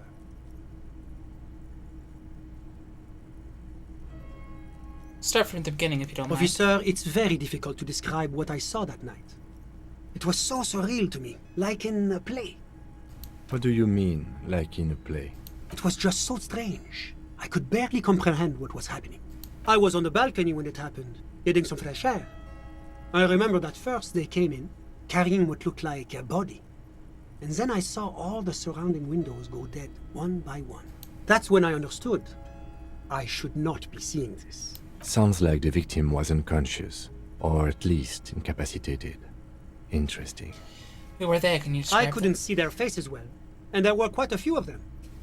But they were very loud and very Martinez. He pauses, looking for the right wording. Let's just say that the laboring classes can get rather expressive with their profanities. How many of them were there? I couldn't tell you exactly. Less than 10. Maybe 8? The lieutenant sends you a sharp look at the mention of that number. Were any of them huge, like 200 kilograms huge? That's a giant you're describing. No, they were all quite human, as far as I could tell. What happened next? I went back inside. Yes, back inside. Keep yourself safe from the killing. Were you able to see anything from inside? Officer, the yard was pitch black. There was nothing to see, but I could still hear their voices. They were threatening to kill that poor man. Were they men, women? All men, I presume. But again, I couldn't see very clearly. What ethnicity were they? I believe they were mostly white, though I believe I saw 2 Areopagites among them. And I am quite certain that one spoke with a Mesk accent. What happened next? Well, that's the strangest part, officer. Nothing happened. It was oddly quiet for a public lynching. What do you mean, nothing happened? They lynched a guy. Eventually, their shouts died down, and that was all. There were no gunshots, no celebratory shouts, no anything. You're right, that does seem strange. I'm afraid I don't have anything else to add. About what time was all this happening, approximately? All I can say is that it was late. You didn't check your watch? My watch? Yes, now I remember. It was 30 minutes past midnight, give or take. So let me get this straight. You didn't actually witness the hanging itself, did you? No, I didn't see the corpse until the following day. Those are all my questions. Thanks for your time. Of course. Anything I can do to assist the RCM. You told me about your friend. Ah, my friend. My friend is a good young man. His family immigrated here from Kedra, and life has not been easy for him. But he understands the importance of education. He has taken his future into his own hands, and that's all that matters. What's Kedra? Kedra is a candidate member of APIS. But, between you and me, their potential membership is a more contentious issue. What do you mean? That it's never going to happen. They entered negotiations in 21, and it's been pending ever since. What's the EPIS that you keep talking about? EPIS is a very special program developed by the Moral Intern to support certain Occidental nations. It began as a unified system of weights and measures, which proved to be a wild success. Nothing but kilograms and centimeters as far as the eye can see. God, yes. Sweet standardization. The backbone of rationality and commerce. It was such a wild success that we expanded it into an economic union for the processing of steel. Another success. And between you and me, the Moral Intern feels emboldened by this success. Emboldened to take EPIS to the next level. What's on the next level? A supranational political alliance. The United States of Occident. Is it going to be like this place here? You mean Revachol? No, it's going to have transparent democracy. Is Revachol going to be part of the EPIS? It's one day going to be a candidate member of EPIS, sure. Except that candidate members never become full members, do they? Didn't you say that candidate members never become real members? No. Candidate members do become members. Why do we even have the whole system in place if they don't? It just takes time. Time and evaluation. But we were talking about my friend here, not politics.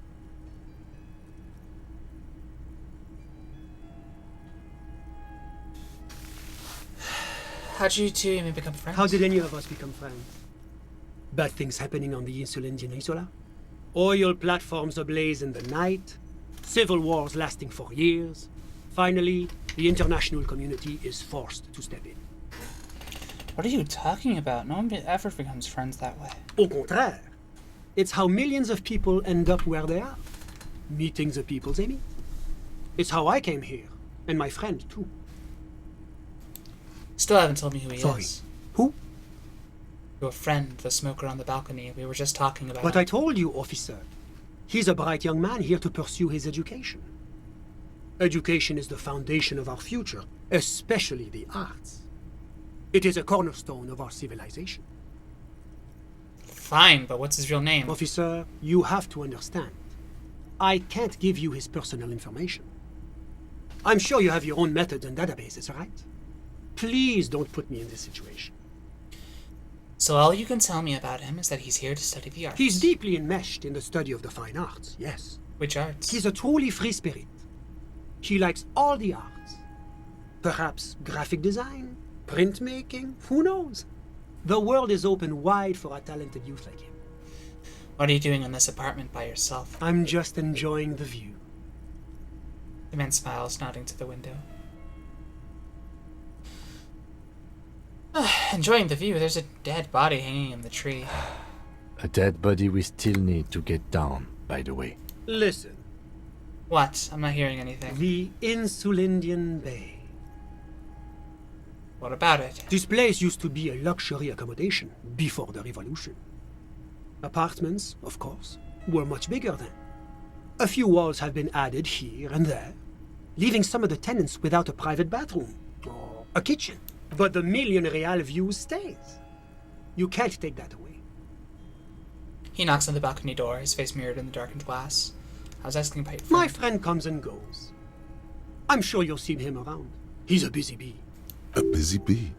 What an odd choice of words. That's the thing that's I'm in all mind. ears, officer. Thanks, I've got all I A need. moment, officer. Do you have everything you need from me? I'm afraid we won't have the chance to speak again once you leave. Hold on, why can't we talk later? It's against diplomatic best practices for an official in my position to be discussing murders with local militiamen. And I'm pressed for time. After you leave, I should be leaving as well. That's not the real reason he's so apprehensive. Men in his position shouldn't be seen loitering around in underprivileged young men's apartments in the middle of the night.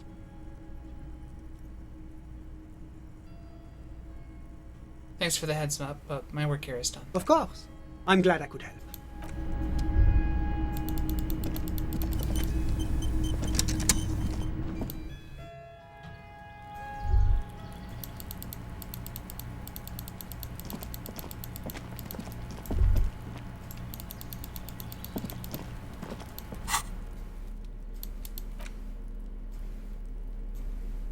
Jeez.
I've got nothing to say to you. Looks like the circus left town, but the clowns are still here.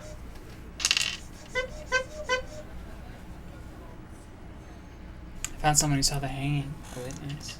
A witness? You ain't got shit. The locals would never come to you with this. That's just cop tactics, Titus. Next, he's gonna tell you one of us already rolled on the others, and is in witness protection. My witness isn't a local.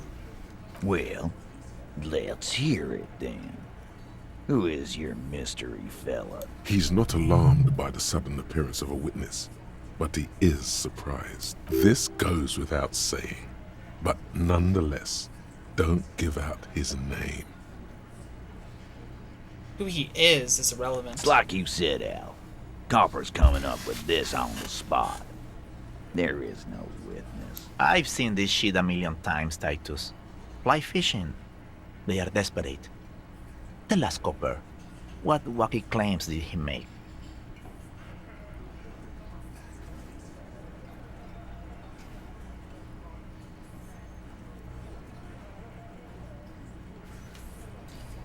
Witness said the hanging went down very quietly. No shouting, no commotion. It's you assholes that feel the need to go around like a fucking brass band. The Hardy Boys are dead silent. Yeah, it's like they put cowbells on you before they send you to the streets. What's with the cowbells, policeman? They're avoiding having to answer this question. I had imagined you guys drinking and singing lynching songs. What's with the funeral silence? We were drinking, weren't we, guys? I hit the bottle hard. I was drunk as fuck. Right, I'm convinced, Glenn. Nothing off here. Just a regular hanging. Bullseye. Glenn looks around uncomfortably. The lieutenant hit a nerve. Hell yeah, Kim. The witness said he saw two people of Arabic descent and one Mesk. Arabic? Boss, I think he's trying to say me and Theo. Well, yeah. What is confusing you? Eugene, Theo, and Elaine were there too. I already told you. We were all there. Witness said it all looked like a surreal play. That means absolutely nothing to me. Sounds like some made-up horse shit. It means the whole scene was long and drawn out, like it was from a film. What is this fella's problem? Sorry we didn't make it more action-packed. It wasn't the first thing on our minds, you see? Shanky. It's Shanky, right? I thought there's something wrong about the lynching story. Now I know there was. You don't know shit. I know you are lying, Shanky. He writes in his notebook. You didn't break this wagon fort, but you did manage to rattle the people inside a bit. mention that. Great witness. He must be really parched because he takes a giant gulp of beer. Okay, maybe it doesn't feel like this did anything to them, but they have to be fretting a little. Everyone is afraid of witnesses. Witness is a scary word. So much bluster to hide the fact that they're uncomfortable with you having this info.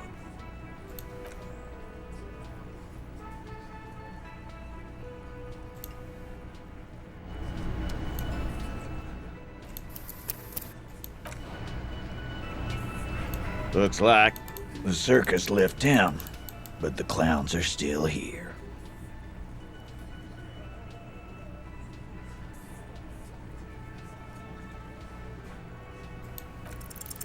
Establish authority, yes.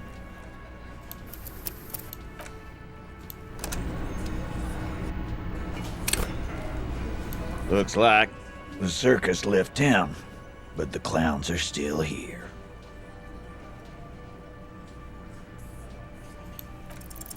Establish authority.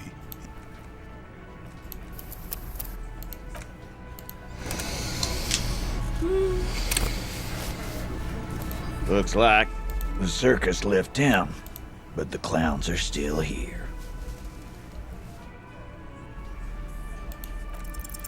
Establish authority. That was close.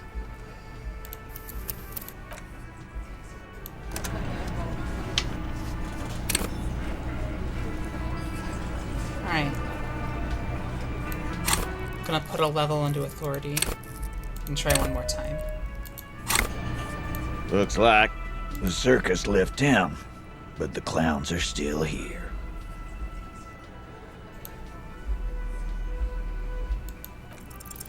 Establish authority, yes. Okay.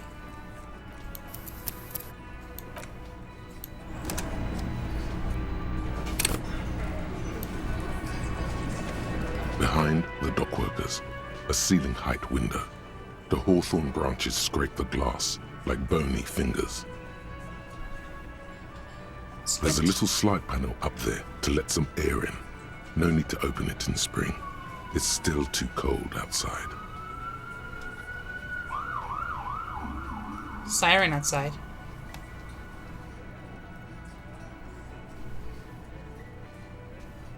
I mean, might as well. Nothing. Just black tangles like the hair of an old woman. Motionless. The wind in the yard.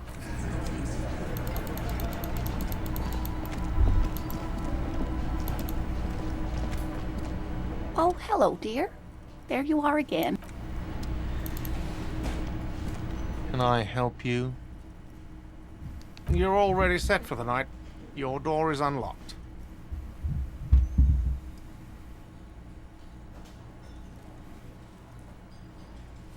Another thing. Great. I love So the phone line those. is dead? Yes, and the phone company is taking its sweet time sending someone to fix it. Losers. That's pretty strange. It's not strange, it's inconvenient. Is it true that there was foul play? Who told you that?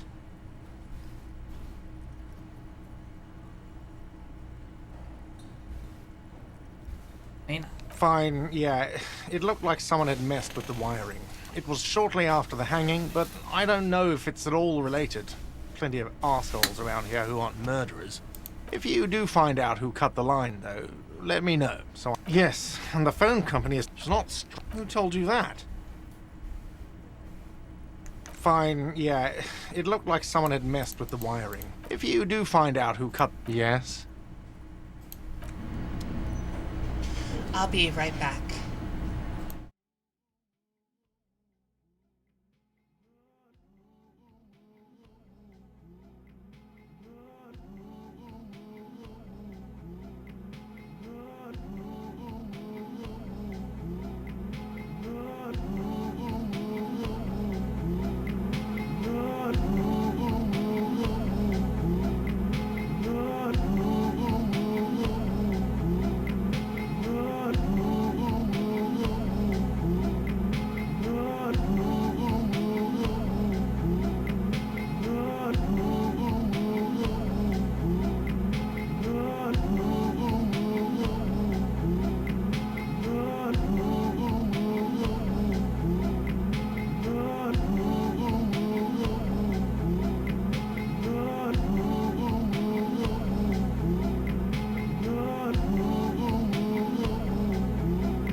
I'm back. I have Wendy's.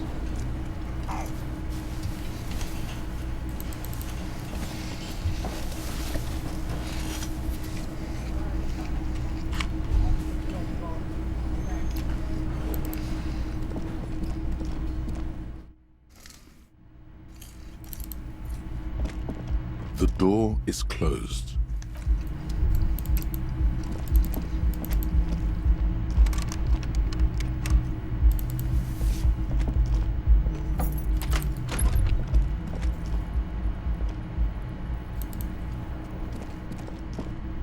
Yes?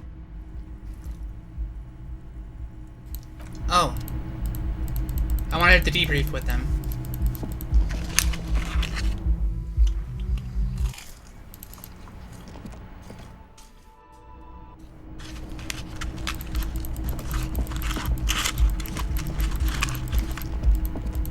Well.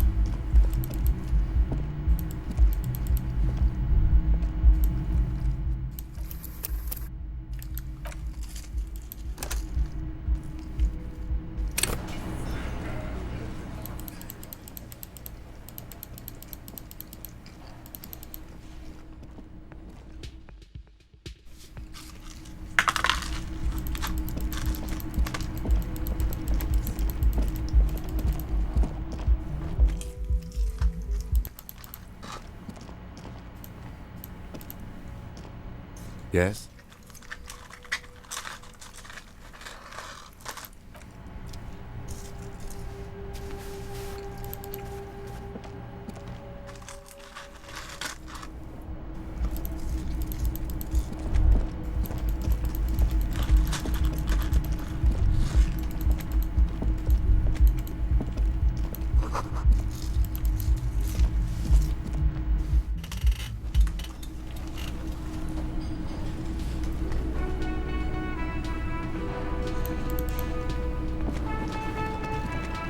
Can I help you?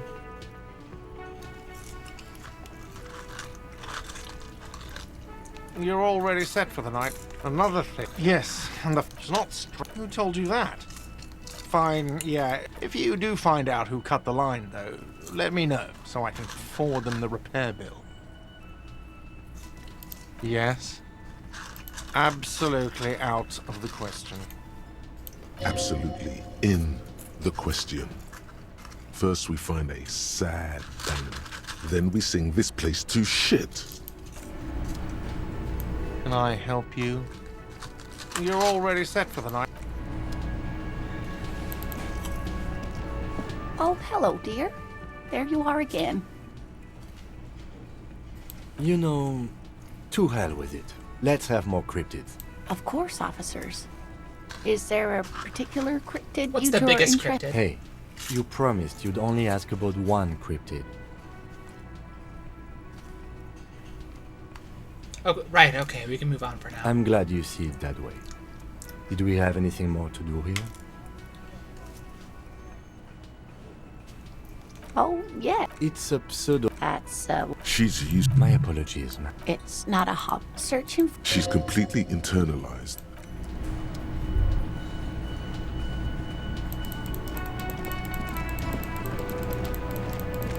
You see a heavy. The door does. The cobalt. The door.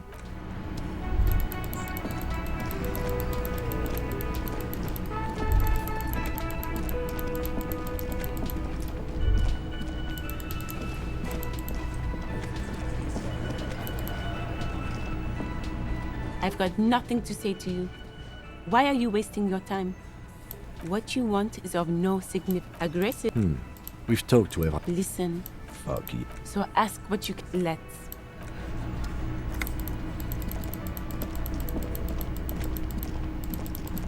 So I got the debrief with Cam only once.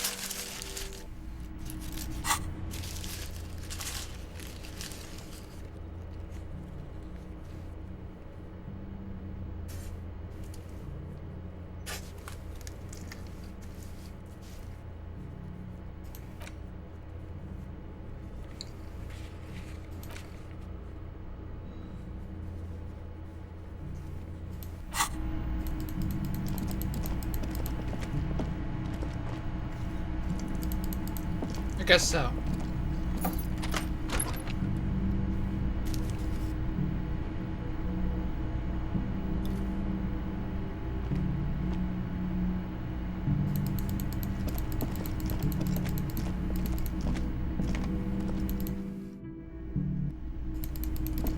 Right, time to go get meth.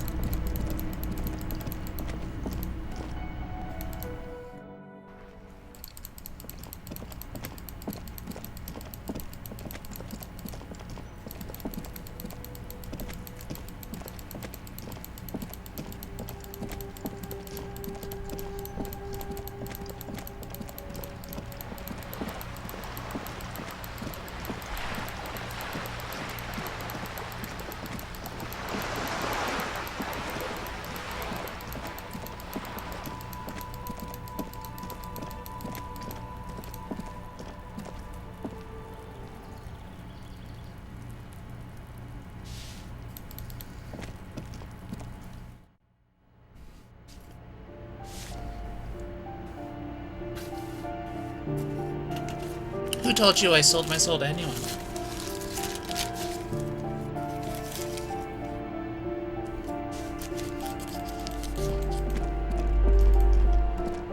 A shabby door hangs oddly on its hinges, secured to the doorframe with a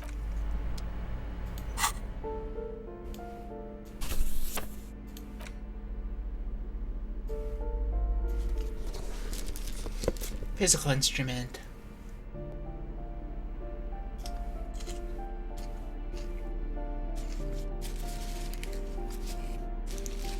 I see. Have you sold your soul?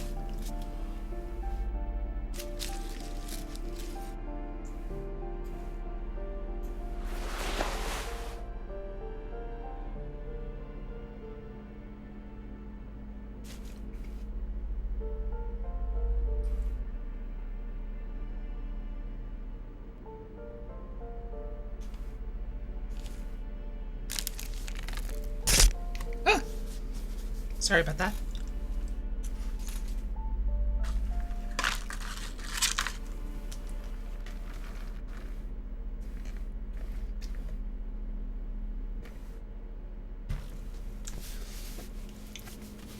For all I know, you're a rabbit hater.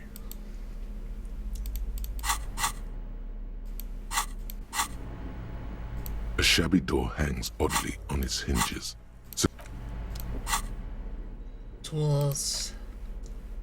Chain cutters. A shabby door hangs oddly on its hinges. So it should be easy, but what? It's just an awkward angle, okay? The door doesn't... Stupid chain.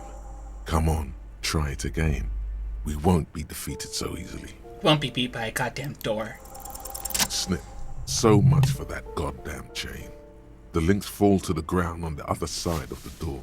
You have bested the titanium menace. Don't let the quiet fool you. The beast is in there somewhere. You can just go in now.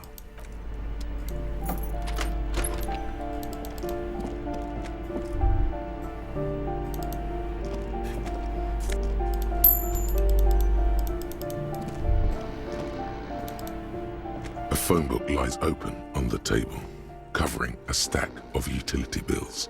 Right next to it, in plain sight, sits a small bottle of amphetamine, conveniently equipped with a straw. Score! It's right there, baby.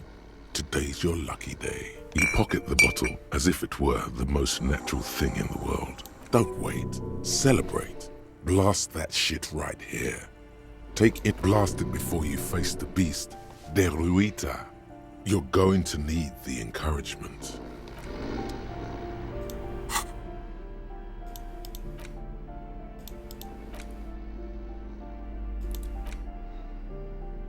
Speed bottle.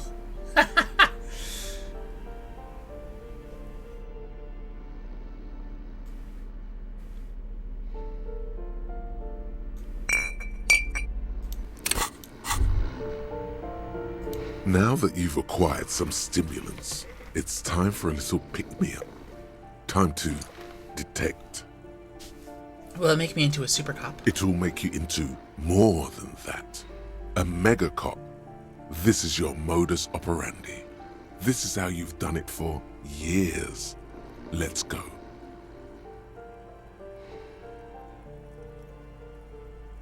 Honk. Hello, Mr. Vibes.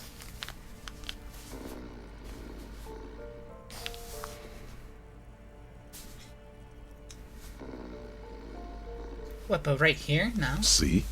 That's your problem. A lack of confidence. Speed can help you with that. It can help you with everything.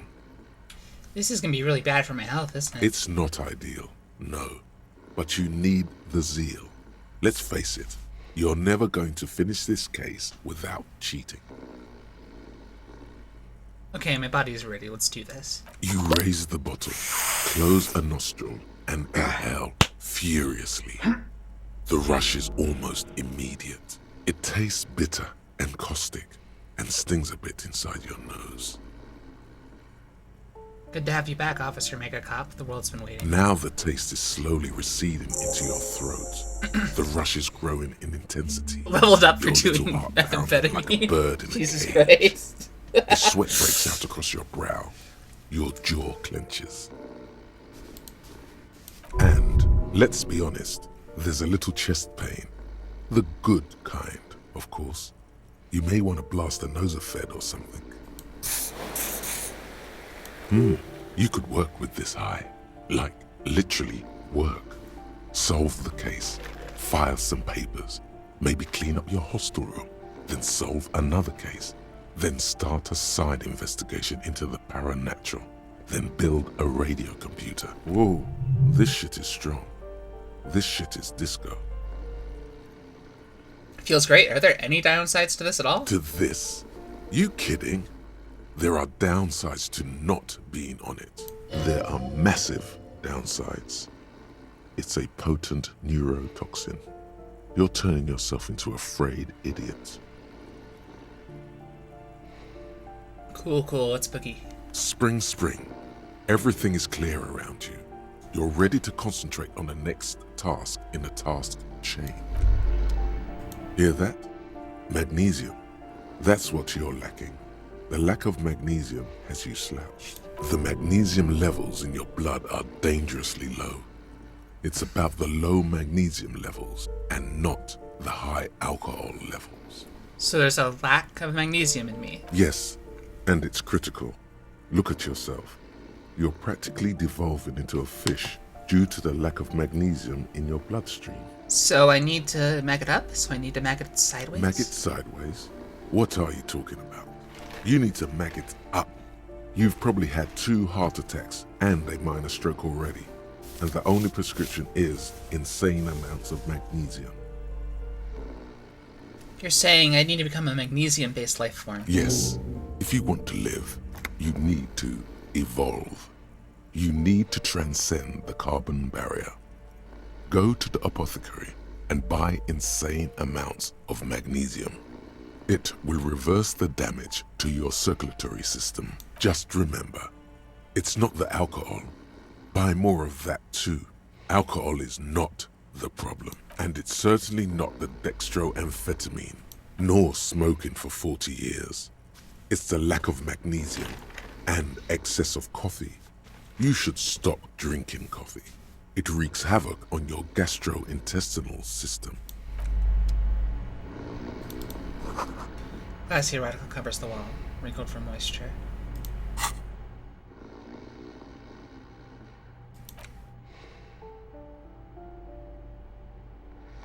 Two hours and 57 minutes left on this.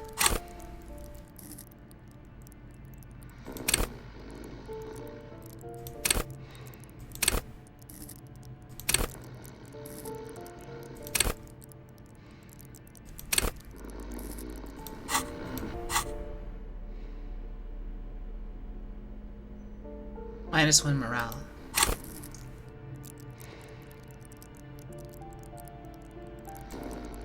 Oh, like it damages my morale.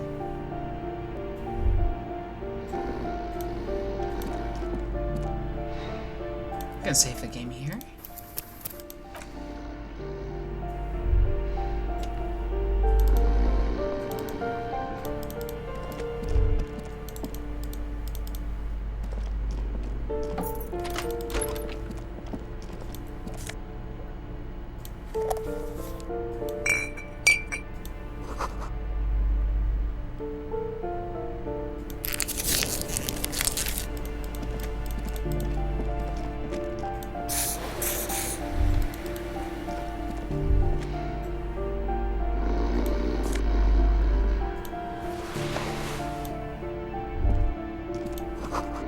There stinks with something sour.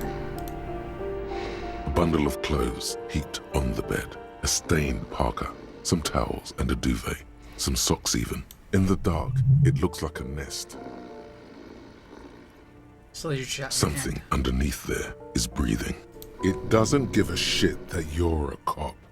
Stop your hand now, or you're gonna die. It's not too late. No one's going to blame you for backing out. You don't have to do this. Just get out.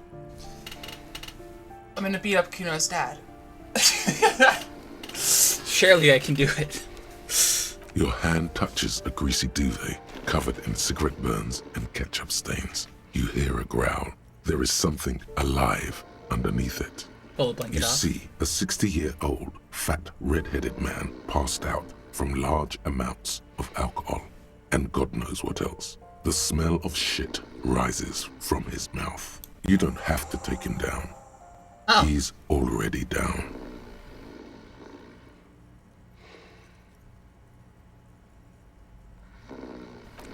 I don't need to talk to that guy.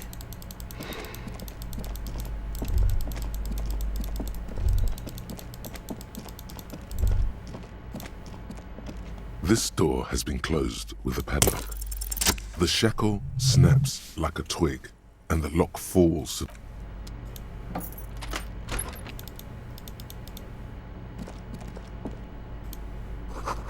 Flamboyant poster of a white star, real lithography. Photos of revolutionaries posing with guns. Books of critical theory and the monstrosities of capital and such. 9mm bullet. Oh. Conceptualization. A plaster cast bust depicts a middle-aged man with impressive sight. Honestly, he does kind of look like you. Revolutionaries love to pose with their guns. Master Investigator, you just can't keep yourself away from locked and hidden places, can you? What do you mean? Nothing, nothing. You're right. Get in there. Deep. Invade every personal space. Break every lock. I'm just browsing. Yes, that's what it is. A quick peek here. A short glance there. It's all quite delectable.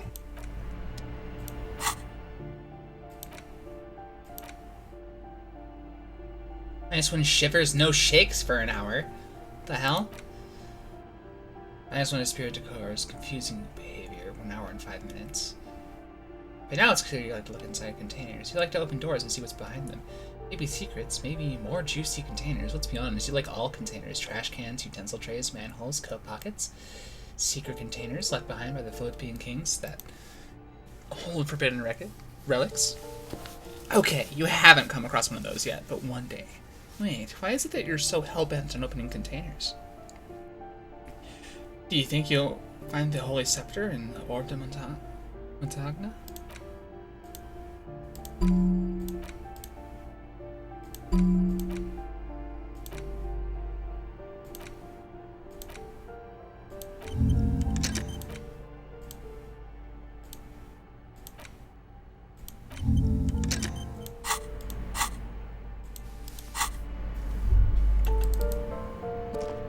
A plaster cast, but honestly, he does kind of look like you after all. Communard looks in this room. A poor communard, from the looks of it. The room is barely bigger than a closet. Father Mazov, the hero of the working class. A warm feeling fills you as you look into Mazov's marble eyes. The hallway behind the door is empty. No one else heard your courageous salute.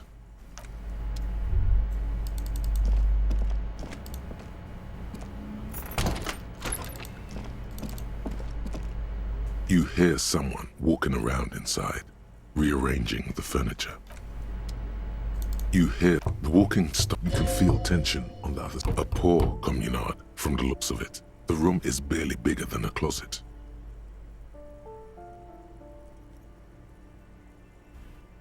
Do I have to open the door? Do you have a warrant? I'm not. It's generally easier to do things if you have literally any.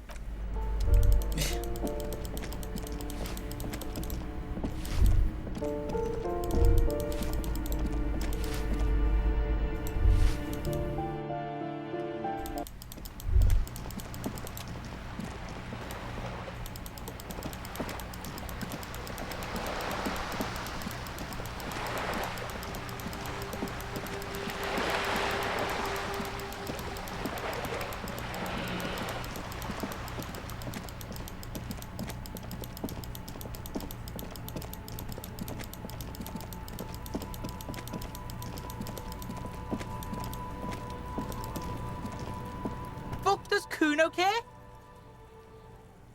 The boy turns to you. He doesn't care. I took care of the drug situation. Alright, so you got Kuno's kilo. Here is how we do it.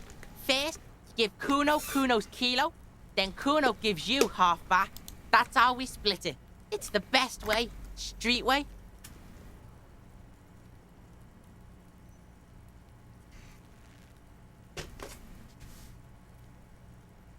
Aren't you going to ask how I got past your dad? Word on the street is, you sent your little friend in dressed as a hooker, distracted him. That's some sick shit. Tell your little slanty-eyed friend, respect from the Kuno. Kuno wants to hear all about it, but first we split the kilo, then we shoot the shit. By kilo you mean gram, right? Kuno knows what Kuno means. Alright, fair is fair. Wow, that's heavy. There you go. More than half in there. Kuno's fucking honourable like that. Now tell me, how the fuck are you still alive, pig?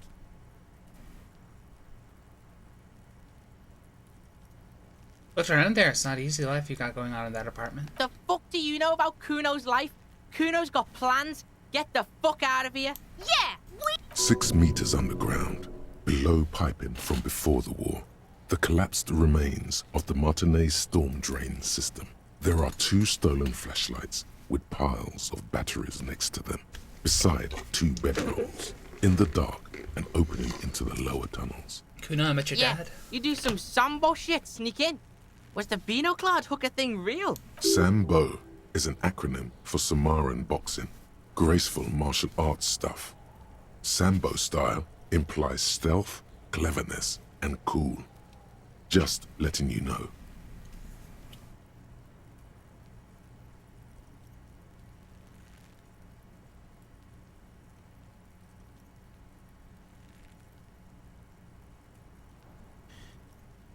Kuno, your dad's a half-dead alcoholic. He was sleeping under some clothes. What? His posture changes. The swaying rooster motion stops for a second. Then he gets it going again, reorienting himself. Fuck right. Kuno's dad was sleeping like a bum. Kuno told ya. Kuno's dad doesn't give a shit about anything. Fucking breaking and entering shit. That's nothing to Kuno's dad. You got lucky, pig. Kuno knew this. Kuno's fucking violent fiend dad's been drinking hard lately. Kuno knew you have a way in. Narrow window. Kuno window.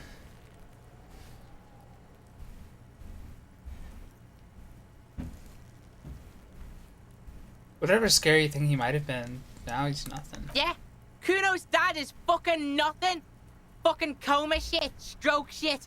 Kuno's dad is so fucking violent. He's had a stroke many times. Shit. Kuno's gonna have one too. Gonna be just like Kuno's dad. Speed shit, crime shit, fucking on the bed. Kuno's gonna go out like Kuno's dad. Revachol West style. Stop saying all this sad shit, Kuno. The whisper comes smaller than usual. There's a touch of grief in there. Fuck you talking, sad? Kuno's got hard shit, death shit, nothing shit.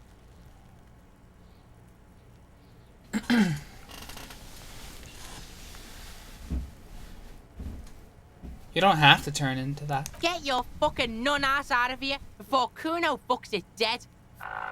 You think 'cause you brought Kuno 1 gram of speed, your friends now turn into... Kuno ain't turning into shit. Kuno is that shit. Kuno won! Oh, you won, Kuno! The relief is palpable. The little hat jumps up and down from behind the fence.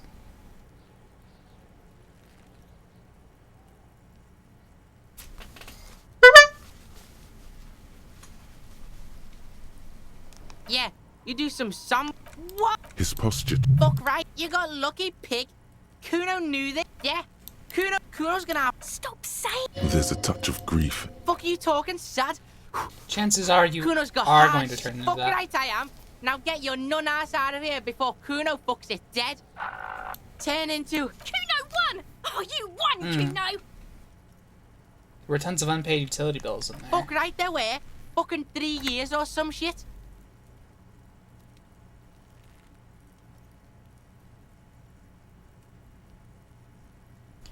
Let me guess, Kuno's dad doesn't give a shit about him. Yeah, that's right. Kuno's dad doesn't give a shit about that electricity and light shit. Just wants to pound on people and drink. That's no place to live in. You have to find somewhere else. That's right. It's a shithole. Kuno's gonna move underground. Leroy shit. Ancient shit. Kuno's gonna live in a fucking catacomb. Yeah, in a tomb, Kuno! Fuck right there were. Fucking 3 years or some shit. Find a job, pay them yourself. Your dad can't handle things anymore. Fuck that shit. Kuno's gonna move underground. Let up. Yeah, in a tomb, Kuno! Yeah, pig. This shit is done. Kuno doesn't fucking care. Yeah. Pretty close to a level up. Is there anything else I wanted to do? The man before you is naked, but for a pair of... Of course. Come back late.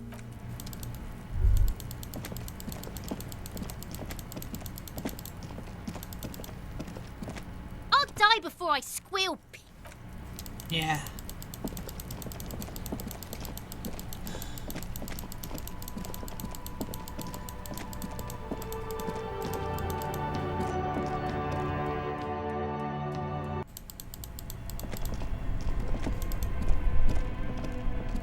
This orange machine is... You slip your fingers. No.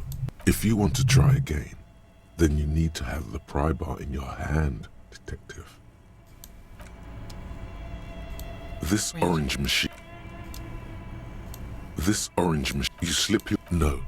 This is going to need something else. Some kind...